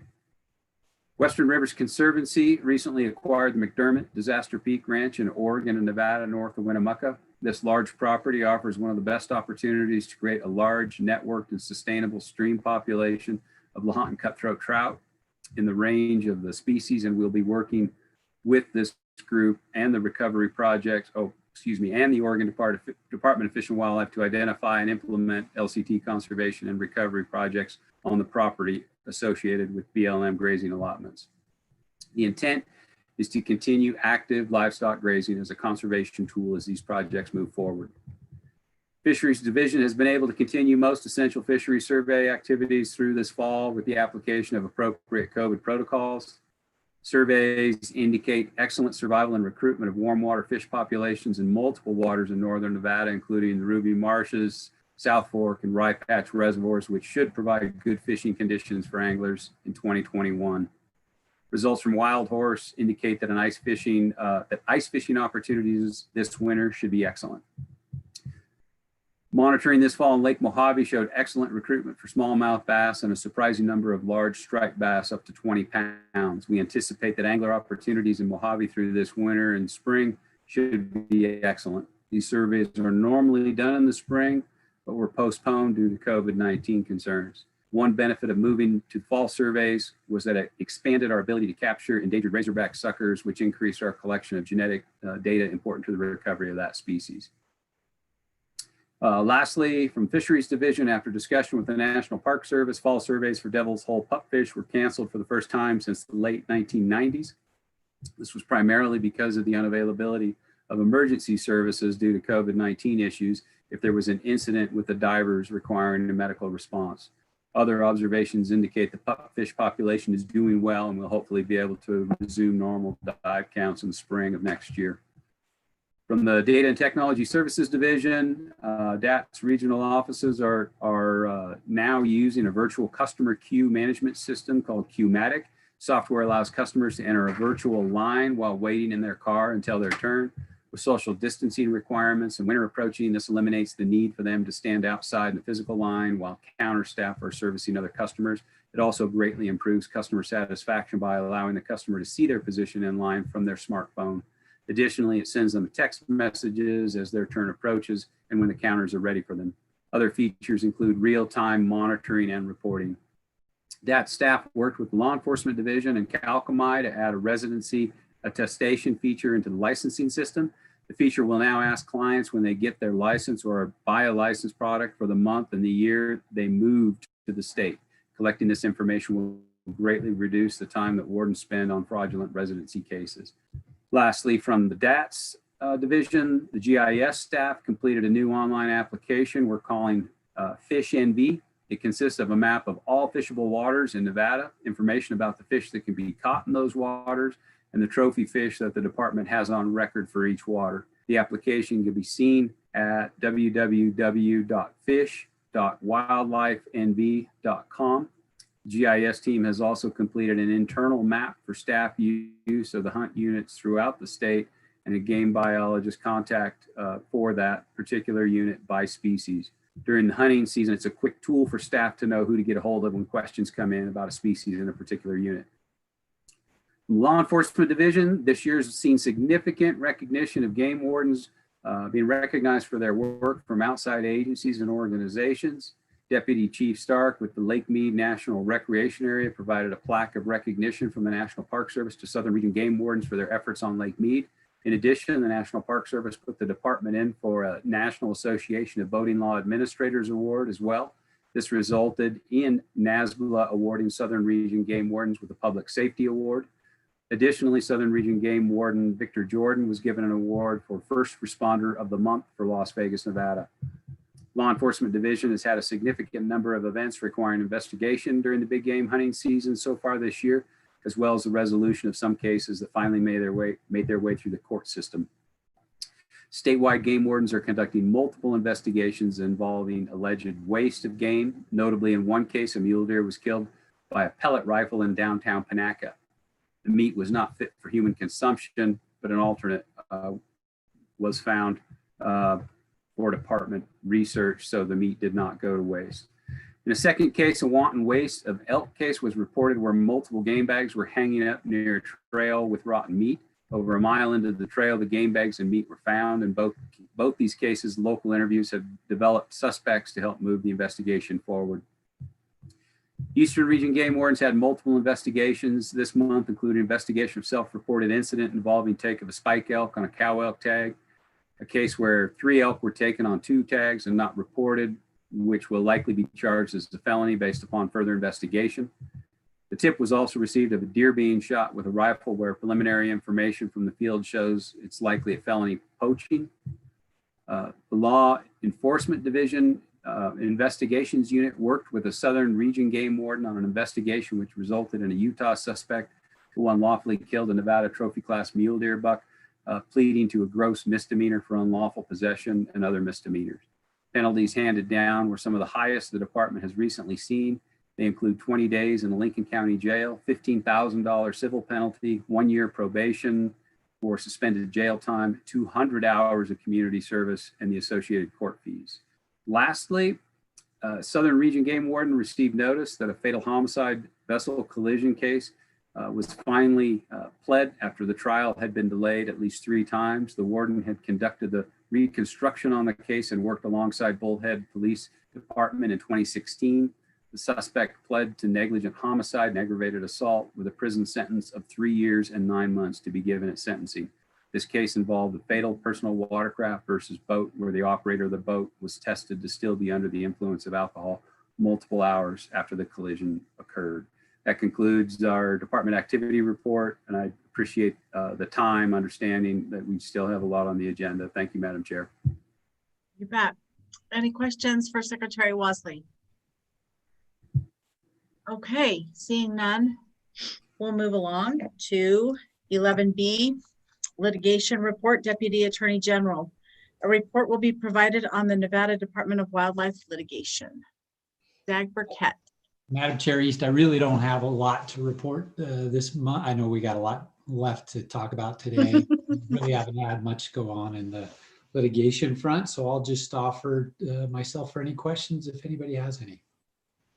Any questions for Dag Burkett on the litigation report? I know you've been busy, so.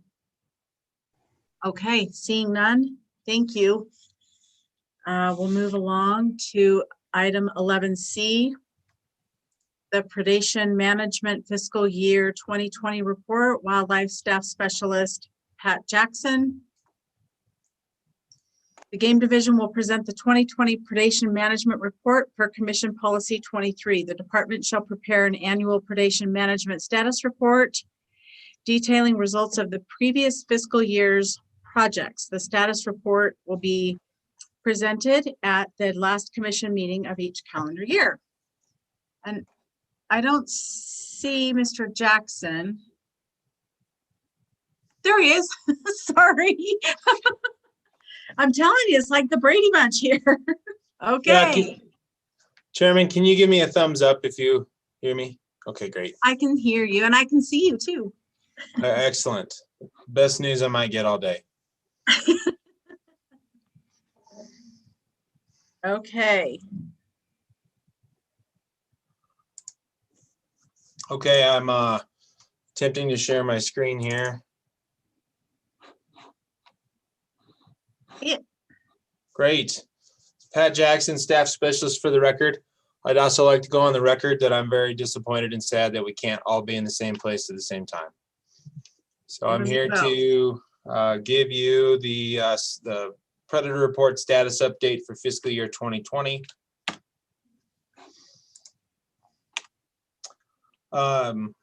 Excuse me. So just a quick update. One thing I'm going to be putting on our website is a $3 Predator fee resume.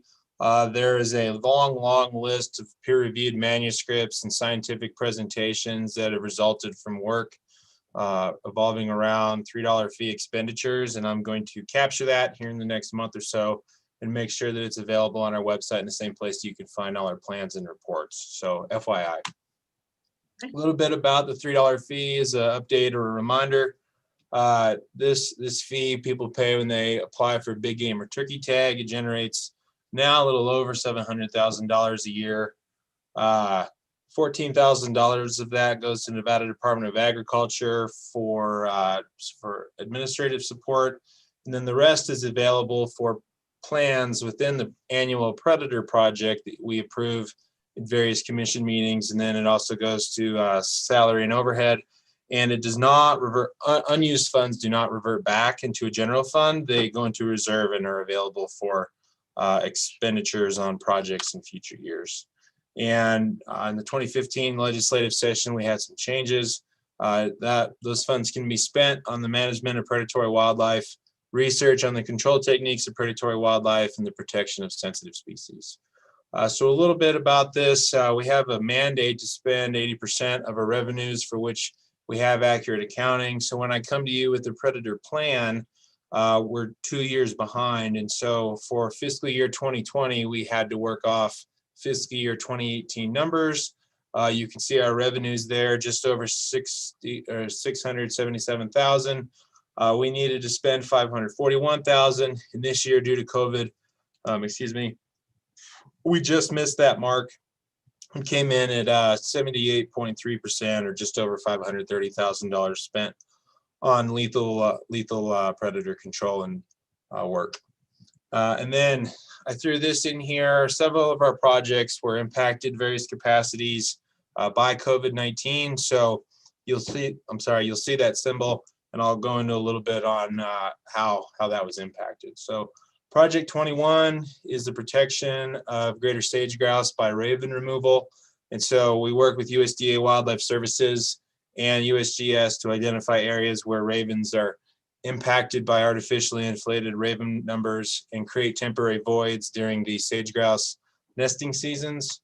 And though we have a permit from the U.S. Fish and Wildlife Service for 2,500 ravens, this year we only were able to remove 777. That was in part due to COVID, but predominantly due to a new environmental assessment that the Bureau of Land Management was forced to conduct because of the use of M44s on public lands for livestock protection. So that's a controlled toxicant on public lands.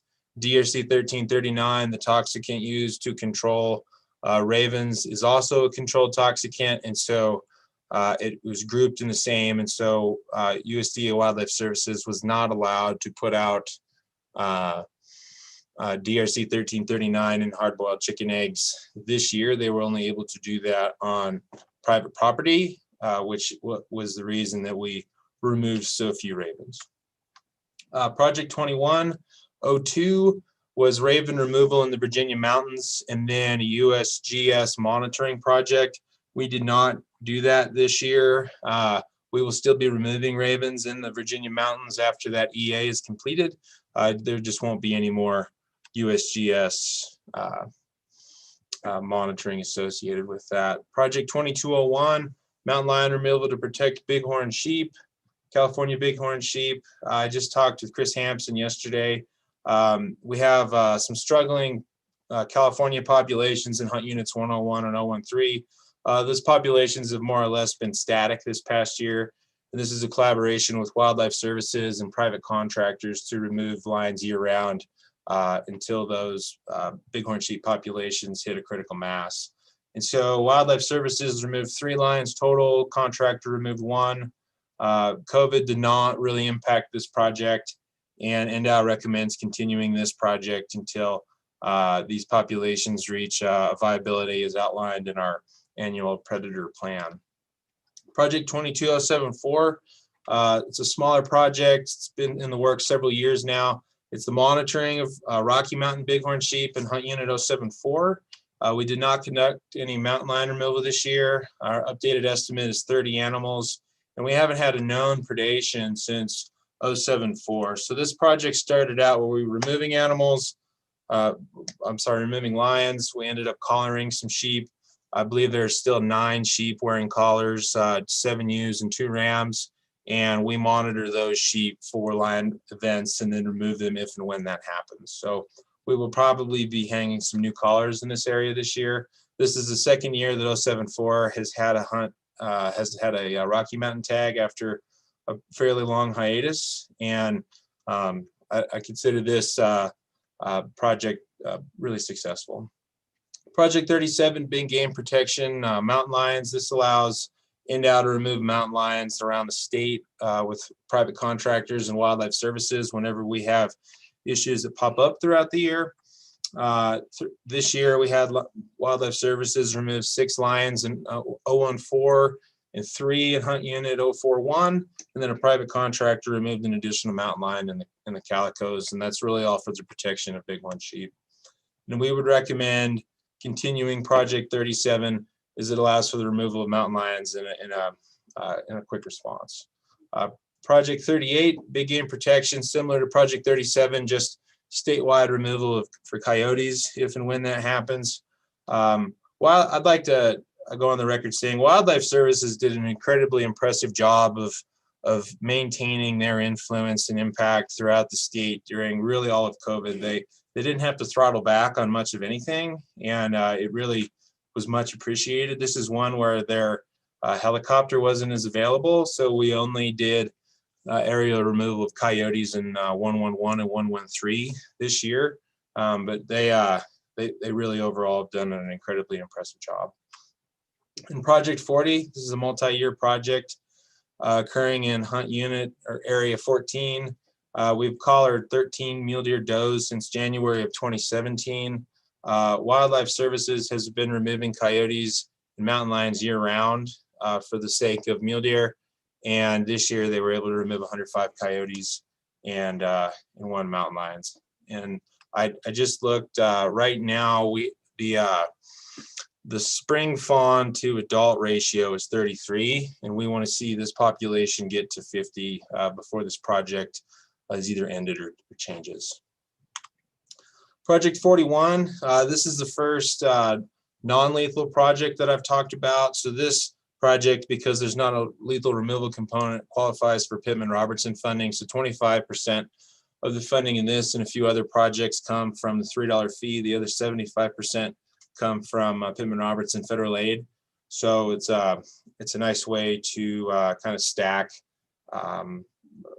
money for science. So in the NDOW side, we deployed 25 Argos transmitters on Ravens, and when we monitor those, the USGS did a lot of analysis as well as field work.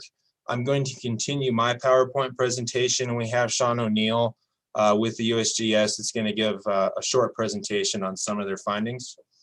And we would recommend continuing this project due to the impacts of ravens on greater sage grouse. Project 42, assessing mountain lion harvest in Nevada, another COVID impacted project. We had some contracting about set up with or a contract about set up with 2 researchers at about the beginning of COVID, just with state purchasing. It didn't work this fiscal year 2021. However, we're now going to do that work instead as a sub-grant, and they've just successfully submitted a proposal to us, and we're initiating that paperwork, and we should have some initial findings on assessing mountain lion harvest in an integrated population model really by the next time I speak. Project 43, meso predator removal to protect waterfowl, turkeys, and pheasants in wildlife management areas. Wildlife Services did quite a bit of work in Overton, however, had to throttle back some in Mason Valley.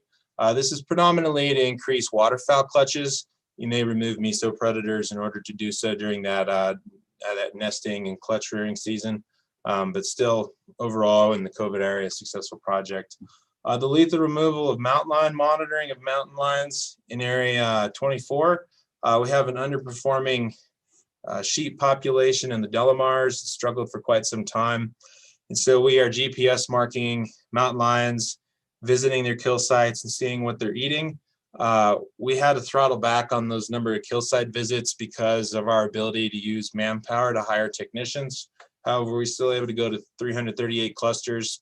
A GPS cluster is just a series of points close to one another from GPS data. We then make a fairly safe assumption that the mountain lion spending a lot of time there is killed and ate something. Visited that site, 280 confirmed kills. I'm sorry, it was 288, was a typo. 76 of those 288 sites were confirmed horses, and only 1 out of the 288 were sheep. Just some pictures of horses that got chewed on by mountain lions.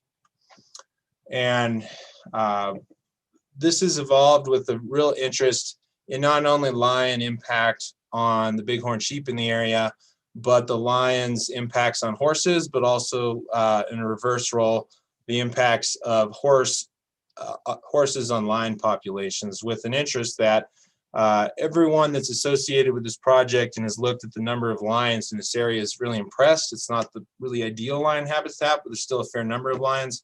And there's an assumption that that could be so because of the number of horses in the area. And so in a collaboration with USGS and Utah State University and the Bureau of Land Management, we're going to visit sites in both the Delamars and Clover Mountains. And in the foreseeable future, expect a horse roundup to happen in the Delamars, but not the Clovers. And then we'll see what the resident mountain lions do or don't do. Do they prey switch? Do they leave? Do they perish? Is it a combination thereof? So we recommend continuing Project 44. Project 45 is a collaboration with the University of Montana and Michigan State University. This is a series of about 100 trail cameras with hair snares across Nevada. As you can see that map, the western part where bears do or may inhabit the state. This project over the last 3 field seasons has collected over 500 unique hair samples and over 3 million photos. All those photos have been processed and physically looked at by a human to determine what's in them, if it's a bear, if it's a coyote and whatnot. And the models have been developed. And so we will have estimates of the bear population from our collaborators by the end of this fiscal year. And we recommend consideration for continuing this project in some capacity. This time next year, I'll be speaking to you about Project 46. The project in Northwest Nevada to look at mountain lion and deer populations. This is a very similar project. An interesting lesson that we've learned from this, initially believed that we would learn more about bears by conducting hair snare samples, but threw out a trail camera at each station to kind of see what happened. And with improvements in density models, we've seen that those trail cameras are substantially more impactful and telling than the hair snares, and they're quite a bit less work. Hair snares have to be visited once every 2 weeks. Trail cameras once about every 6 months. So you can pause your questions and we can let Sean O'Neill speak. We can entertain questions at the end of that. Why don't we go ahead and let Mr. O'Neill speak and then we'll come back. Okay, thank you, Pat. Everyone hear me okay? I'm going to share my screen here and see if I can get my presentation loaded.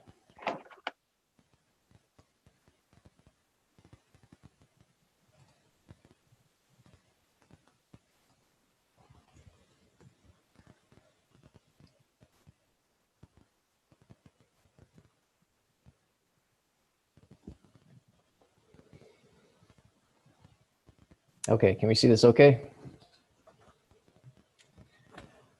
All right, so for the record, I'm Sean O'Neill. I'm with Pete Coates Research Group out of the Western Ecological Research Center with USGS. I'm happy to be here today to talk about some of the research we've been working on to develop decision support tools to support management of raven populations for the benefit of greater sage-grouse and other prey populations.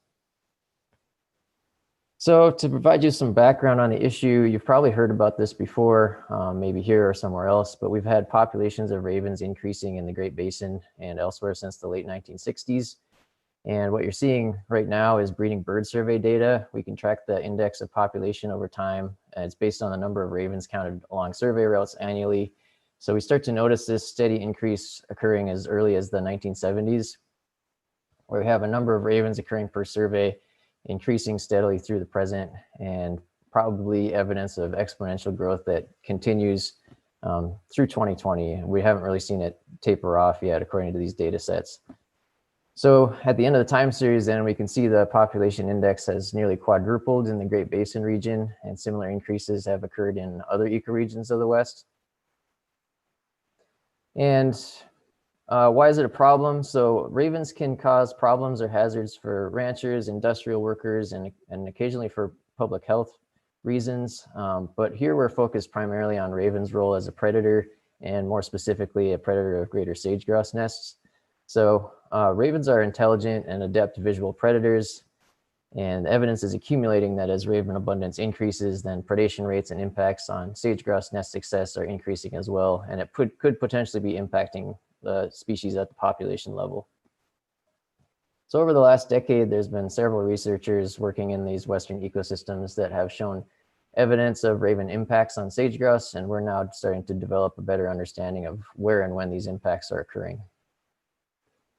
And you've probably seen something like this before, but we're focused on sage-grouse here. They're threatened by population declines due to habitat losses resulting from multiple causes, human infrastructure and energy development, encroachment of coniferous tree cover in some areas, invasive grasses fueled by increasing wildfire events, and many others.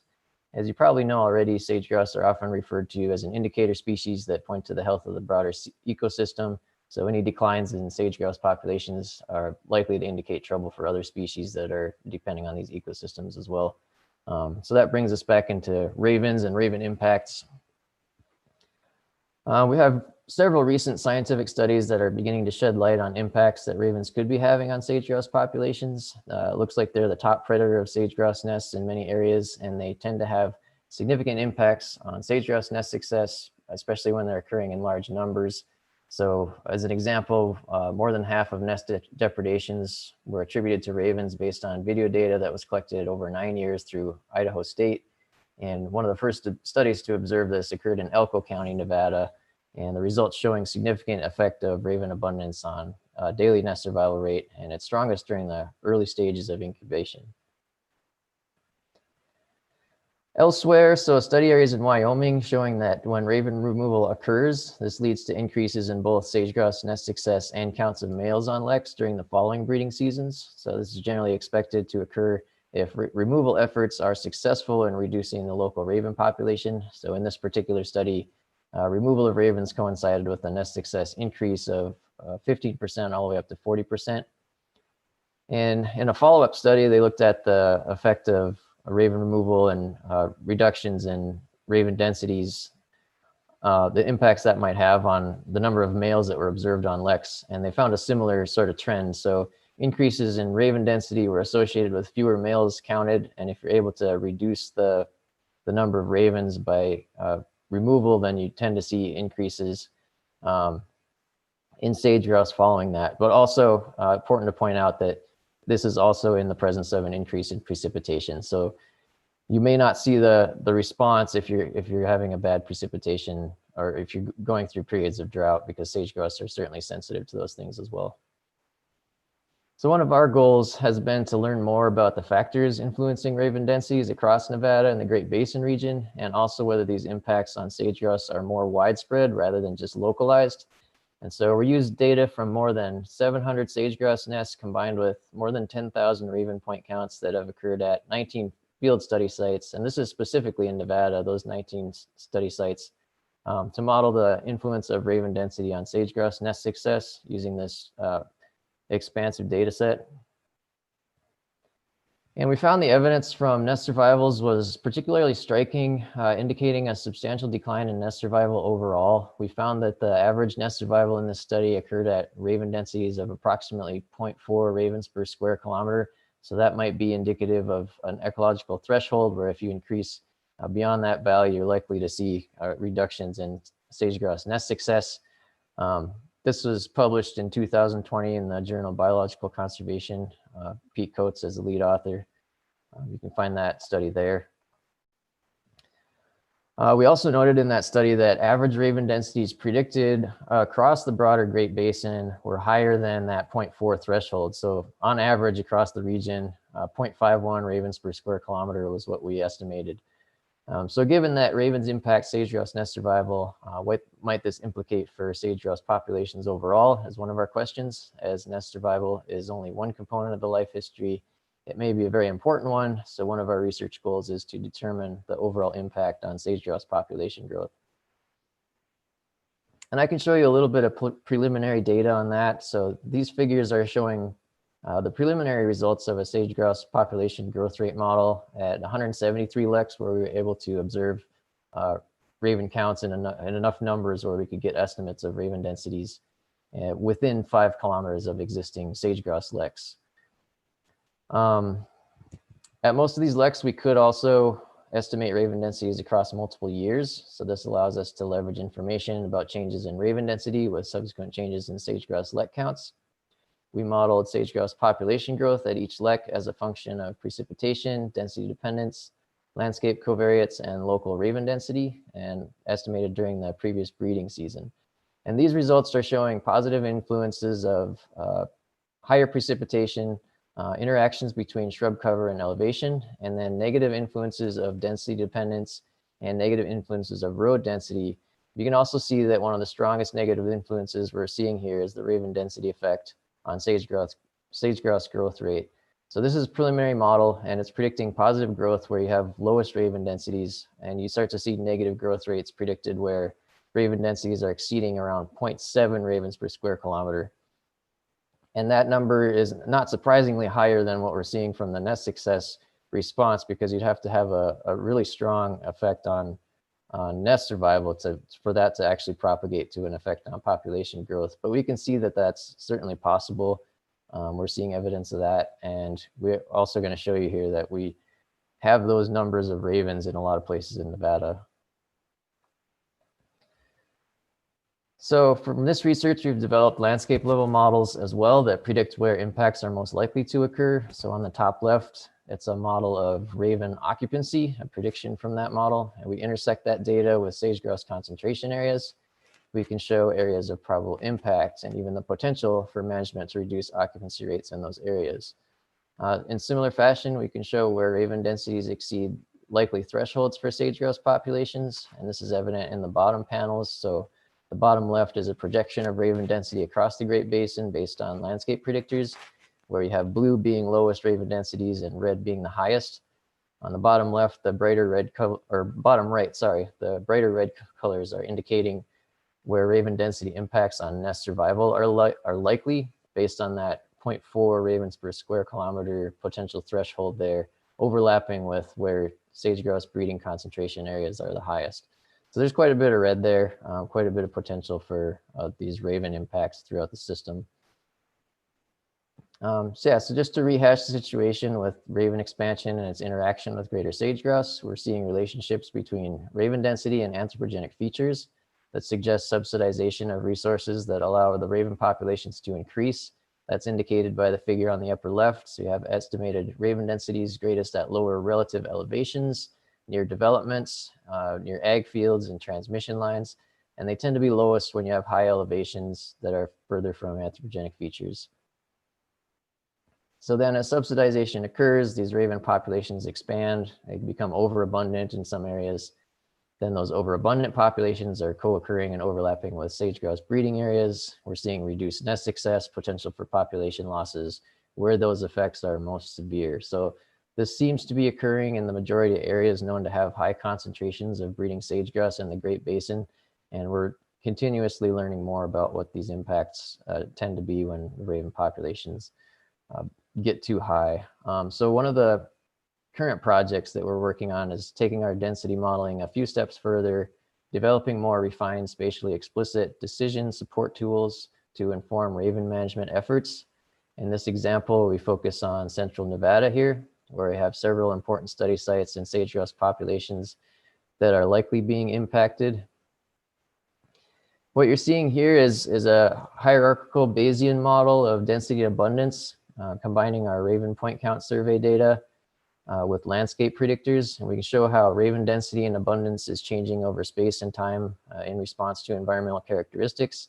And this is useful for indicating whether localized raven populations are increasing or decreasing, and whether it's likely to have impacts on the sage-grouse populations in those areas.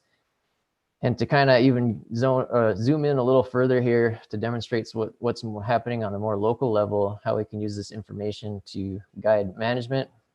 This is a time series animation at the Desatoya Mountains study site in Nevada, where raven abundance doubled during that time series.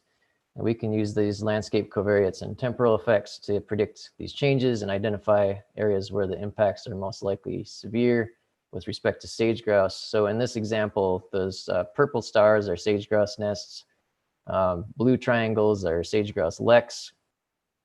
And over time, these raven densities in this study area, especially in the valleys, are increasing to values that exceed those thresholds by quite a bit. And so this is an example of an area where we would probably want to go in and try to do some form of management to reduce the impacts on sage-grouse in that study area.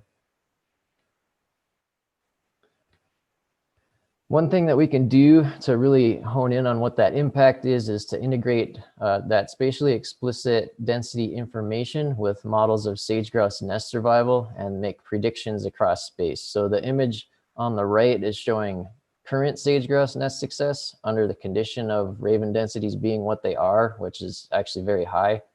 And it also includes the other environmental covariates that would influence sage-grouse nest survival. And this was all estimated from a shared frailty Bayesian nest survival model. But then if we simulate a reduction in raven density, we can then show where the current impacts are most severe and how much increase you could see in nest success of sage-grouse if you were able to reduce the raven population. In this example, just for demonstrative purposes, we reduced to 0.15 ravens per square kilometer in the simulation.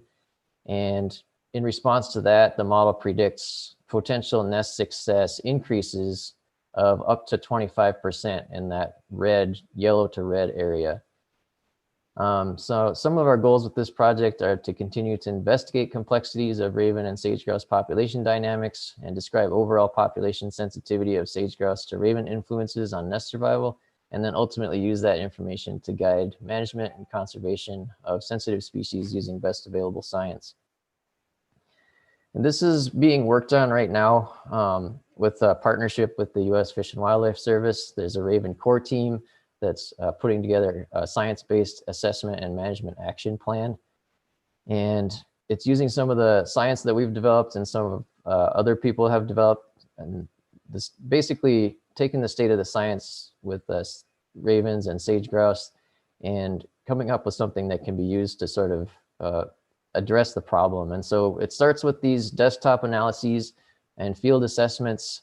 We then get estimates of density. We can compare that to ecological thresholds. A management action can be prescribed using a 3-tiered process. And then there's post-management monitoring, and it occurs sort of in this adaptive framework. So then following a management action, you're monitoring and you're going back to step 2 and sort of repeating the process, adjusting if necessary.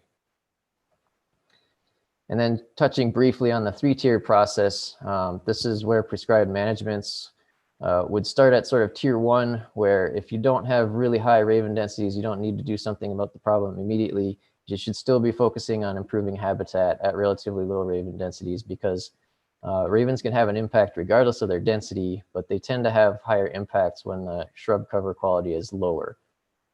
If raven densities are elevated or increasing, we move to tier 2, where we attempt to identify and reduce access to subsidies that prevent further raven population growth. And then tier 3 is triggered when those thresholds are exceeded, and those tend to involve the lethal methods. That's all I have today. To conclude, I just want to say the Nevada Department of Wildlife has been front and center in supporting this work, and we really appreciate the opportunity, and we're really grateful for this partnership. Couldn't do it without your help. So happy to be talking to you today. Thank you for your attention. Let me know if you have any questions. Okay, maybe just sit tight for a second. Does anyone have questions for Mr. O'Neill? No? Was that thorough? How about for Mr. Jackson? I have one question for Mr. Jackson. Thank you, Mr. O'Neill. Pat, could you go back to, well, maybe you don't even have to go back.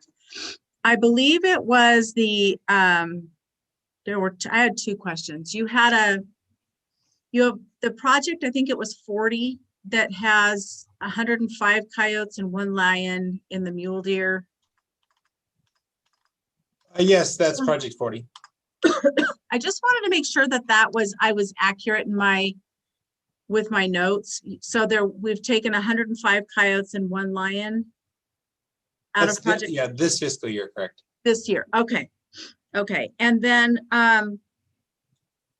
is it project 44 where you had the 288 kill sites with the lions taking the horses?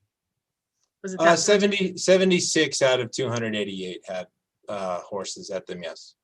76 were horses. Okay, out of the 288. Yes. Okay. And do we know if those are adult horses? Are they foals? Are they? I didn't look at that right before I got on this. The majority are going to be foals to 1-year-olds. However, the horse body size in the Delamars is on the small side for Nevada. And we certainly have a fair number of adults consumed, but the majority are young. Young. Okay. All right. That was a question I had. Any other questions? Okay, Commissioner McNinch. Thank you, Madam Chair. Pat, are there any concerns or issues with, we have the 80% lethal removal requirement in Nevada with this COVID thing? Is there any concern with not satisfying that? The short answer is no. I just want to get the decimal right. It's 78.3%, missing that by 1.7. I haven't had lengthy conversations about the impacts of that, but I'm optimistic that with the challenges COVID presented and coming so close that if we made up that 1.7% the following year, that everything would be okay. Very good. Thank you. It's just an issue that we probably don't need to be dealing with right now. If it's going to be a problem, it'd be nice to try to deal with it now rather than pay the consequences later. So thank you. Yeah. Okay, any other questions for either Mr. O'Neill or Mr. Jackson? Thank you, gentlemen, very much. All right, it's 3:40 and we've still got a couple things. I think we'll take a quick break. Let's take 10 minutes. We'll come back at 3:50 and we'll finish as much of our agenda as we can. Thanks.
Okay.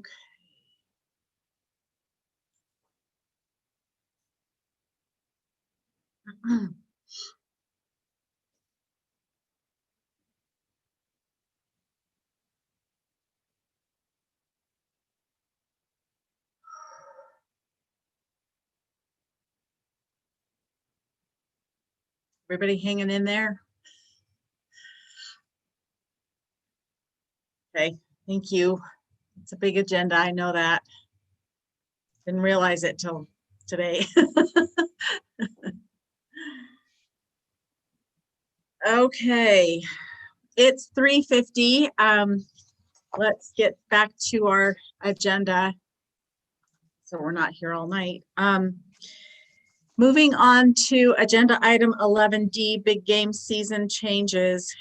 Game Division Administrator Mike Scott, informational. The department will provide an update on the 2021-22 and 2022-23 hunting seasons and dates for mule deer, pronghorn antelope, elk, bighorn sheep, and mountain goat, including limits, hunting hours, special hunt eligibility, animal gender, physical characteristics, and legal weapon requirements, hunt boundary restrictions, and emergency depredation hunt structure and statewide quotas. The department desires to discuss with the commission and the CABs prior to January any potential changes to correct errors, address emerging management needs, address substantial changes in wildlife abundance, or address conflicts. Mr. Scott. Madam Chair, members of the commission, Mike Scott for the record. Included in the support material is a draft list of recommended season and changes for the 2021 and 2022 seasons. Black text indicates no change from last year. Sometimes you'll see black text in the unit group and red text, which indicates a change. Sometimes the red text will be just for the season dates. Sometimes it'll be through the whole line, which indicates either a complete addition or different changes like that. And then blue text indicates closures. Since this isn't an action item, and we still have a full agenda, and I'll briefly hit the highlights. And if there's any questions, I have the big game staff specialists that they or I can try to answer some of the questions. So for antelope, we're proposing expanding muzzleloader seasons for both residents and non-residents. We have 2 season structures in our guidelines, either August 15th to August 21st or September 25th to October 4th. Most of the added seasons recommended are for the latter dates. With regard to elk, there are quite a few recommended changes to season dates. We're also proposing a bull and cow elk depredation hunt within 1 mile of the Spring Valley Ranch in Unit 115 to address ongoing elk depredation concerns there.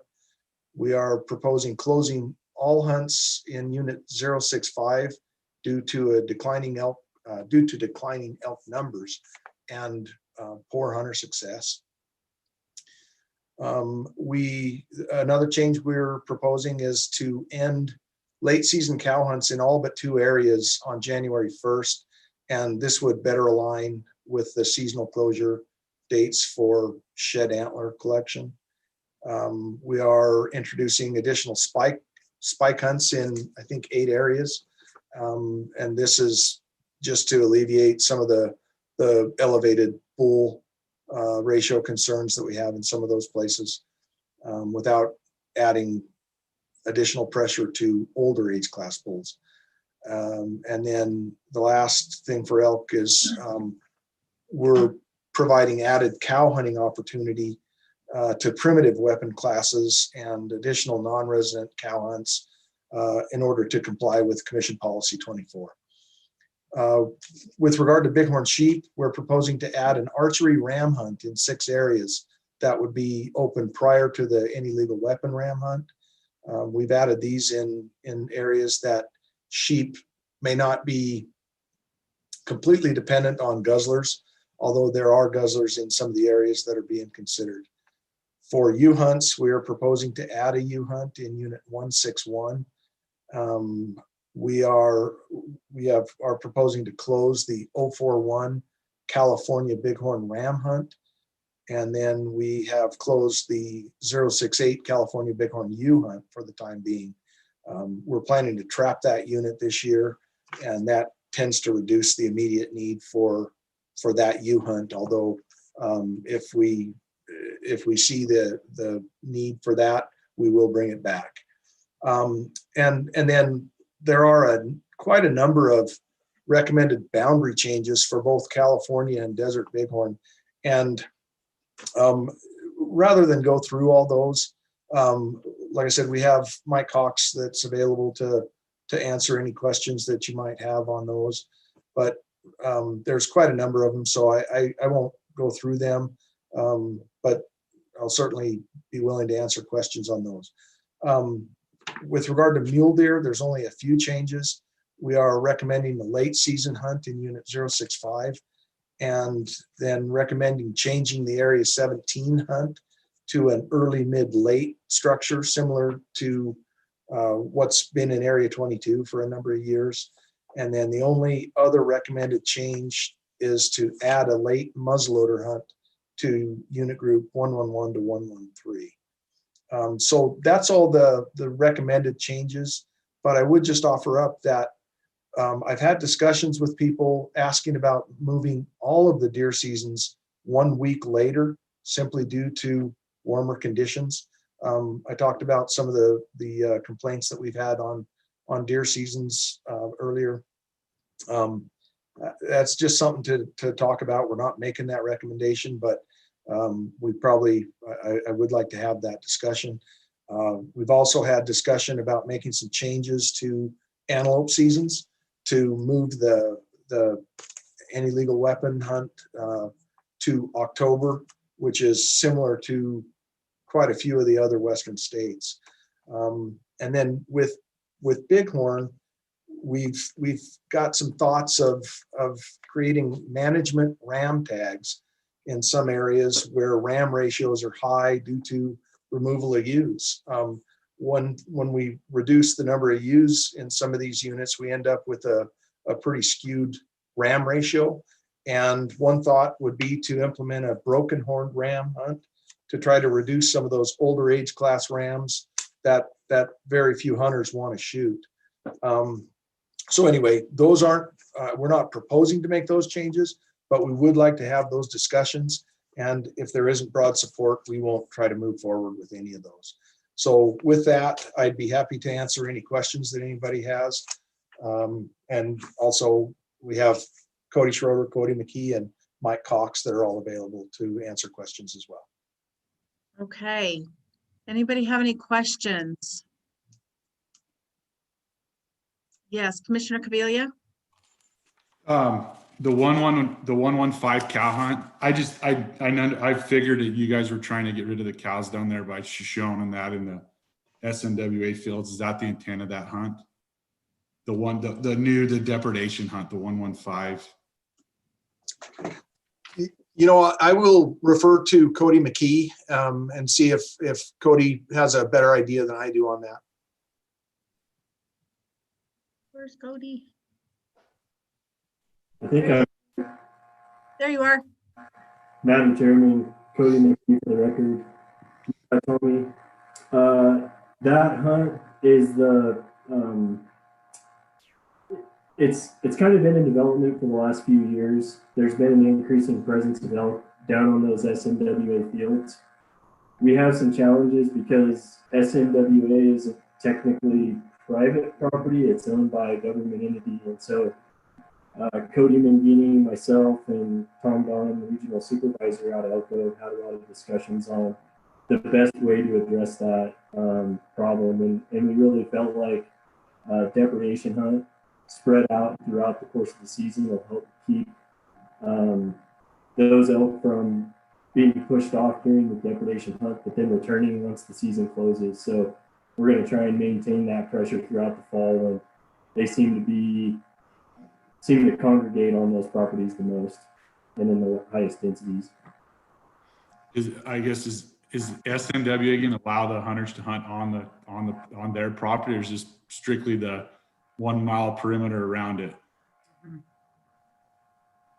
That's a good question, and I should have an answer for you. Unfortunately, I don't. I'm not sure if Tom Downham's on this call. If not, I can reach out to Cody Mangini and have that information for you guys when we reconvene at the next meeting in January. Yeah, I was just curious. And then I do have one other question. It looks like on the Mariah hunt, you guys are going to get rid of the late Mariah the ram hunt, it looks like. But then I noticed that you're taking that start of that hunt back to September 1st. And I know like this year, those guys struggled up there, and talking to the guys that hunt sheep up there consistently, that they would like to see that earlier, to where they get a chance at those rams. Because I know those rams on Mariah, once they drop off the top, they're all almost impossible to hunt. And I think by pushing that date back to September 1st, you're making that hunt difficult. I don't think the two guys this year have killed yet, have they? I talked to both of them. They were struggling up there. So, I mean, if anything, I would like to see it back to what it was this year, August 15th or even August 1st, to give the hunter a chance at the rams when they're up where they can actually hunt them. You know, they're not in that big timber stuff where you're just not going to find them. Those are my only two concerns. Okay. Mr. Cox, do you want to respond to Commissioner Cavilla, or you good? I'm good. Thank you. Okay. Duly noted. Duly noted. Okay. Awesome. Any other questions? I saw somebody's hand. Yes, Commissioner Olmberg.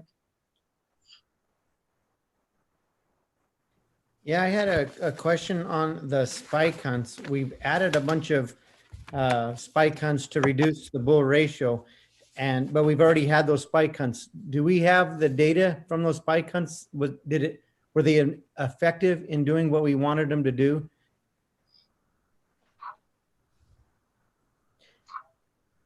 Chairman Holmberg, that's also a good question. Our spike data is a little bit convoluted, primarily because we introduced those hunts at the same time that we had very aggressive antlerless hunts. And so we were taking a lot of cows out of the herd, as well as trying to take spikes out at the same time. So I haven't sat down and really tried to parse out what changes in bull ratios may be due to spike removal and what may be due to increased cow harvest and the effect that has on those ratios. It should be something that over time we'll be able to bear out. I can say that the hunts have been in place for about 6 years now, approximately 6 to 7 years. And so the effect that harvest should have on the current sort of mature bull age class in the population we're just starting to get into that, and we should just now be able to see how that may have bared out on future hunting opportunity.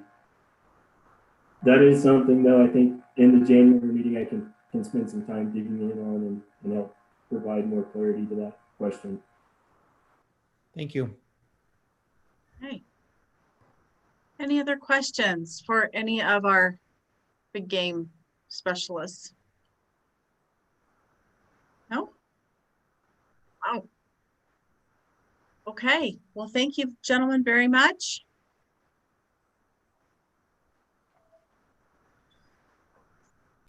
All right, moving on to agenda item 11E, Wildlife Trust Fund Annual Report. Deputy Director Jack Robb. A report will be provided on the investment and expenditure of the money in the Wildlife Trust Fund for the period of July 1 to June 30, 2020, pursuant to NRS 501.3585. Sorry. Mr. Robb. Jack Robb for the record. I'll share my screen. You should have this support material in your packet from July 1st, 2019 to June 30th, 2020. We brought in a total of $588,722. That includes $45,352 in interest and the beginning balance. This is a vital program. As you can see, a good portion of that money comes into the Habitat and Game Division. When we have emergencies like the water haul, this is the vehicle that we bring that money into and get it out of in an expedited manner. So this is a critical part of our ability to be adaptable as an agency. This report is 10 pages long. I just hit the highlights. If there's any questions, I can go into that, but or I can have staff that oversee some of these programs go into it. But if there's any questions, I'm available for questions. Okay. Any questions for Deputy Director Rob on the trust fund? I'm glad that you said that that's where the money comes in from our NGOs and our support for the water hauls. That was one of my questions. So thank you for answering that. Thank you. And it's where when we work with private industry like mining operations, power companies, other entities other than just NGOs, that's how we bring the money in and get it out in an expedited manner. Okay. So it's a vital tool. Yep, I see that. All right, no other questions? No questions? Oh, super. Okay. Thank you. 11F, the Mule Deer Enhancement Program Update. Division Administrator Mike Scott, informational. The department will provide an update on the current status of the Mule Deer Enhancement Program that was approved by the Commission at the June 26, 2020 meeting. Mr. Scott. Madam Chair, members of the Commission, Mike Scott for the record. Currently, there are 13 teams that are being finalized.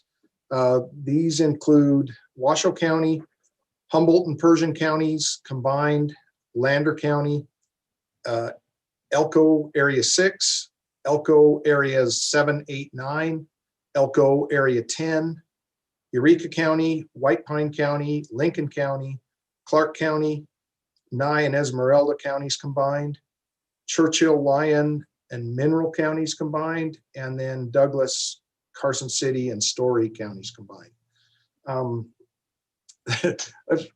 I had a goal of having these teams finalized by November 1st. Unfortunately, just about everybody's had some tag besides me. So there's been a lot of people that have been absent.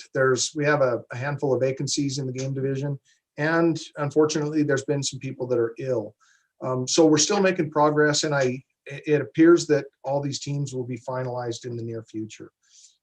My thought is that when all these teams are finalized, we will provide them with various information to provide each member with information to allow them to have meaningful discussions and make informed decisions on various projects. I had hoped that we could begin putting together field trips and get teams out on the landscape to discuss some of the issues, but I'm not sure with COVID spiking right now that that's the best idea. So we might put that off, maybe, depending on where we're at, either, early next year or next spring. But I do want to get people out on the ground. I think that's the best way to actually show people what's happening out there. When we do have the opportunity to hold meetings with each team, I want to encourage them to consider discussing future projects as well as any that are shovel ready. Sometimes projects take years to get clearance or support or funding. So even if some of those projects are years away from being implemented, if we start working on them now, eventually they may get completed. So then with regard to the oversight committee, I will provide them with a project proposal form that will go to each team to complete for project proposals. I'm also providing them with a scoring matrix so that they can look at the project proposals that each team provides and score them using the matrix, and then come up with a priority list based on the highest scores as they score them out. Right now, both the game and habitat staff are finalizing those draft project proposals and scoring matrices. And then when the oversight committee does hold its first meeting, I would ask them to look into those forms and see if they will work for them. That way they know what we think is important. And then if they need to tweak them, make changes to them, they certainly can. So for the first round of project proposals, which I think will be, early next spring, I think we should ask each of the mule deer teams to provide no more than 3 projects that they would like to see completed in their areas of responsibility. And although that doesn't seem like much from each of those teams, that gives the oversight committee 39 projects to review, which may be overwhelming. So we'll see how that works out. I just don't want each team to show up with 25 projects and completely overwhelm the team and not be able to make any progress. So since the heritage project proposals are coming due in a couple months, I would hope that we would see some of these project proposals make it through the process and be considered for funding by the heritage committee. And then likewise, if there's predator projects, they will go through that process and then go to the predator committee next spring as well. So finally, my intention is to get with Commissioner Keel and discuss the timeline for how all this first round of projects will move through. So I'm hoping that by January we should have additional detail on how the whole mule deer enhancement program will proceed. So anyway, I will be happy to answer any questions. Okay, and I just wanted to let you know that I had a conversation with one of the committee members, and he said, "You don't think we're going to have anything before January, do you?" I said, "No." So no, it's not moving as fast as I had hoped, but we're reaching out. A lot of these teams are almost complete. We've got agreement with the CAB chairman, and we're reaching out and getting people that are saying yes, but again, we haven't got a hold of every single person on every single team at this point, but we are making progress, and I'm hopeful that maybe next week we'll have a lot of these teams actually finalized. I think there are a couple teams that are finalized, but some of them we're still trying to get a hold of people and get commitments out of them and get things finalized. So okay. All right. Any other questions or comments for Mr. Scott? Nope. Okay. Thanks for the update. All right, 11G. Update on the angler access and safety along the Truckee River, Commissioner McNinch informational. The commission will hear an update regarding challenges to river access and potential safety issues for anglers as recommended by the Washoe CAB and discussed at the September 25, 2020 commission meeting. Commissioner McNinch. Thank you, Madam Chair. So at our September meeting, the Washoe CAB brought to us some concerns expressed by anglers regarding access, public health, and public safety issues along particularly along the Truckee River corridor here in Washoe County. I reached out to the Washoe County Health District and was referred to Miss Julia Ratty, who's coordinating. I'll get into some details here in a moment, but she's coordinating a number of activities related to homelessness, homeless issues. And for those of you who don't know Miss Ratty, she formerly served as a Board of Health member, so she's got a very good grasp of public health issues, and she currently serves in our state Senate. So this is something that she's taken a very personal interest in, and I can tell you that from knowing Senator Ratty for a number of years, she's a very good advocate, and she's very practical. So I was glad to hear that she was involved and that I'd been referred to her. I had a chance to talk to her. It took us a while to connect, but I had an opportunity to talk to her. So right now with the homeless issue, you can imagine how complex the issue is. And here we've got public health issues along the river. We have public safety issues, and we have a COVID pandemic. So you're seeing the local agencies here trying to honor the CDC guidelines by not dispersing these homeless encampments in the name of public health, while at the same time trying to manage some public safety issues by having these folks stay where they're at.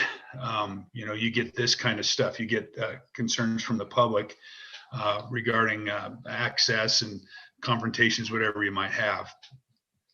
Some of the jurisdictions here in Reno area, Reno and Sparks, when issues get really bad or they get a number of complaints, they'll go out and they'll do an assessment and some level of dispersion. But they're very careful about that. They continue to try to honor the CDC guidelines. And the reason I bring this up is this may be exacerbating the problem. Maybe we haven't had those issues in the past because these agencies have gone out and dispersed these encampments along the river. So there's been tolerance from the folks that are trying to recreate out there. Since that's, obviously decreased a little bit, and there's probably an increase in homelessness, it's compounded the issue, and we're probably hearing about it because the tolerance has gone down a little bit, a little more, it's a little more complicated than it used to be. We discussed at our last meeting that we have very little authority as a commission or as NDOW, but I think there's some good news here. There's some good opportunities here. There's a lot of momentum in this area to address issues. It's going to take a lot of time. It didn't happen overnight. It's not going to get resolved overnight. There is a community homeless advisory board that's been established, and they are implementing a handful of programs. And these programs are really designed to address some of the more major issues, but they also are from a community standpoint, but also from the homelessness perspective. For example, they have a river steward program where they actually reach out to the homeless on the river that are actually staying in tents and encampments along the river, and trying to reach out to them and get them to understand the importance of caring for their space that they're living in, that they're occupying, trying to build some tolerance. I think that some of the issues that some of these anglers are frustrated with is the trash and obviously the feces and things of that nature. So there are efforts out there to go in and try to identify these areas where we might have a need for some outreach, and try to reach out to the homeless and explain to them, hey, there might be some tolerance, but we need to do this. We need to keep our spaces. You can't just accumulate. You can't just have garbage. You can't, you can't go to the bathroom on sidewalks and that kind of stuff. They're also reaching out to the people that have been advocating on behalf of the homeless, for the homeless. These are the folks that come in and, they might be cleaning out their garage and they find some items in there that they think, oh, hey, the folks along the river could probably use this. And they take it down there, and all it does is get moved from point A to point B to point C to point D. And ultimately it ends up in a fire, or it ends up as trash in the along the river. Another example would be when they're providing food, to educate the folks that are providing food, hey, let's don't maybe let's don't wrap these things in tinfoil, for example, the food. If we're gonna have something floating around, let's have something that might degrade quickly. That kind of stuff. So there's these efforts going on. And the reason that I wanted to bring up this community advisory board, this community homeless advisory board, we're not going to change the homeless problem along the river, not as a commission, not as a department. But if people have concerns, there's a place that they can take those concerns.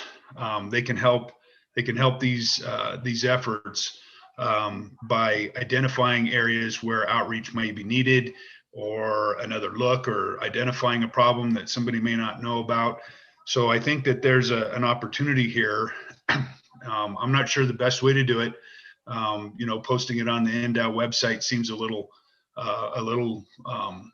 much for such a focused issue, but I will be glad to put some information together, in particular to the to the Washoe County Advisory Board, that they can share with the folks that are coming and expressing concern, and we can get that information to those people so that they know who to reach out to, where the information they're providing may be more meaningful and may end up with some kind of a positive result for them. So I'll be glad to do that. I don't have it with me today, but I'll be glad to do that.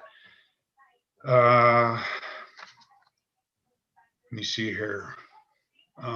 In talking with Senator Ratty, she did mention, and this gets into the tolerances of the community, but I'll bring it up here because it was an important item for her, and I think she has a good point. There's this concept of safe camps, and it has to do with we don't have those in this area in Washoe County at this point in time, not in our area. But if we were to put ourselves into their position, into their shoes, especially as a wildlife people with wildlife interests, if we had a choice between staying in a tent along the river versus going into a shelter somewhere, a lot of us would probably pick the tent along the river. So this is driving people. They've had experiences that none of us can probably relate to. In these shelters, I've been in the shelters, I've inspected them, I've addressed issues, and while there might seem like a real positive thing, it's not always that way. It's their tough place to be. It's a tough place to go to. They do offer services, which is good. They do offer, for some, getting out of the weather, but it's not a place that I don't think people really would prefer to be all the time. So she had suggested that advocating for these safe camps where you can actually, until we can get other systems in place, where we can provide those services, where people are willing to go to, and we're able to get them to use these places consistently. Maybe there are places where they can be designated for these people that want to stay in tents. They can keep their spaces clean, and maybe that builds some tolerance until we can get some solutions. But that's kind of my update. I'll be glad, unless somebody has any concerns or any questions. I think my default would be to provide the Washoe County CAB with that information on who they can contact and share their concerns with, because they're the ones that have the resources and the plans in place to go out and deal with it. So possibly address it. Okay, thank you so much, Commissioner McNinch, for doing that. I appreciate it. And I think the Washoe CAB would probably appreciate the information. That the CHAB is what they call that, and I'm familiar with it a little bit, and I know they meet monthly or maybe even weekly. So I would think that if anybody's interested in in the community and learning more, they could do that. They could attend one of those meetings. Okay, any questions for Commissioner McNinch? Nope. All right. Thanks for that update. 11H, update on the Fallon Naval Range and Training Center and Nevada Test and Training Range. Habitat Division Administrator Alan Janae for possible action. The department will provide, hang on one second. Sorry, you guys.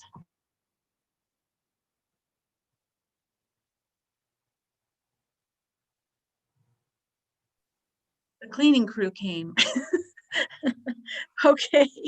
The department will provide an update regarding the legislative environmental impact statement status and timelines for commission consideration of congressional correspondence relative to wildlife impacts. Thank you. Again, for the record, Alan Janae, Habitat Division Administrator. The update I have, I'm going to keep really short and sweet. There has been a discussion draft bill released by Senator Catherine Cortez Masto on October 7th. It's a very large proposal or discussion draft. It has, it's 169 pages long. It's got 5 titles and 14 subtitles. It addresses the military expansion and training base. It very much falls in line with the alternative, the Nevada alternative, which takes it from its current size of 228,508 acres to 613,000 acres, 239 acres. Expansion of approximately 382,000 acres. Basically, when you look at it, she's got a lot of what has been discussed and moved forward to be resolved with the Navy in their alternative, some additional commitments for tribal cultural protection areas.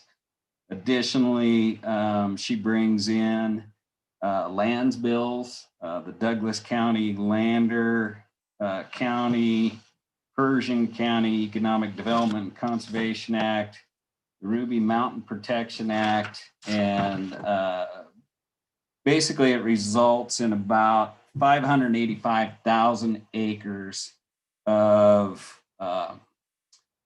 wildlands being protected through 3 new national conservation areas and 10 new wilderness areas. The conservation areas are looking at Fox Peak, approximately 151,000 acres, Grimes Point, approximately 1,800, and then Pistone, Black Mountain, NCA at 3,400. The wilderness areas under consideration are the Clan Alpine Mountains, 128,371 acres, the Desatoya Mountains, 40,145 acres, Cane Mountain, approximately 26,000 acres, Blue Wing Wilderness, 24,900, Selenite at 22,822, Mount Limbo at 11,855, North Swahili, 13,875, Grandfather's Pershing in Pershing County, 35,339 acres, Fencemaker, approximately 15,000 acres, and Burbank Canyon in Douglas County, 12,392 acres. It is a big bill. We've been going through it. Again, it's a discussion draft that has some things that we like. There's still some questions we have. I know that it has received mixed review. There were 30 different organizations, Conservation for Biological Diversity and others that submitted a letter back to Catherine Cortez Masto that weren't in support of it. I know that other NGOs have written letters in support. Others are considering it. It's kind of a mixed bag, but again, it's a discussion draft, and it's just the latest attempt to try to come up with that balance of trying to get to the Nevada alternative, but offer the protections and some mitigation and some offset for the impacts of military expansion. So it's a big proposal. And again, I don't know exactly what's going to stick. I haven't heard of it being assigned any bill. I really haven't heard of any process as far as where it's ending up right now. And I don't see anything on the congressional calendar as far as a hearing on defense authorization. So you can imagine with everything else that's going on right now, it should be getting heard soon, but I haven't seen any announcement.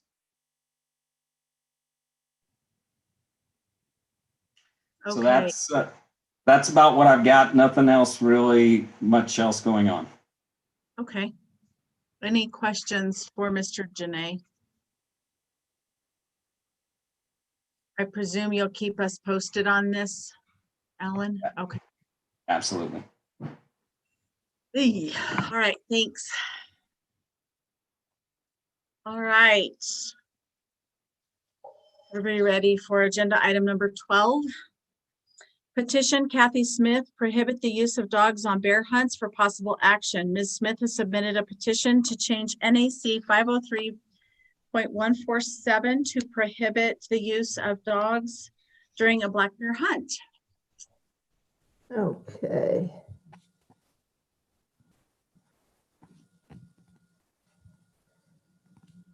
Okay, can everybody see this screen okay? Yes, I can. Everybody else can. Okay, thank you. Okay. Ms. Smith, will you please state your name for the record, please? Yes, Catherine Smith from Washoe County. Thank you. Okay, I thank you, Madam Chair and Commissioners, for allowing me to present to you today. I am going to discuss the regulation allowing bears to be chased by hounds. So first and foremost, does Nevada even need hounding for bears? Well, according to the Nevada Department of Wildlife Bear Committee 2015 findings, there is no management reason to hunt bears in Nevada. Nevada's Department of Wildlife confirms that this hunt is not for population control or to reduce human-bear conflict, even in times of drought. Decades of data from states like Colorado, Washington, and Oregon demonstrate no adverse management or economic impacts following prohibition of hounding bears. It is also well documented that male-female kill ratios do not change with the use of hounds. And this is over thousands and thousands of bears. The Nevada Wildlife Attitudes Report recently published confirms that the majority of Nevadans surveyed do not support hounding for bears. The majority of Nevada hunters and anglers surveyed do not support hounding for bears. Hounding violates fair chase, which is the cornerstone of ethical hunting. Hounding is considered unsporting even among the majority of hunters surveyed because it gives an unfair advantage to the hunter. And this has been shown in multiple studies repeatedly. The 2015 edition of the Nevada Wildlife Record Book states that to be included in the book, record animals must be killed in accordance with fair chase guidelines, which prohibit methods such as using two-way radios and other electronics to guide hunters to game. Should not any animal, record quality or not, be treated using the same fair chase? Hounding for bears results in unnecessary cruelty and physical stress to bears, hounds, and non-target species. In the fall, bears are eating as much as possible to survive the winter.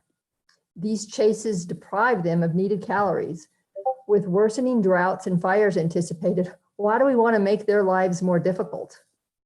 Bears and dogs do not sweat and can overheat, resulting in seizures and death in the days following a chase. This harms any bear chase, not just the ones killed by the hunter. Adverse effects are well documented in non-target wildlife as well, including the death of lion and bear cubs. Bears and dogs injure one another fighting on the ground. And we have evidence to this from our own Nevada houndsman. The bear was not comfortable and we had dogs climbing the tree, making him very unhappy. He jumped a tree and the race was on again. He ran another half mile and treed, but only for a few minutes, and started walking and fighting dogs. The outcome was very tired, beat, and some damaged dogs. Went out today and ran a mean one, 5 miles, 6 trees, and a lot of time on the ground with a mean bear who has quite an attitude. At the vet, will be 1 dog down tomorrow. 4th day out and we struck a bear and they jumped him quick. ran him hard down the canyon to stand of aspens where he fought on the ground. Dogs have him enough dirty looks, he went up a good pine. Took some pictures in video, then she smoked him. The shooter took some pictures in video, then she smoked him with her 50 caliber muzzleloader. I've got some dogs out due to the rough bear catching week we had. I peeked over the ridge to see my dogs head down in the cave and going nuts. I urged the shooter over and we got into position only a few feet away from the angry bear with dogs baying. The shooter made a great shot and a follow-up shot finished this bear off. Intense and exciting to say the least. A few dogs got too close and are banged up, but okay, and all dogs are whooped. And here I have a very short video demonstrating hounding.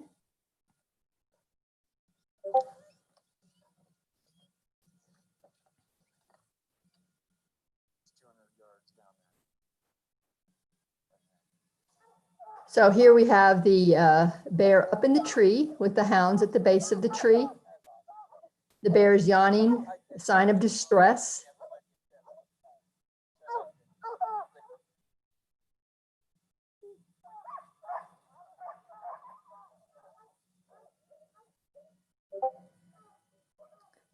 Now the shooter is going to shoot the bear.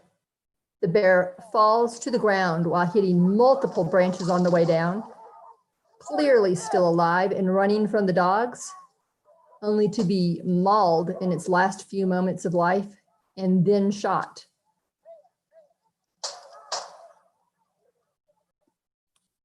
Another short video. These actions in this following video are completely legal in Nevada for bear tag holders. A bear being mauled by dogs. We have to remember houndsmen aren't always with their dogs. These things happen. And I think it's exceedingly naive to think these things don't happen in Nevada, that they can't happen, and they don't happen.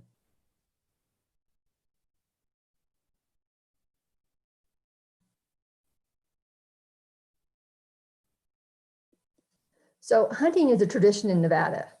Are cruelty and harassment? I didn't think so. So Nevada should join with the other states who support fair chase bear hunting. The western states of Montana, Colorado, Oregon, Washington, and California all have bear hunts without allowing the use of hounds. According to Tom Beck, a retired wildlife biologist in Colorado who led the legislation to ban hounding in Colorado, hunting, if it exists, if it is to persist in America, must operate in two sets of rules, one biological, the other sociological. While the biological rules set the outer limit for how many we kill, the sociological rules dictate how we kill. Scientific polls have demonstrated repeatedly the majority of those surveyed did not approve of hounding for bears. How long will this commission ignore the opinions of the majority of Nevadans? Here is a graph from the recently released survey on Nevada's wildlife attitudes. This report was commissioned by the department and administered by the Western Association of Fish and Wildlife Agencies. I believe Director Wasley has presented it as well. Here we see that only 13% of those surveyed supported black bear hunting with hounds. A second graph, which breaks up surveyed people by wildlife value orientation. Only 30 and 26% of traditionalists and pluralists, which typically tend to be more hunters, support use of dogs to hunt bears. Only 2% of mutualists support using dogs to hunt bears. And this is really important because that's our biggest group that was surveyed. That's the majority of Nevadans there, mutualist. An additional graph which separates non-hunters from hunters. Only 37% of hunters and 13% of non-hunters support the use of dogs to hunt bears. Clearly nowhere near a majority. So in summary, maybe we should reflect on why we allow hounding for bears. There's no management reason as per the Bear Committee. Kill ratios don't change statistically without hounds as they do with mountain lions. Very important. They do change with mountain lions. We have no logical reason to believe that Nevada would break statistical norms. And if we want to be guided by science, we have to trust statistics, even if it goes against what we believe or what we see anecdotally. Nevadans don't support hounding for bears. Nevada's hunters and anglers don't support hounding for bears. Everything this agency does needs to be supported by society on some level. Why do you not allow canned hunting, trapping mountain lions? Perception matters. With worsening fires and droughts expected and potentially decreasing quotas, do hunters not want to be more inclusive and bring in more non-hunters?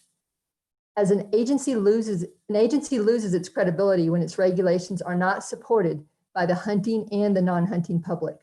Why does the department even spend money on these scientific studies if we're not going to change policy based on their results? When will Nevada's wildlife commissioners break the bonds of tribalism? You are the commission charged to lead both the non-hunting and the hunting public regarding how Nevada's wildlife is treated. I ask you to lead on behalf of the majority of Nevadans, rather than siding with the more extreme viewpoints typically presented here. Thank you for your time. Thank you, Ms. Smith. Do we have questions or comments for Ms. Smith? Commissioner Olmberg. Yes, Ms. Smith, I'd like to ask you a couple questions. I'd like you to think, if you would consider to, I noticed on the date of your petition that it was clear back in June. I would ask that maybe you would table this for the time being and allow us to request the department to complete a comprehensive 10-year review of the bear population and the harvest statistics to include that information from California, which our population is a part of. And for a second reason, this study that you're referencing, the American wildlife values, not all of the commissioners have had a chance to go through. When it's 2 years old, when they presented it to the commission, we have new commissioners since that time. I would like to envision a time where we can get this comprehensive 10-year report done from the department and have a common meeting where we go through that report, we go through the Nevada Wildlife Values report, and we address your petition all at one time. Actually, I think we've had this bear hunt for 10 years. This report is 2 years old. Director Wasley presented it, and I think we should have an answer here today on what you want to do and how you want to proceed, even if that means you declining the petition.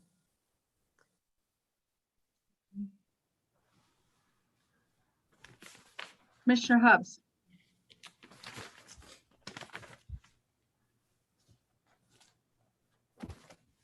It's time we look at the petition. I just want to go over the legalities with the petitions. In terms of it meeting the statutory or requirements, and I don't see it not meeting the statutory requirements.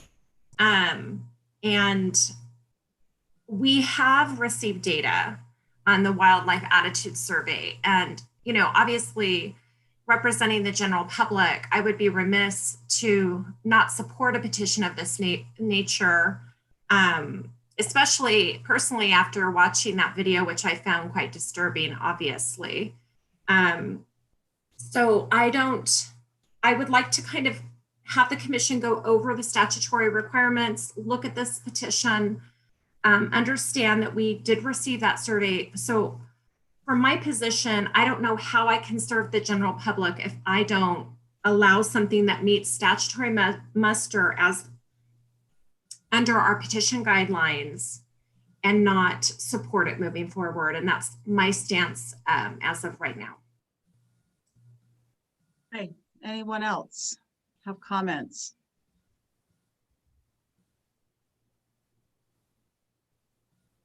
Okay, I actually think that Commissioner Olmberg's idea of tabling this until we get some further information is a good one, because we just heard Mr. Jackson talk about in the Predator report that we don't have a good estimate. We should have that by the end of the year. I also agree with the fact that we've got a couple of commissioners who haven't seen the Nevada State report on the America's wildlife values. I actually have it with me. I pulled it out this week. I just feel like there have been some changes. The report that we have from 2015 has data from 2011 in it. And I do feel like it's a little bit dated. There's a lot of new information that could be found in it. And I prefer to make my decisions on data rather than on emotion. So I would support Commissioner Almberg's idea to table this until we can get a comprehensive report done from the department. And I would direct staff to do that. Commissioner McNinch. Thank you, Madam Chair. I was going to wait until after public comment to make my comments, but in defense of the process and back, this kind of defends Ms. Smith's position here. It's not up to us on whether we table this or not. It's her call. If she wants a decision on the petition, we have to accept the petition and begin rulemaking process, or we deny the petition. So this is her call. And I have, I don't disagree with you, Madam Chair or Commissioner Almberg, getting everything out on the table. I think it's always best to have it all out on the table, talk about it. And I completely agree that, with new commissioners, and this is, the new petition process, it's always a little different when you're new. You got a different perspective on it, and it's not, it's not something that's real natural. We don't have a lot of them. In my mind, how we proceed is a matter of building trust using Commissioner Almberg's suggestion, or we formalize it and move forward that way. If we're willing to say, hey, pull the petition and we're going to move forward and do this stuff over the next few meetings, what we're doing is we're asking the petitioner, in this case Ms. Smith, to trust us to do what we say we're going to do. To be quite honest, there's always, let's put the trust issue aside. We can get that same place accepting a petition like this. It's the same. It doesn't matter how we get there. One is asking for trust, which I'm kind of picking out of Ms. Smith's position that maybe that's not there for her right now. And the other way to approach this is to we can certainly deny it and just put an end to the conversation. I don't think that's going to be productive. I don't think it is productive. Something's been brought to our attention, and we're acknowledging that it would be nice to have more information and have those conversations. Or we accept the petition, begin the process, bring all that stuff forward. And the only thing that's changed is we accepted the petition today and we're moving forward. With respect to the data, I've been expressing concerns with the information that's provided on bear hunts and that the data on the population for years and years and years. I've never gotten the answers that I've never felt comfortable, I should say, is what I'm trying to say, with how we've determined our populations and stuff. We had a change in how those populations are considered, how that population, we've moved away from program mark to another method that we really haven't had a lot of information on. We haven't had a presentation on it per se. I mean, we know it's out there. We know that this other thing's out there. So I'm a little frustrated that, this information has been presented. I've expressed concern about it. I'm not sure I've always felt comfortable about where we are at with the population. I don't know what would change necessarily between now and then for me. On this, before we hear from the public, I mean, I would definitely lean more towards the benefit of the doubt here on moving forward, put the trust issue aside and not ask somebody to trust us right now and just say, you know what, we'll accept the petition, we'll move forward, we'll get this this conversation out on the table, and we'll see where it goes from there. I think denying it today, I don't think that it would be, I don't think it would be as productive. Okay. Commissioner Cavilla. Yes, I guess the petition itself is for the use of dogs, right? When we start into getting into this discussion of looking at more data, is the petition a bigger thing about the bear hunt? You know, that's where it's two separate items there, right? It kind of, when you start looking at all this additional data, this petition is strictly about hunting with dogs. That's it. You know, or are you going to delve deeper into the bear hunt? You know, that's just kind of where, what data are you going to get regarding dogs looking back 10 years? I mean, what would we be looking for? That would be my question, you know? Okay, Commissioner Allenberg, and then I'll go to Perini. Yeah, I guess that data is exact, you know, as we're saying that we don't change the ratio of sows to boars, and yet Nevada's information is unique. We've demonstrated that we do. We've clearly demonstrated, if you go look at the harvest data, that we harvest more males than sows, and it's not an accident. It's the nature of the selectivity of using hounds and bringing that data out. We're comparing ourselves to other states that their database is much larger. It's not down to 18 animals, it's thousands of animals. And so the nature of the hunt isn't as selective as ours is in Nevada. It's very unique. And so there will be some statistics that are different than what's been presented. Commissioner Perini. Thank you, Ms. Chair. I just wanted to say exactly what John has been saying is something I think that we need to go forward with all the letters that came in. Some said they wanted a dog. Some of them said, no, they didn't. I think that gives me a better opportunity too, for only a couple months being in this commission and really hearing what other people are saying. So I really think that John and some of the other ones are doing really well. And if we could look at it and see what we're going to do, I mean, it can't be done today. It's going to have to be some time to figure out what we're going to do. So that's what I'm saying. Thank you. Ms. Smith. I just want to address the one comment. We have a very small edge population of bears, which is favored male. That's what happens in edge populations. There are more males. And to think that a small number is a better indicator than the larger one, our 20 bears, if they were all female, it means nothing statistically. That's what statistics are. I mean, you have to look at the bigger sample size, the more accurate. It doesn't matter. I mean, it shouldn't matter. Commissioner McNinch and then Allenberg. Thank you, Madam Chair. So I didn't mean to, Commissioner Allenberg, if you wanted to respond to Ms. Smith, I'll step aside for a second. I was going to go off a little different direction. So. Okay. Just one real quick thing. I think if you go look at our Nevada statistics, if you look at the area 191 that has the least amount of hound harvest, the ratio is different than if you go look at the area that has the most hound harvest. The ratio of males to females are different in the two areas. And I suggest that that's strictly because of the selectivity of the use of hounds. Okay, Commissioner McNinch. Okay, thank you. So I'm hearing that there's some appetite to have the conversation. I mean, it's really a function of how we get there.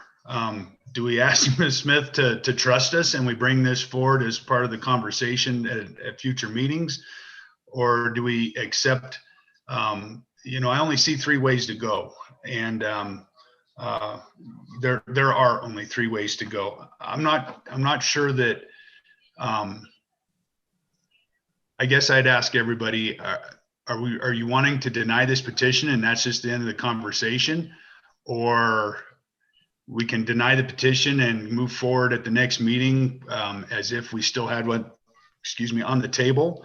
Do we accept the petition and move forward, using the petition process and having the conversation that you're suggesting, Commissioner Allenberg, or do we ask the petitioner to pull the petition and trust us and move forward or not move forward? I guess I just see that it's a little more, if there's an appetite to have the conversation and to look into this stuff, I think there's a little more honor in accepting the petition and just using that particular process. I'm not somebody that favors using the petition process because it means a lot of work for the agency. And I've not been a huge supporter of the petition process for a lot of different things, but this is one of those times. The petition process, it doesn't change how we would consider this stuff. It's just a methodology for people to bring stuff to us. The other way is to just put it on agendas and move forward. But I'm reluctant to ask Ms. Smith to do that with us, to pull her petition. And I certainly don't want to deny it. I think that would be the wrong message in this case. Ms. Hobbs.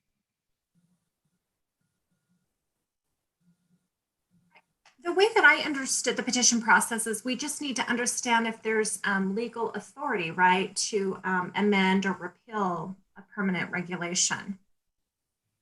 So the current regulation, let's just go over that. We have the use of hounds. Is that right, Ms. Smith? Is there a regulation that you're concerned about in specific? It's attached to the petition, Commissioner Hobbs. Okay. NAC 503.147, hunting with a dog. It is unlawful to hunt. Okay, so right. Okay. So do we have legal authority to open up rulemaking if we want, or rulemaking to adopt, amend or repeal this regulation?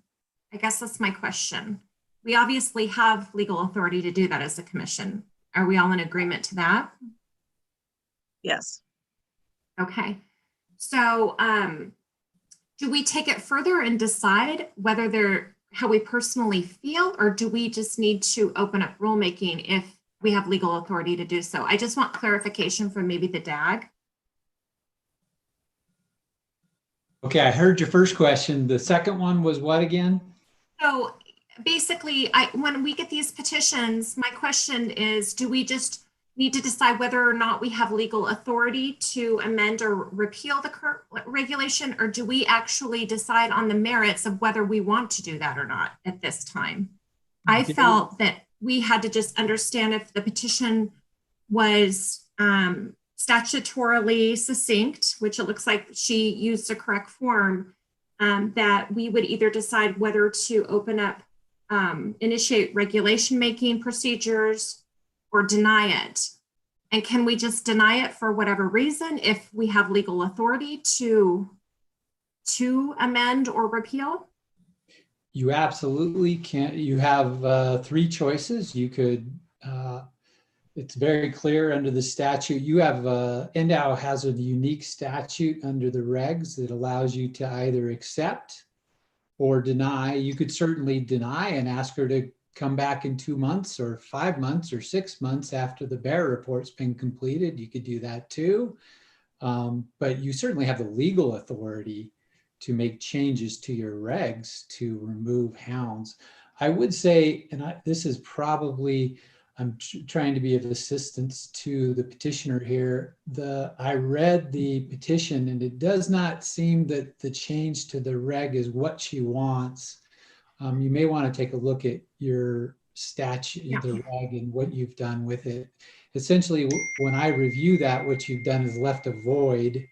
But I think everybody's clear on what you want. What you want is to remove hounding for the pursuit of bears. And so in the rulemaking process, you could always remedy what her proposal was, but her proposal really just leaves a void and doesn't actually achieve what she wants. But I just thought I'd leave that out there. So the answer to your question though is yes, you have the authority to accept it, you have the authority to deny it, or you have the ability to ask her to come back, deny it and ask her to come back again. It's your choice. Or to begin regulation making procedures and move it forward. Accepting, right. Okay. Commissioner, are you finished, Commissioner Hubbs? I guess my question about this, and I apologize. I got up to leave right when Commissioner McNinch was, because we've been kind of stuck at our desk. So I don't see the basis of why we need to get more data on the population. I don't understand that. Like, what does that have to do with hound hunting? In my opinion, I want more data. The bear report is 6 years old. It could look at other states, what they've done. It can look at the hounds versus no hounds. It could look at other kinds of pursuit. I would like to direct staff, and I will direct staff regardless of how we determine what we determine on this petition. I will direct staff to update that bear report. I think it's necessary. We have 2 new commissioners who haven't ever listened to this, the America's Wildlife Values report. They're probably not even familiar with this bear report. So if I may, I mean, wouldn't that be part of the regulation making procedure? I'm sure we would do all of that and look through it all while we were assessing whether the use of hounds was pertinent to this hunt or not. I'm stating, Commissioner Hubbs, that regardless of the way that we vote today, I would like staff to update that report, period. Oh, okay, understood. So that doesn't have anything, because I wrote down that we were concerned about the estimate of population, and I just don't see the logic and how that relates to the use of hounds. I'm like, okay, well, I think what we're getting at is, regardless of the population size, are we open to using hounds or not? It's like the methodology of the hunt. Right. So and that's a personal decision, I think, for each of us, and how and the information that we receive. Okay. Thank you. I'm going to go to Commissioner Caviglia because he's had his hand up a couple times. A question regarding the petition process. If you were to accept the petition and open up the regulation process, and ultimately the end goal, we don't want to change anything. Can that happen? You know what I mean? If we go and we do all this review and say we want to keep hunting hounds, and we don't change anything. This is basically just opening up the process for review, correct? And the ultimate end game could be nothing happens. We have the status quo and we still hunt bears with hounds. Is that correct? I mean, Very true. Yes. Okay. Mm-hmm. It's just how we get there, Commissioner Caviglia, and that's why, I hear that there's some tolerance for having the conversation, which I appreciate. It's just how we get there. What structure are we using? Are we going to go through and do it with agenda items just outside of the petition process, or do we initiate it with the petition process? If we do that today, we need to provide some guidance to the department today so that they know what we're expecting as part of that process. But yeah, this could take a few meetings and a lot of conversation for sure. Right. Commissioner Hubbs? It's just, ironically today we had, the agenda item where we're cleaning up our regulations.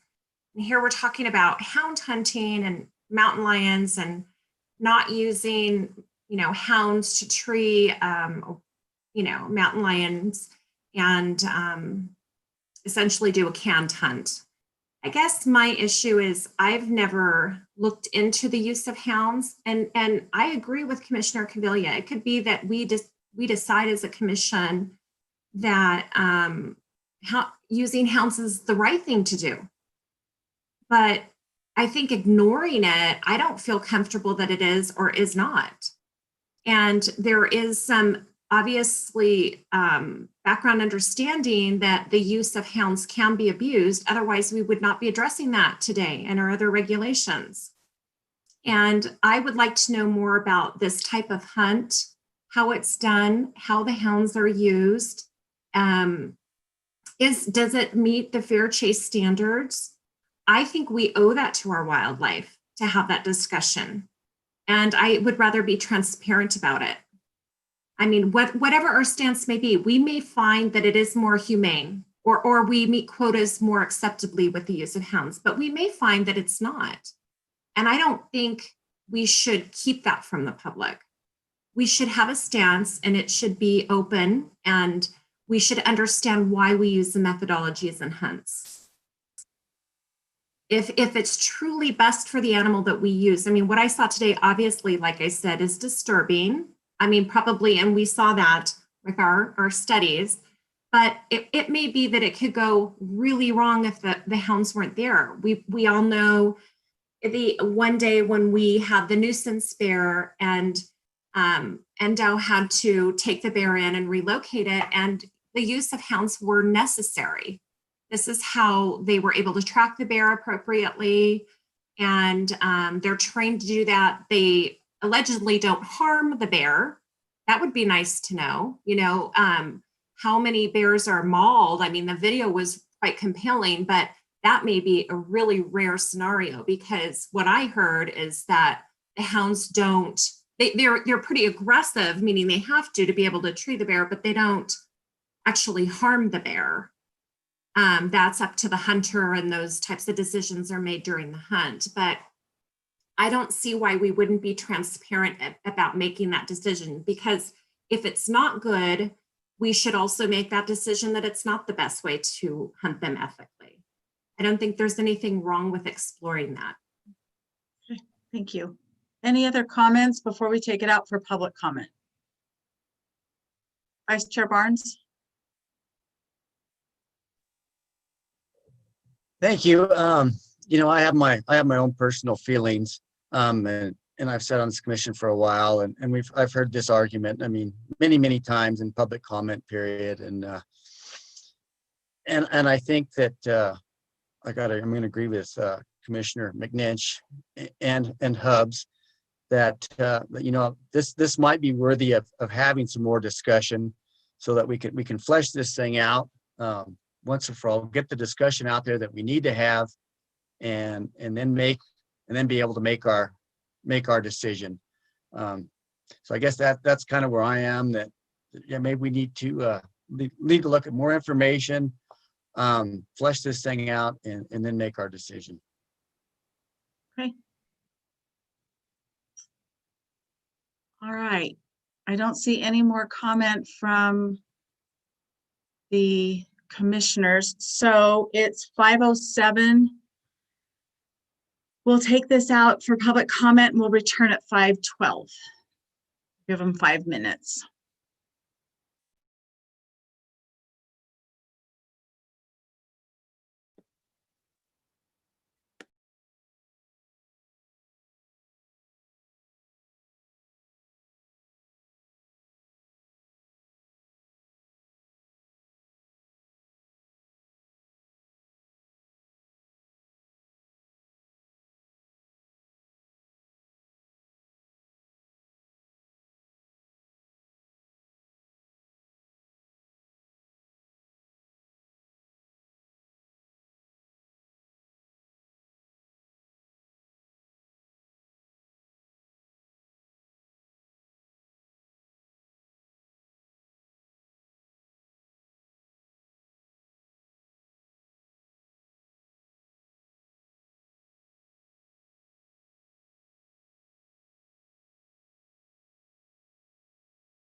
All right, if we can have everyone come back.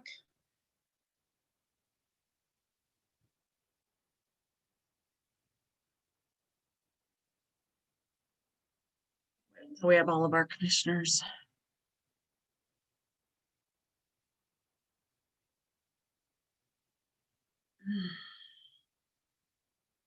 I will attempt to read the public comment. I'm first going to read a letter that was sent to the commission last night, actually. And it is from Pam Robinson. I am a current bear tag holder, only one of 51 issued.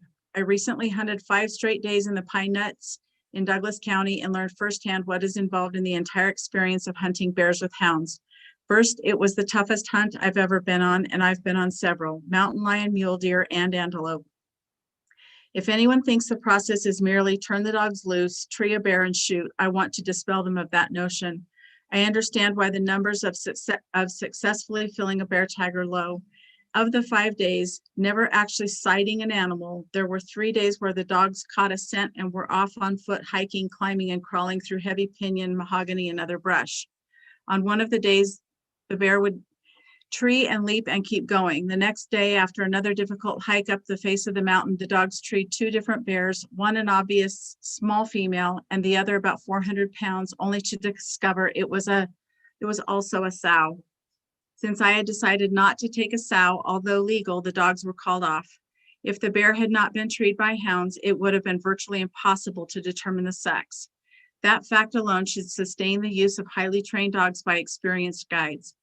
Having hunted all over Nevada, I can also attest to the reality that without trained hounds, very few bears would be taken annually, and the take would not even reach biological numbers to sustain and control bear populations. I would strongly recommend the commission not eliminate the use of trained hounds for bear hunting. In the final analysis, it is the bear population which will be negatively affected. From Rex Flowers, I would request that the petition be denied. First, the elimination of dogs for bear hunting sets a bad precedent for the use of dogs in all hunting venues. You only have to look to California to what is happening in that state. Also, with the elimination of hounds, you would have a major increase in quotas to offset the success ratios as they are today. If you accept this petition, I believe you have to initiate the changes as stated by the petition. Please review this with the DAG. Thank you for your consideration in this matter. Catherine Bricker, the perception of legitimacy of the commission's role in administering a public trust is at stake in your decision today. It is apparent that to all that only 13% of Nevadans support bear hounding and that it is necessary from a management perspective. There is no reason to continue a practice that is so negatively viewed by so many. There is a reason to demonstrate you administer this public trust with fairness and respect for the values of the larger constituents who comprise our state.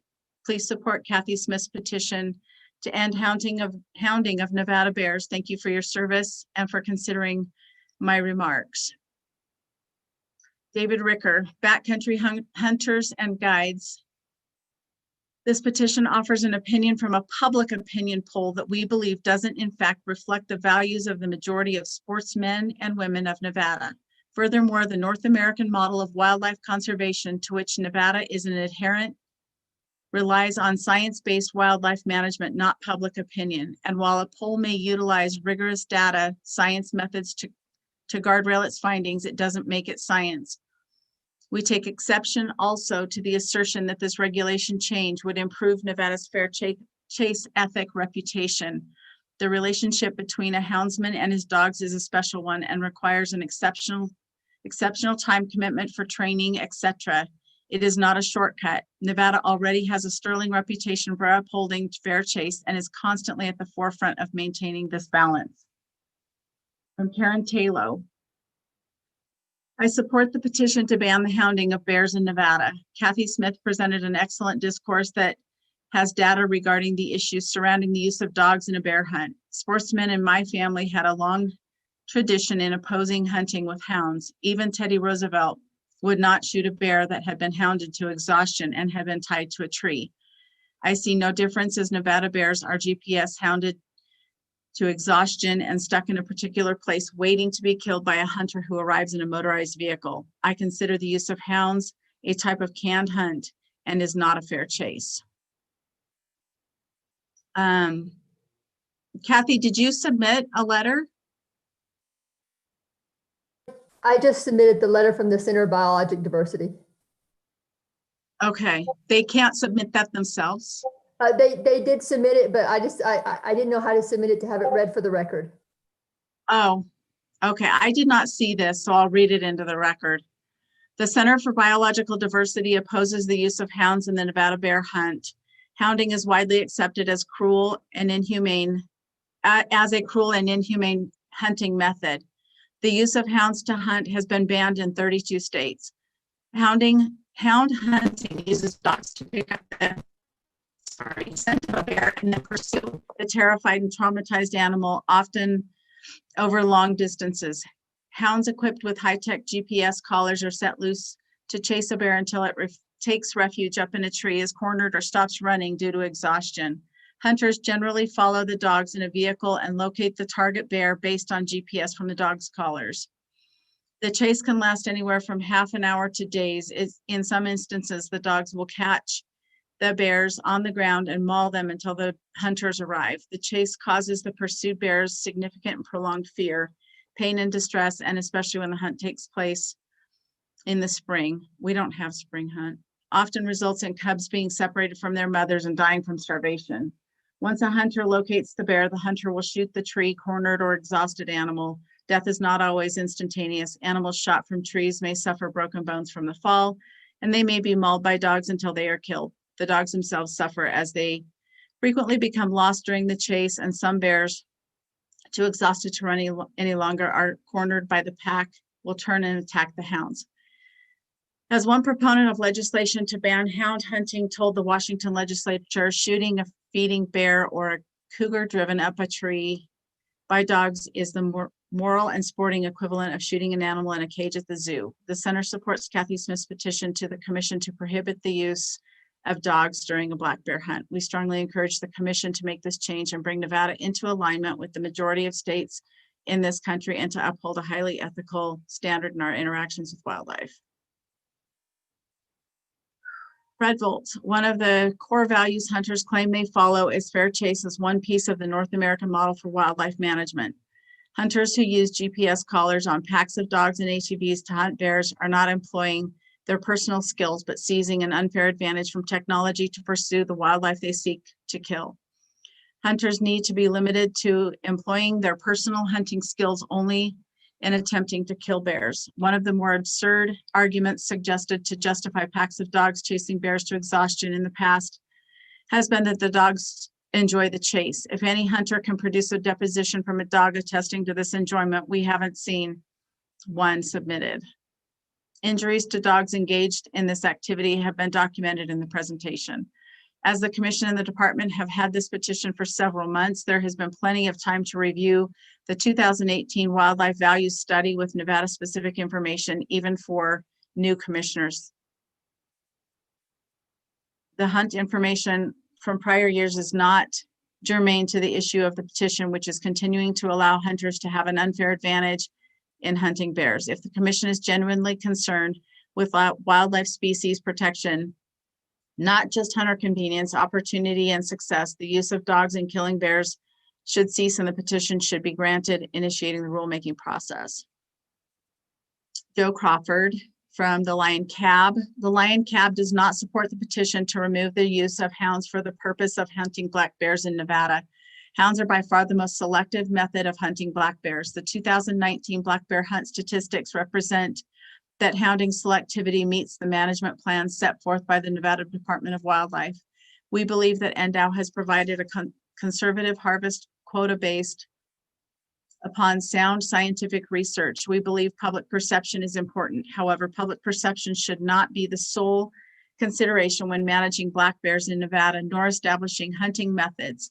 The harvest composition of the prior 2019 season was excellent and indicates a continued light harvest of Nevada's black bear population. Of note, in the 2019 harvest competition were improvements in total sow harvest down to 18% compared to 21% in 2018, as well as improvement in the utilization of bear meat 100% compared to 93% in 2018. Successful bear hunter checkout summaries indicate that a total of 18 additional bears were passed, implying that successful bear hunters continue to be selective in their harvest. This is especially true for hunters employing the use of trained hounds, which account for 77% of the total bears passed during the hunt. Most notably, the average age of male bears harvested in the hunt is 8.6 years old, which reaffirms a light harvest of the bear population. Considering the 2019 bear harvest statistics, the Lion Cab believes that the management plan and harvest objectives will be negatively impacted by removing the hunter selectivity provided by hounding. Our second point is the petitioner grossly misstated the financial impact to the hunting outfitter community. The hunting outfitters in Nevada are small businesses established in Nevada that deep connections to the management of our wildlife. We estimate that the financial impact to the hunting outfitter community would be $75,000 to $120,000. We recommend denying the petition to remove the use of hounds while hunting black bears in Nevada. Elaine Carrick, I am writing to you in regard to item number 12 on your agenda for November 6th about a petition to end the use of hounds to hunt black bears in Nevada. I would like to reference the Nevada State Report in 2018 entitled America's Wildlife Values, Understanding Trends in Public Values Toward Wildlife, commissioned by NDOW, and shows the changing opinions on wildlife in Nevada. It is a comprehensive report, but I would like to highlight here the result of that report that pertains to this letter to you. On page 21 of the report titled Support for a Black Bear Hunting Season, with the section Use of Dogs to Hunt, 63% of all residents surveyed disagree with this method. Hounds have been used to hunt bears during this past 10-year period, allowing black bears to be hunted, and it is time to look at the public's view of using hounds in hunting. Currently, 32 states have banned the use of hounds to hunt. Nevadans have shown they're 63% disagreeing with this method. They're also opposed to this, using high-tech GPS collars to chase bears to exhaustion so they have to climb a tree to escape. Brings up the issue, is this fair chase? Please consider Dr. Kathy Smith's petition before you stop the use of hounds to hunt black bears. Public opinion changes over time, and this Nevada report shows that the public is not in favor of using hounds to hunt their bears. Thank you for your consideration of making a change in this important wildlife issue. And that is all of the public comment that we have received. So I'll bring it back to the commission for discussion or a motion. Commissioner Allenberg.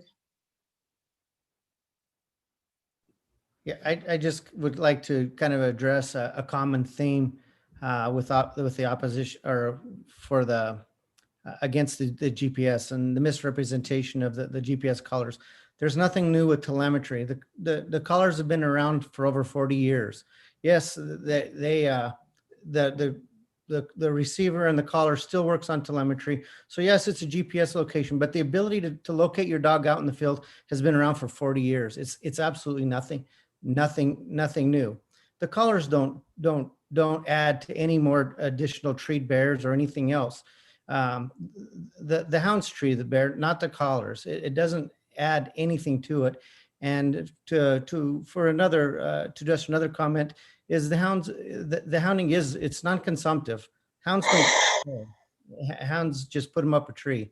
The hunters make that choice. Okay, thank you, Commissioner Allenberg. Any other comments?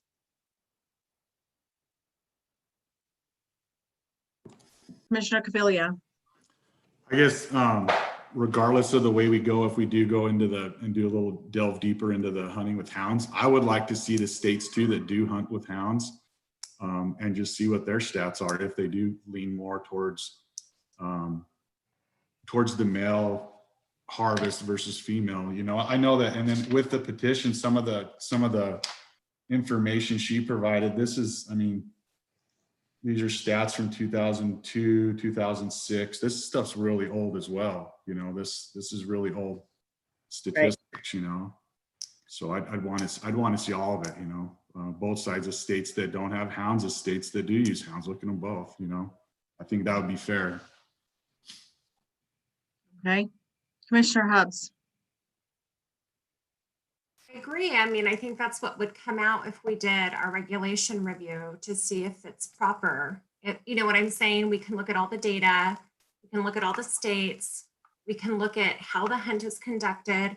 And if the hunt is truly better with hounds, it's going to come out in the data. Should have nothing to hide, and it's transparent.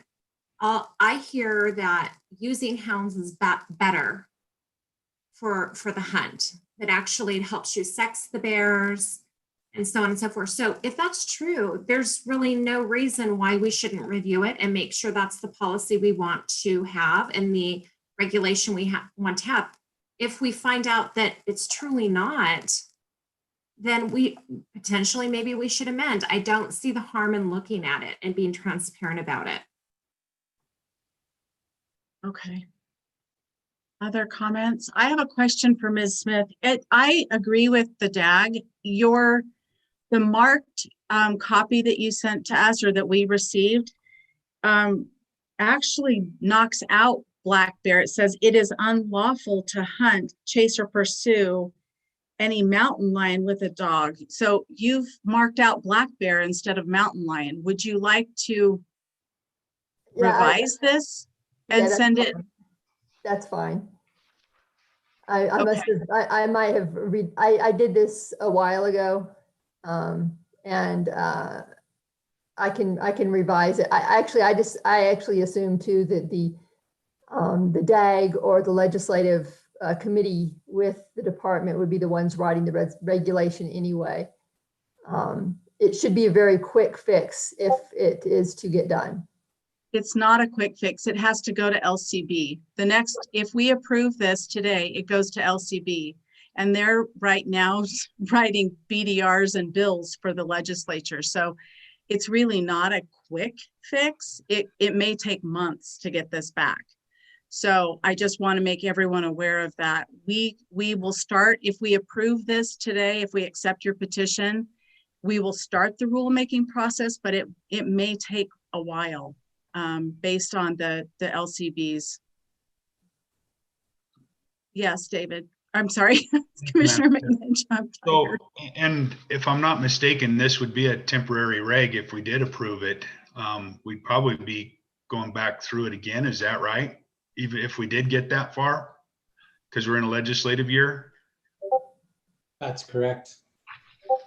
So this thing, there's a lot of idiosyncrasies here. Number one, if we accept the petition today, it is not an indication that we're doing away with hound hunting. It's an indication that we're going to have a conversation about it. We're going to sit down, gather information, which we need to be prepared to tell the department if we're going to approve the petition, what we would like them to start gathering for us so that we can have that conversation and evaluate everything. It's not a guarantee that hounding would be banned.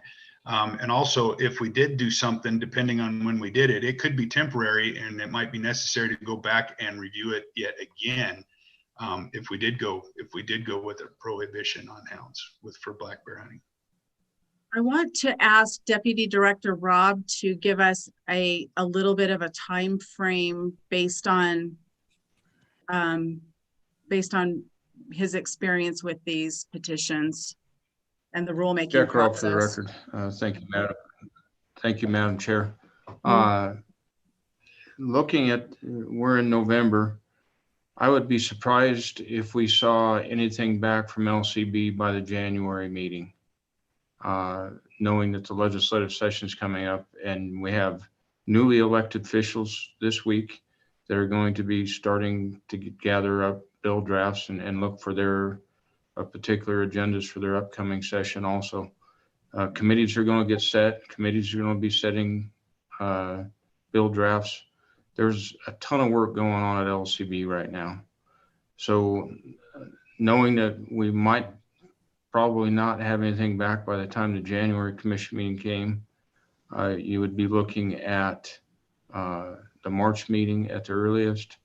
And then between workshop and adoption, I understand what Commissioner McNinch is saying, being a temporary reg, but that looking at the calendar now, I don't know if we would get it done in temporary rig time. It might be in permanent rig time before we saw a resolution to this question. That's a good point.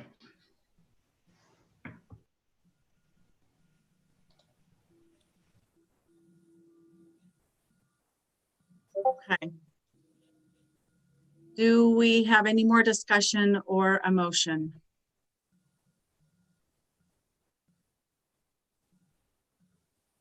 Don't have a motion. Commissioner Hubbs.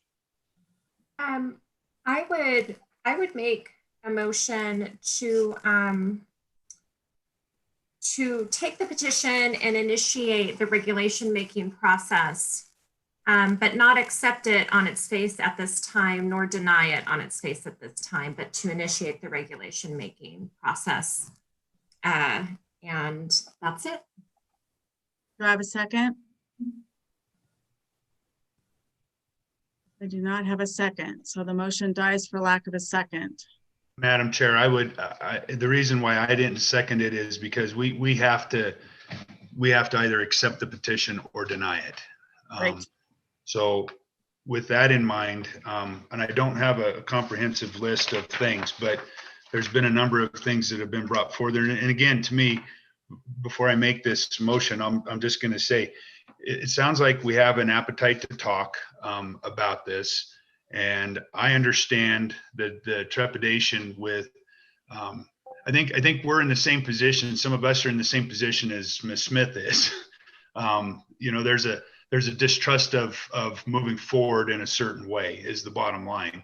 And for me, I'm willing, because I understand the process, I'm willing to step out of that comfort zone and accept the petition in the name of having the conversation rather than asking her to pull it. We've had that happen before, but she's indicated, unless she's changed her mind, that she would like to have an answer today. So with that in mind, I would make a motion to accept the petition related to Ms. Smith's petition.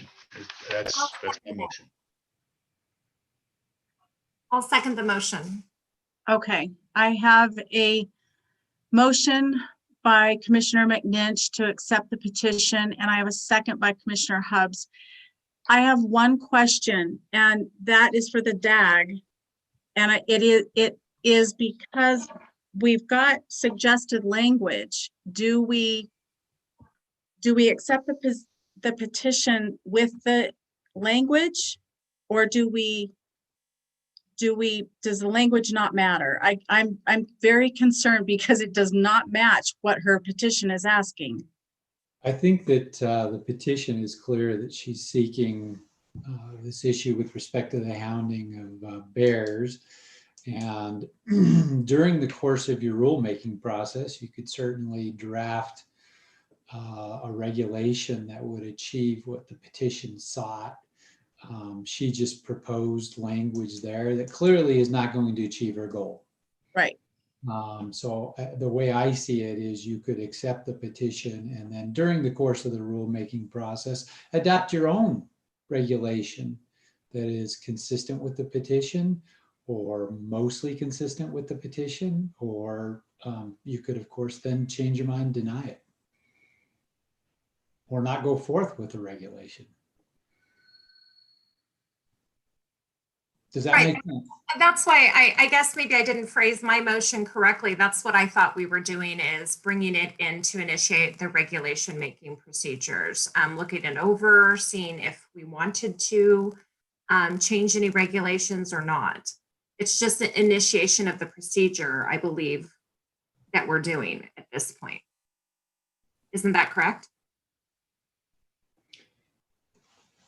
Yes, I'm just reading back through this because I want to make sure that we're being okay. All right. All right, I'll call for the vote then. All those in favor of accepting the petition, raise your hand. 1, 2, 3. All those opposed, 4. All those opposed. So the motion carries 4-3 with Commissioner Hubbs, Barnes, McNinch, and Perini in favor of, and East Holmberg and Cavilla opposed. Okay, I got that right. So the motion carries. And Commissioners Rogers and Keel absent. Okay. Madam So, Chair? yes. Just clarification. So I heard a couple of different things. I heard a description of a process where the language would go to LCB immediately to begin their review, given the time constraints that they're under. I also heard that there was a desire to further evaluate the data, determine if the regulation was something desired or warranted by the commission. And so I'm seeking some direction and some clarification from the commission in how you view this process. Is the current language, is it the desire of the commission to send that current language, or the desire of the commission to see additional data, have additional discussions and dialogue prior to the submission of a draft regulation to LCB? I think that I would refer to Commissioner McGinch. The Department of Secretary Wasley, we're losing you again. But I think I got the gist of what he's asking for. When I made the motion, it was my intent to start the process of getting information and having those discussions. So I started to write a list down of some of the things that I was hearing. Things like, for me, it would be like, understanding the WAFA or AFA guidelines for bear hunting. Maybe what's the composition of our bear hunt, male to female, financial impact, and how many houndsmen are actually using hounds to hunt bears. The attitude survey review, since it's been a while since we've talked about that, and actually seeing that, and maybe the Commissioner Preeny and Commissioner Rogers may not have even seen that at this point. The take with hounding, see if we can pull any information out. Commissioner Cavilla brought up, evaluating states that have hounding and states that don't, and which, what's the statistics there. Those are the types of things that, because when I did this, it was my intent. It's just a function of how we proceed, but no matter which way we go through the petition or not, it's important to have the conversation and to understand the data and the information that's out there so that we can have some conversations about it. Commissioner Hubbs brought up the point that maybe there's benefit to it, and we need to understand that stuff. That was my intent moving forward with the petition. So we are not immediately sending the language over to LCB. Was Okay. not my intent to do anything like that. Oh, okay. Okay. Yeah. Just for the record too, I seconded the motion with, in line with Commissioner McMinch, that we would open this up for dialogue and research and kind of assess the data, but open up the regulation making procedure where we can see, do we have the best regulation in place? If not, do we want to amend it or change it? Or do nothing. But at this point, I just think that it merits us to look at it and understand what's best for our wildlife. Okay, Ms. Smith. Thank you. And thank you for, I guess, allowing the petition to proceed. I just had one quick question about the language. My understanding was that it was already in a different NAC illegal to hunt animals with dogs unless specifically mentioned. So the reason I had struck black bear from the language is because I didn't want it to say except during the open season. And I took, for me, Madam Chair, for me, I took your petition that way. That's how I understood it, is that you're saying that you want to take the black bear out as an exception. And that's how I understood your proposal. So because as a rule, it is already illegal to hunt a big game animal with dogs unless specifically mentioned. So if you take it out of that specifically mentioned category, it is illegal. Yeah. I mean, that was my intent, and that's how I wrote it out. I think, and I agree with the DAG, that's not what the NAC says. And so I think we understand your intent and we'll move forward with that. but in the future, you might want to run this past someone else before you submit it.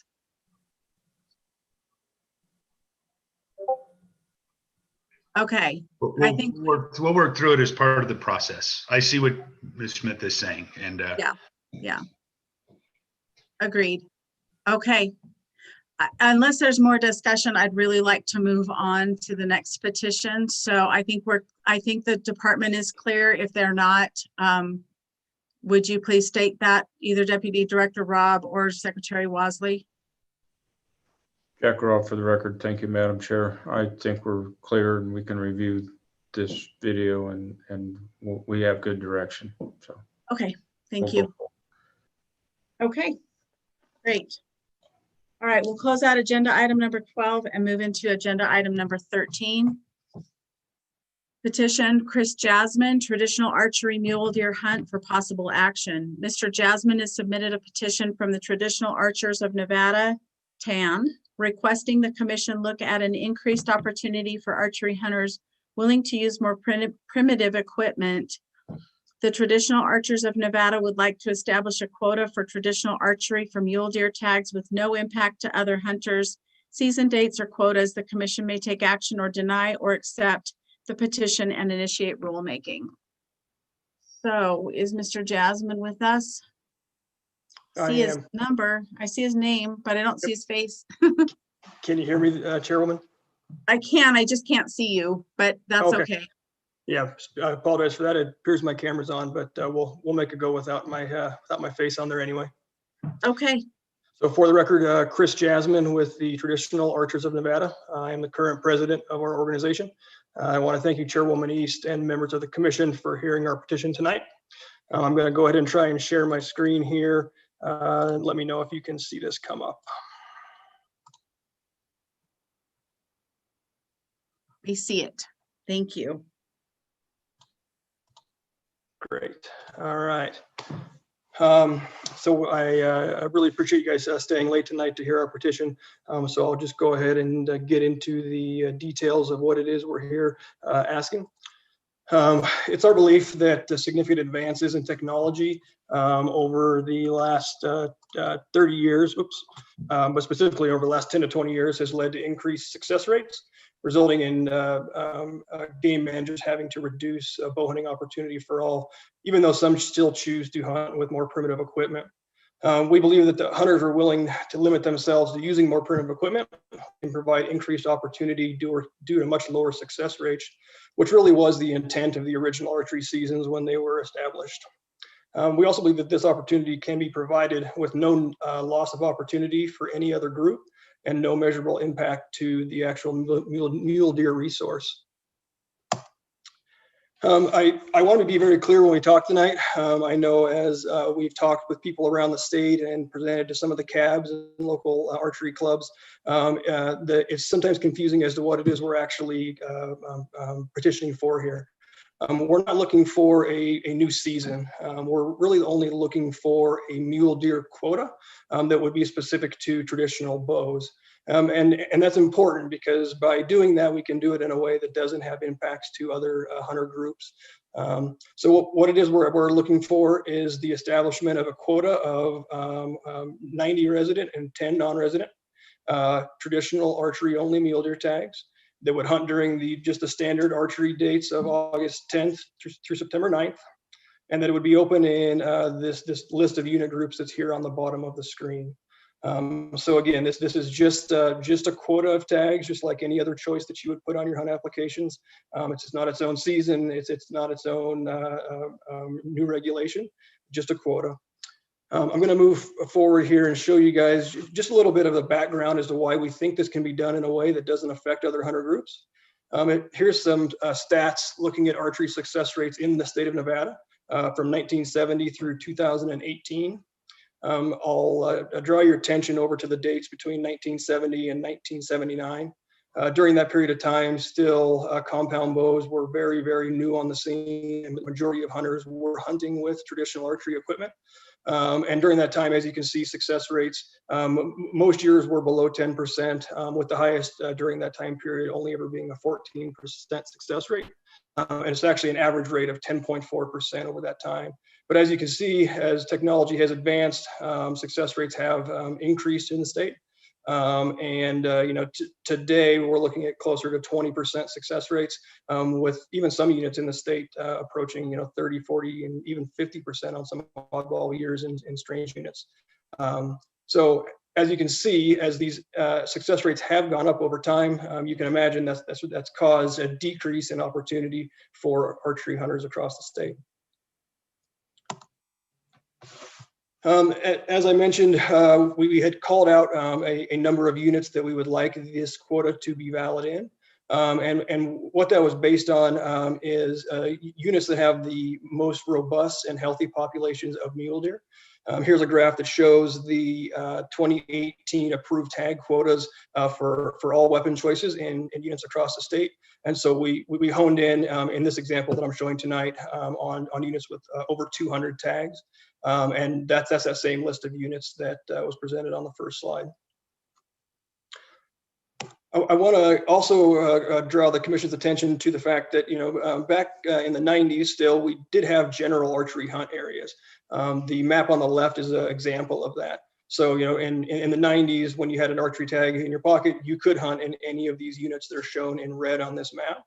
The map on the right is an overlay that shows if we were to establish this, and if we use that 200 as the break, these green units would be the units that those tags would be valid in. So if you think about it this way, it would be basically 100 tags that would be vanishing somewhere across that very large green landscape. Overall, not a lot of increase in hunters in the field in any one spot. One of the other questions I've often got as we've talked through our ideas with people around the state is, what are the actual impacts if it was to be established?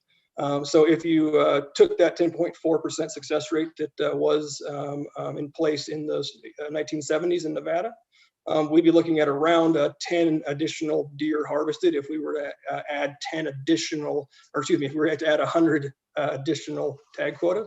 And even if we took the highest success rate during that period, we're talking about 14 bucks harvested over that entire green hunt area that we talked about. So a very small impact over a very, very large area. The other thing that I want to focus on here is that what we're asking for here is that these hunter tags be issued in addition to the other weapon specific quotas. And the main reason for that is because we believe we can do that without having an impact, and then not having any impact on anyone else's opportunity to hunt, and in fact, increase opportunity across the state for hunters to be able to draw mule deer tags and enjoy time in the field with their family and friends. Also, by doing it this way, there would be zero change in the current archery seasons, zero reduction in any legal weapon or muzzleloader opportunities, and again, getting back to that zero measurable impact to the resource, which would be a net gain in opportunity for Nevada sportsmen. There is already some NAC that specifically mentions compound bows. Changes may not need to be made to that current NRS, but there may be a need for a proposed traditional archery equipment definition, which can be very simple because it's very obvious what the difference between the two weapons are. I do want to touch on the fact that we have come about this from a very grassroots way, and as we've gone around the state and talked to organizations and individuals, we've really had a lot of support, and a lot of people like the idea. Of importance, we have talked to the two largest archery clubs in the state, the Elko Archery Club and the Silver Arrow Bowman. Both of those clubs did vote to support our efforts. We also went and presented this same presentation, or one very similar, to the Nevada Bowhunters Association. Their board also did vote that they would support the effort. Also, too, we have support from some other neighboring states and national organizations that we've talked with.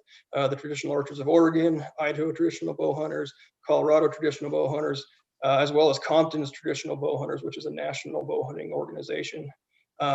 It's also important to note that there are other neighboring states, Oregon being the closest, that have similar traditional archery only opportunities in their state. So this is not something that's new, and in fact, states like Oregon have had hunts like this for over 20 years at this point in time.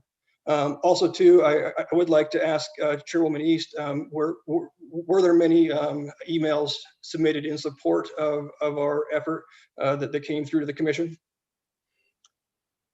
Actually, yes, Mr. Jasmine, there were a number of them from out-of-state archers, and I saw one in-state archer that sent a letter of support.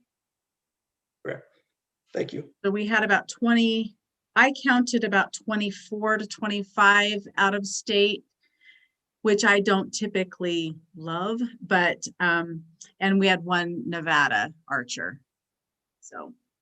All right, thank you. So I appreciate the fact that you've shared with us the other organizations that are supportive of this, because we didn't hear from them. Great, thank you. Mm-hmm. I also want to point out that, you know, I think what we're proposing here is consistent with some of the commission's recent philosophy on encouraging fair chase and slowing the use of technology.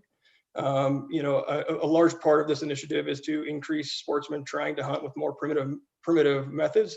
And I really see this as an opportunity to increase that segment of our hunting population here in the state.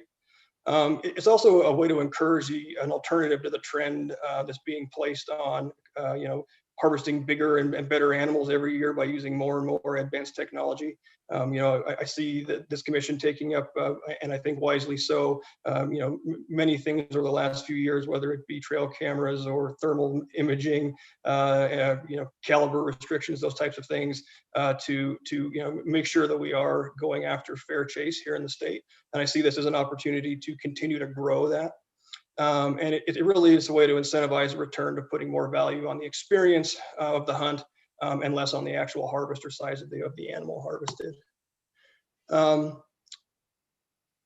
You know, and so and just to build on that, I really think that if the commission would you know, to take a look at this, it's just a way to help further those fair chase values over time and give alternatives to always going for bigger and better. And most importantly, that it can all be done without a loss of opportunity for other hunters or user groups. One of the things that we heard a fair amount as we talked with some of the cabs around the state is about enforcement.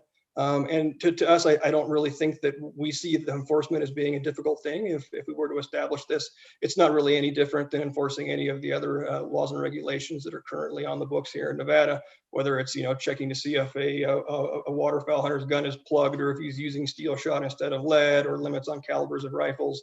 It's fairly cut and dry, in our opinion, the difference between the two types of archery tackle. And really, it's those field contacts with wardens on a daily basis that we'll be able to police this fairly simply, in our opinion. Just to build too, you know, Department of Wildlife, their leadership has mentioned the importance of 3 R's for, you know, recruitment, retention, and reactivation of hunters. And there's interest across the country in trying to find ways to do that while avoiding initial impacts to the resource. Again, we think this falls very well in line with that. We also believe these tags have that potential to remove 100 hunters from the overall pool across other weapon choices and give more opportunity for all of us to draw the hunts that we really want to hunt in. And again, just remember, these 100 hunters, if we were to establish this quota, would experience a much lower success rate than any other hunter group on the landscape. Other thing too, just getting back to what it was we were proposing with the quotas. Again, this is just simply another choice on a deer application. It's the same bonus point structure. It fits nicely into the existing structure of how our draws are done, and there's really no changes required to make this happen that way. With that, I will be happy to answer any questions that the commission has, and thank you for your time. Okay. Any questions for Mr. Jasmine? No. I guess I have a number of questions or comments. Okay. I think pretty much every cab across the board, and I've known Chris for over 20 years, you know, so it's nothing personal, but every cab across the board voted to deny this petition, from what I recall. I think the structure, you know, they're claiming that you can set it up with no impact to the draw odds and the other units, but if you go look strictly, I pulled up the antelope, the quotas from last year. So you give out 100 tags and they can hunt in 20 units or whatever it is. But what if 50 of those guys or 70 of them, they can go hunt 231. 231 only has 45 archery tags. The department would have to factor that into their quota setting, right? That chart they showed us, there was all combined archery, muzzleloader, mule deer, not just the archery tags in those units. I think doing the monster, 100 tags over all these units, I don't see how the department can, with quota setting, I think that becomes difficult. I believe it does. And to say that the guys, if you get that tag, you're not going to want to go hunt down in the primo Southeastern Nevada units, I think you're kidding yourself, that's another take I have on it. And then also I think you're setting aside some tags for a very small niche group, right? There's guys that want to hunt with primitive muzzleloaders. Idaho's got a primitive muzzleloader season that can't use inlines, and you got, patch and ball, or you have to use a conical. There's all these little specialty groups that would like to have their tags, but I just don't. I think you start down the slippery slope. And the archery tags are the easiest tags to draw in the state already. Those are my comments on it. Okay. Thank you, Commissioner Caviglia. Commissioner Alberg?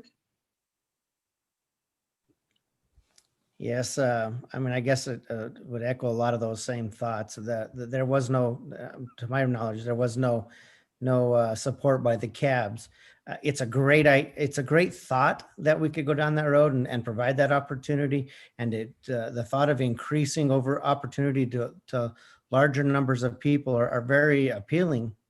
But the challenges are how do you go about accommodating one group when sure enough we'll have another group wanting to do the same thing with the muzzleloaders. And then, as some of the correspondents said, what are we going to do? Start addressing a rifle, a scoped rifle versus a non-scoped rifle season and separate. It becomes really difficult to say one group or one is worthy of it, but not other groups that are on the same thought process. The muzzleloaders are the same.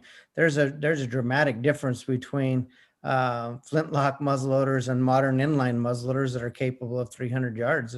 They're night and day difference, and the same thing with the bows. So it does beg that, I'm sure that they'd be knocking on our door, and it just becomes, I don't see a path of how we can accommodate everybody with the seasons that are so difficult to move hunter congestion around and provide all that stuff. It's just as super difficult as it is, much more less add. I just don't see an easy path to doing that myself. Okay, thank you. Any other comments? Commissioner Perini? Not to say much, but exactly what these two gentlemen have just said is exactly 100%. When we look at I think with NDOW, what they have to do with all these different entities that we have to do, either in, archery, if we do rifle, we do whatever it is jammed in such a short time. I don't think we can add more things like that. And you know what? It's part of archery, isn't it? So if you want that, you can pick the one you want for one set and the other one for the other. I mean, it's whatever you want to take with you. And I think that's the way to do it. So that's my opinion. Okay, thank you. Any other comments? Vice Chair Barnes. Thank you.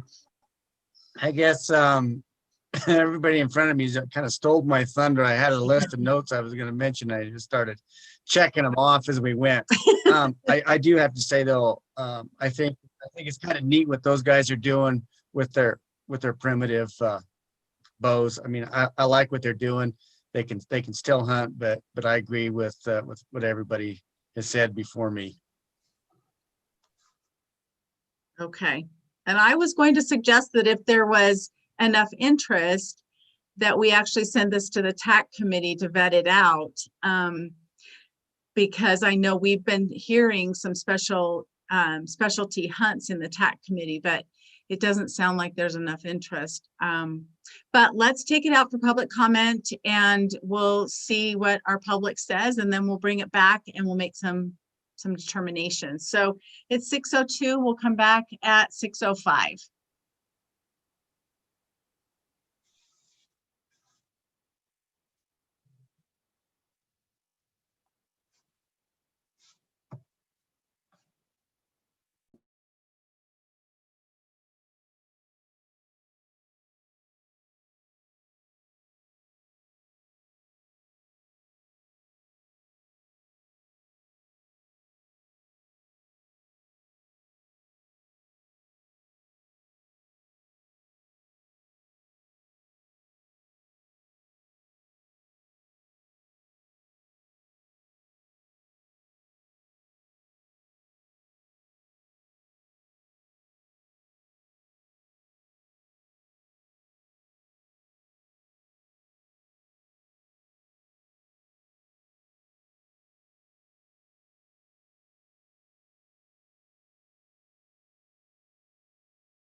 Okay, it's 6:05. Can everybody come back, please?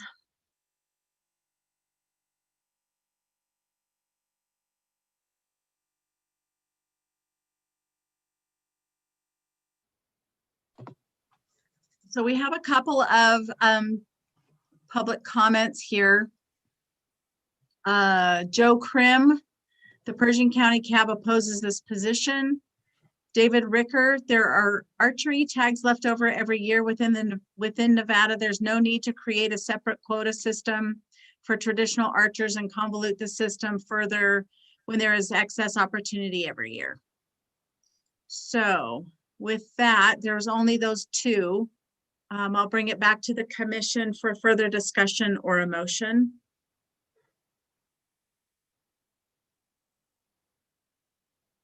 No further discussion. Do I have a motion? Commissioner Hubbs. I didn't mention anything before, but I think I'm feeling the same. I'm leaving this more to our sportsmen to assess whether or not we can fit in a different season for specific types of bows. We haven't really heard from the department on that and what strain that would put on the department. I see Mike Scott on. Maybe Mike can jump in and give us some thoughts.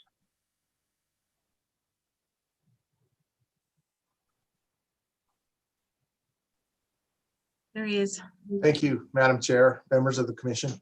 I think you know, from the department standpoint, we don't oppose or support this petition, but I do agree with especially what Commissioner Caviglia said.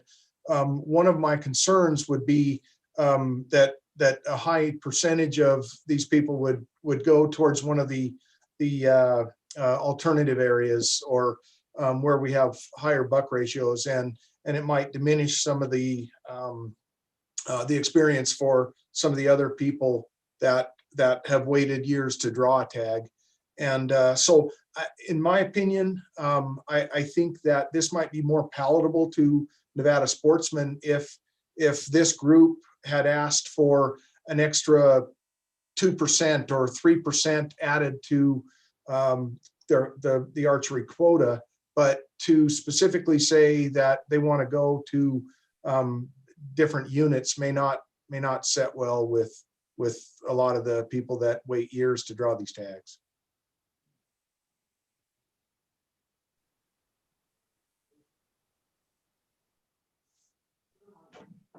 Does that answer your question, Commissioner Hubbs? Yeah. Okay. Okay. Any other questions for Mr. Scott?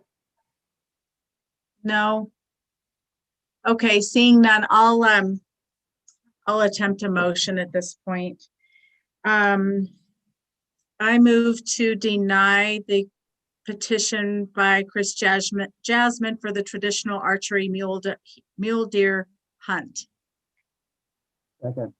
Okay, I have a motion by Chairman East and a second by Commissioner Caviglia. All those in favor, raise your hand.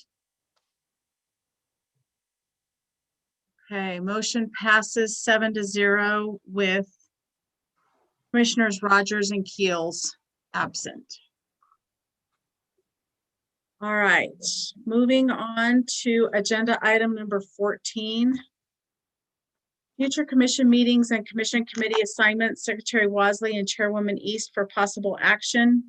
The next commission meeting is scheduled for January 29 and 30, 2021 in Reno, and the commission will review and discuss potential agenda items for that meeting. The location of the meeting is subject to change due to direction of the governor during the COVID-19 pandemic. The commission may change the time and meeting location at this time. The chairwoman may designate and adjust committee assignments and add or dissolve committees as necessary at this time. Any anticipated committee meetings that may occur prior to the next commission meeting may be discussed. We have Secretary Wasley. You do, and I don't mean to be rude, but I have my camera off in the hopes that it increases my bandwidth. Can you hear me? Yes, you are a little garbly. No, we can hear you. You're a little garbly, but that's okay. Let's try it.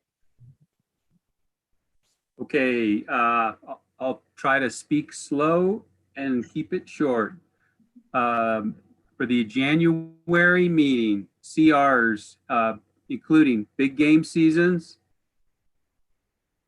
black bear seasons, mountain lion seasons, heritage, dream tag, PIW, and Silver State seasons, big game application deadline, and big game eligibility. There would be potentially 5 different commission general regulations that would include an adoption of NAC 488 simplification, a workshop for NAC 503, a workshop for NAC 504, and possibly a workshop for NAC 505, and also possibly an adoption for NAC 501 if that's back from LCB by that time. Also, 6 other items, including a draft predation management plan, the heritage account report, a winter WAFWA report, and that winter WAFWA meeting will be virtual. Legislative committee report, report from the Regulation Simplification Committee. And the last item that I have is a TAC committee report as well. And that concludes the list of potential items I have for that January meeting, Madam Chair. Okay, And I would like to add to that just discussion maybe, or if it's warranted on some of the management plans that were discussed during the agenda item, the wildlife project updates. We talked about updating the sheep. Gosh, sorry, you guys, I'm really wiped out. The sheep, potentially elk, and then our bear report. So we will certainly add some discussion, some review of some bear data, some discussion of the bighorn sheep management plan to that as well. Okay. Perfect. Super. Do we have public with us? Do we need to take this out? I don't know that we do. Chairwoman East, we do need to take it out because the public is viewing online via YouTube. Oh, okay. I got. All right. Thank you. Madam Chair, one additional item. Habitat Division Administrator Janae spoke to it earlier, and that was the Fallon Nellis piece. And I fully expect that to be back in play now that it's post-election. And so there may be a move made on that very soon. And so we can have that as a standing agenda item. And you have also, we have a number of standing agenda items with the department project updates. And we also have the mule deer enhancement effort that is an update on that we can provide as well. Okay, great. Thank you. All right, let's take this out for public comment at 6:14. We'll come back at 6:17.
Oh, shit.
It's 6:17.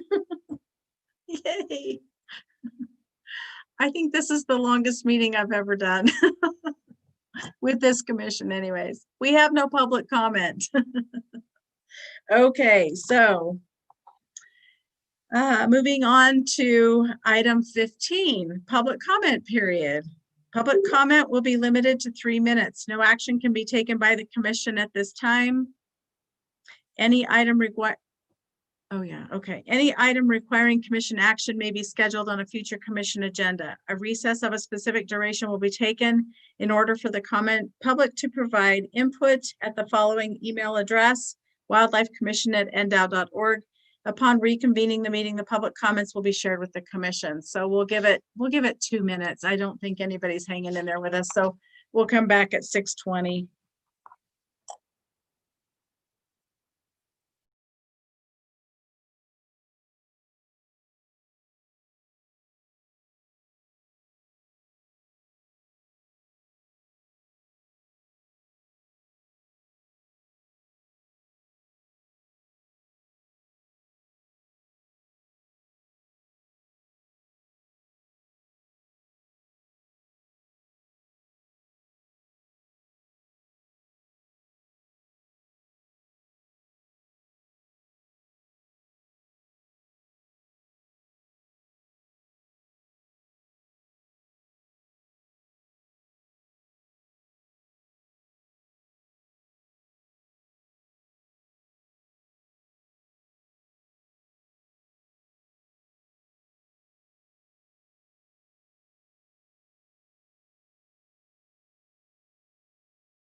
Okay, at 6:20.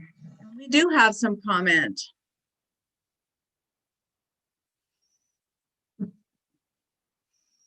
All right. I think everyone is coming back.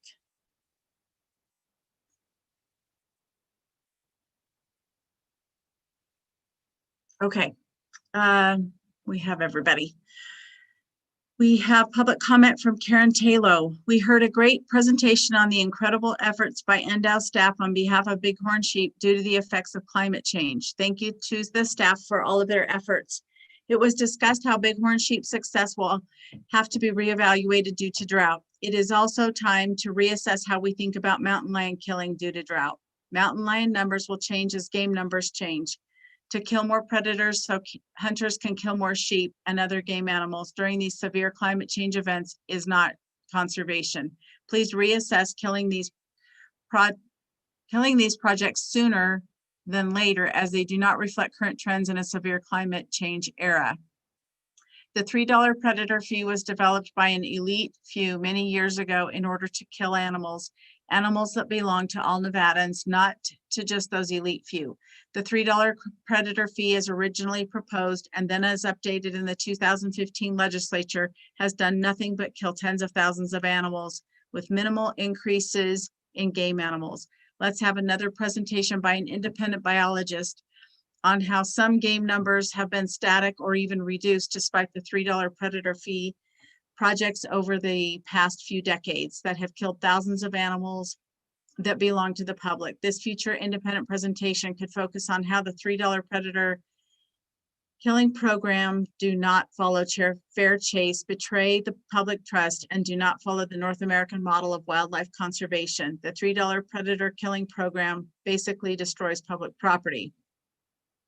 Just a reminder to those that think the bear hunt was developed based on wildlife science. The bear hunt was not developed using any wildlife science or for any management purpose. I was there in the audience in 2010 and no wildlife science was ever presented. Only bear numbers were presented. Bear numbers are not wildlife science. Dr. Kathy Smith used actual data to support her petition. The bear hunt was developed strictly on what, in other words, emotion. The only one side using science is Kathy Smith, the presenter. the petitioner. She is not asking to end the bear hunt. Dr. Smith is asking to end the use of hounds and bear hunts. Thank you to the commission for conducting such an organized and informative meeting under difficult circumstances. Thank you for including everyone. And that is it. I want to thank all of you for hanging in today. It was a really tough agenda, and I appreciate everybody's input and keeping with it. It's almost 6:30 and we've been at this since 9 a.m. with just a few breaks. So I appreciate all of you very much. I hope you all have a good holiday season because I won't see many of you until January. So everyone enjoy the holidays with your families and we'll see you next year. Thank you. Thank Thanks, you. Hey, Ron, best wishes to you and your family. Yeah. Yeah, thank you. Yeah, you know what, as being the chairperson, if I could say that to you, Tiffany, doing a great job. Oh, thank I you. mean, I'm not just saying that for whatever reason. I'm telling you, you're doing a good job. Thank you, Ron. I appreciate that. Yeah, very good. So I But don't, yeah, but you're doing a good I job. don't know. When Brad was chairman, he never fed us, but he let us go have a drink before now. I didn't know about all that stuff, right? Okay. All right, you guys have a good day. On my way, Barnes. Bye-bye, everybody. Bye.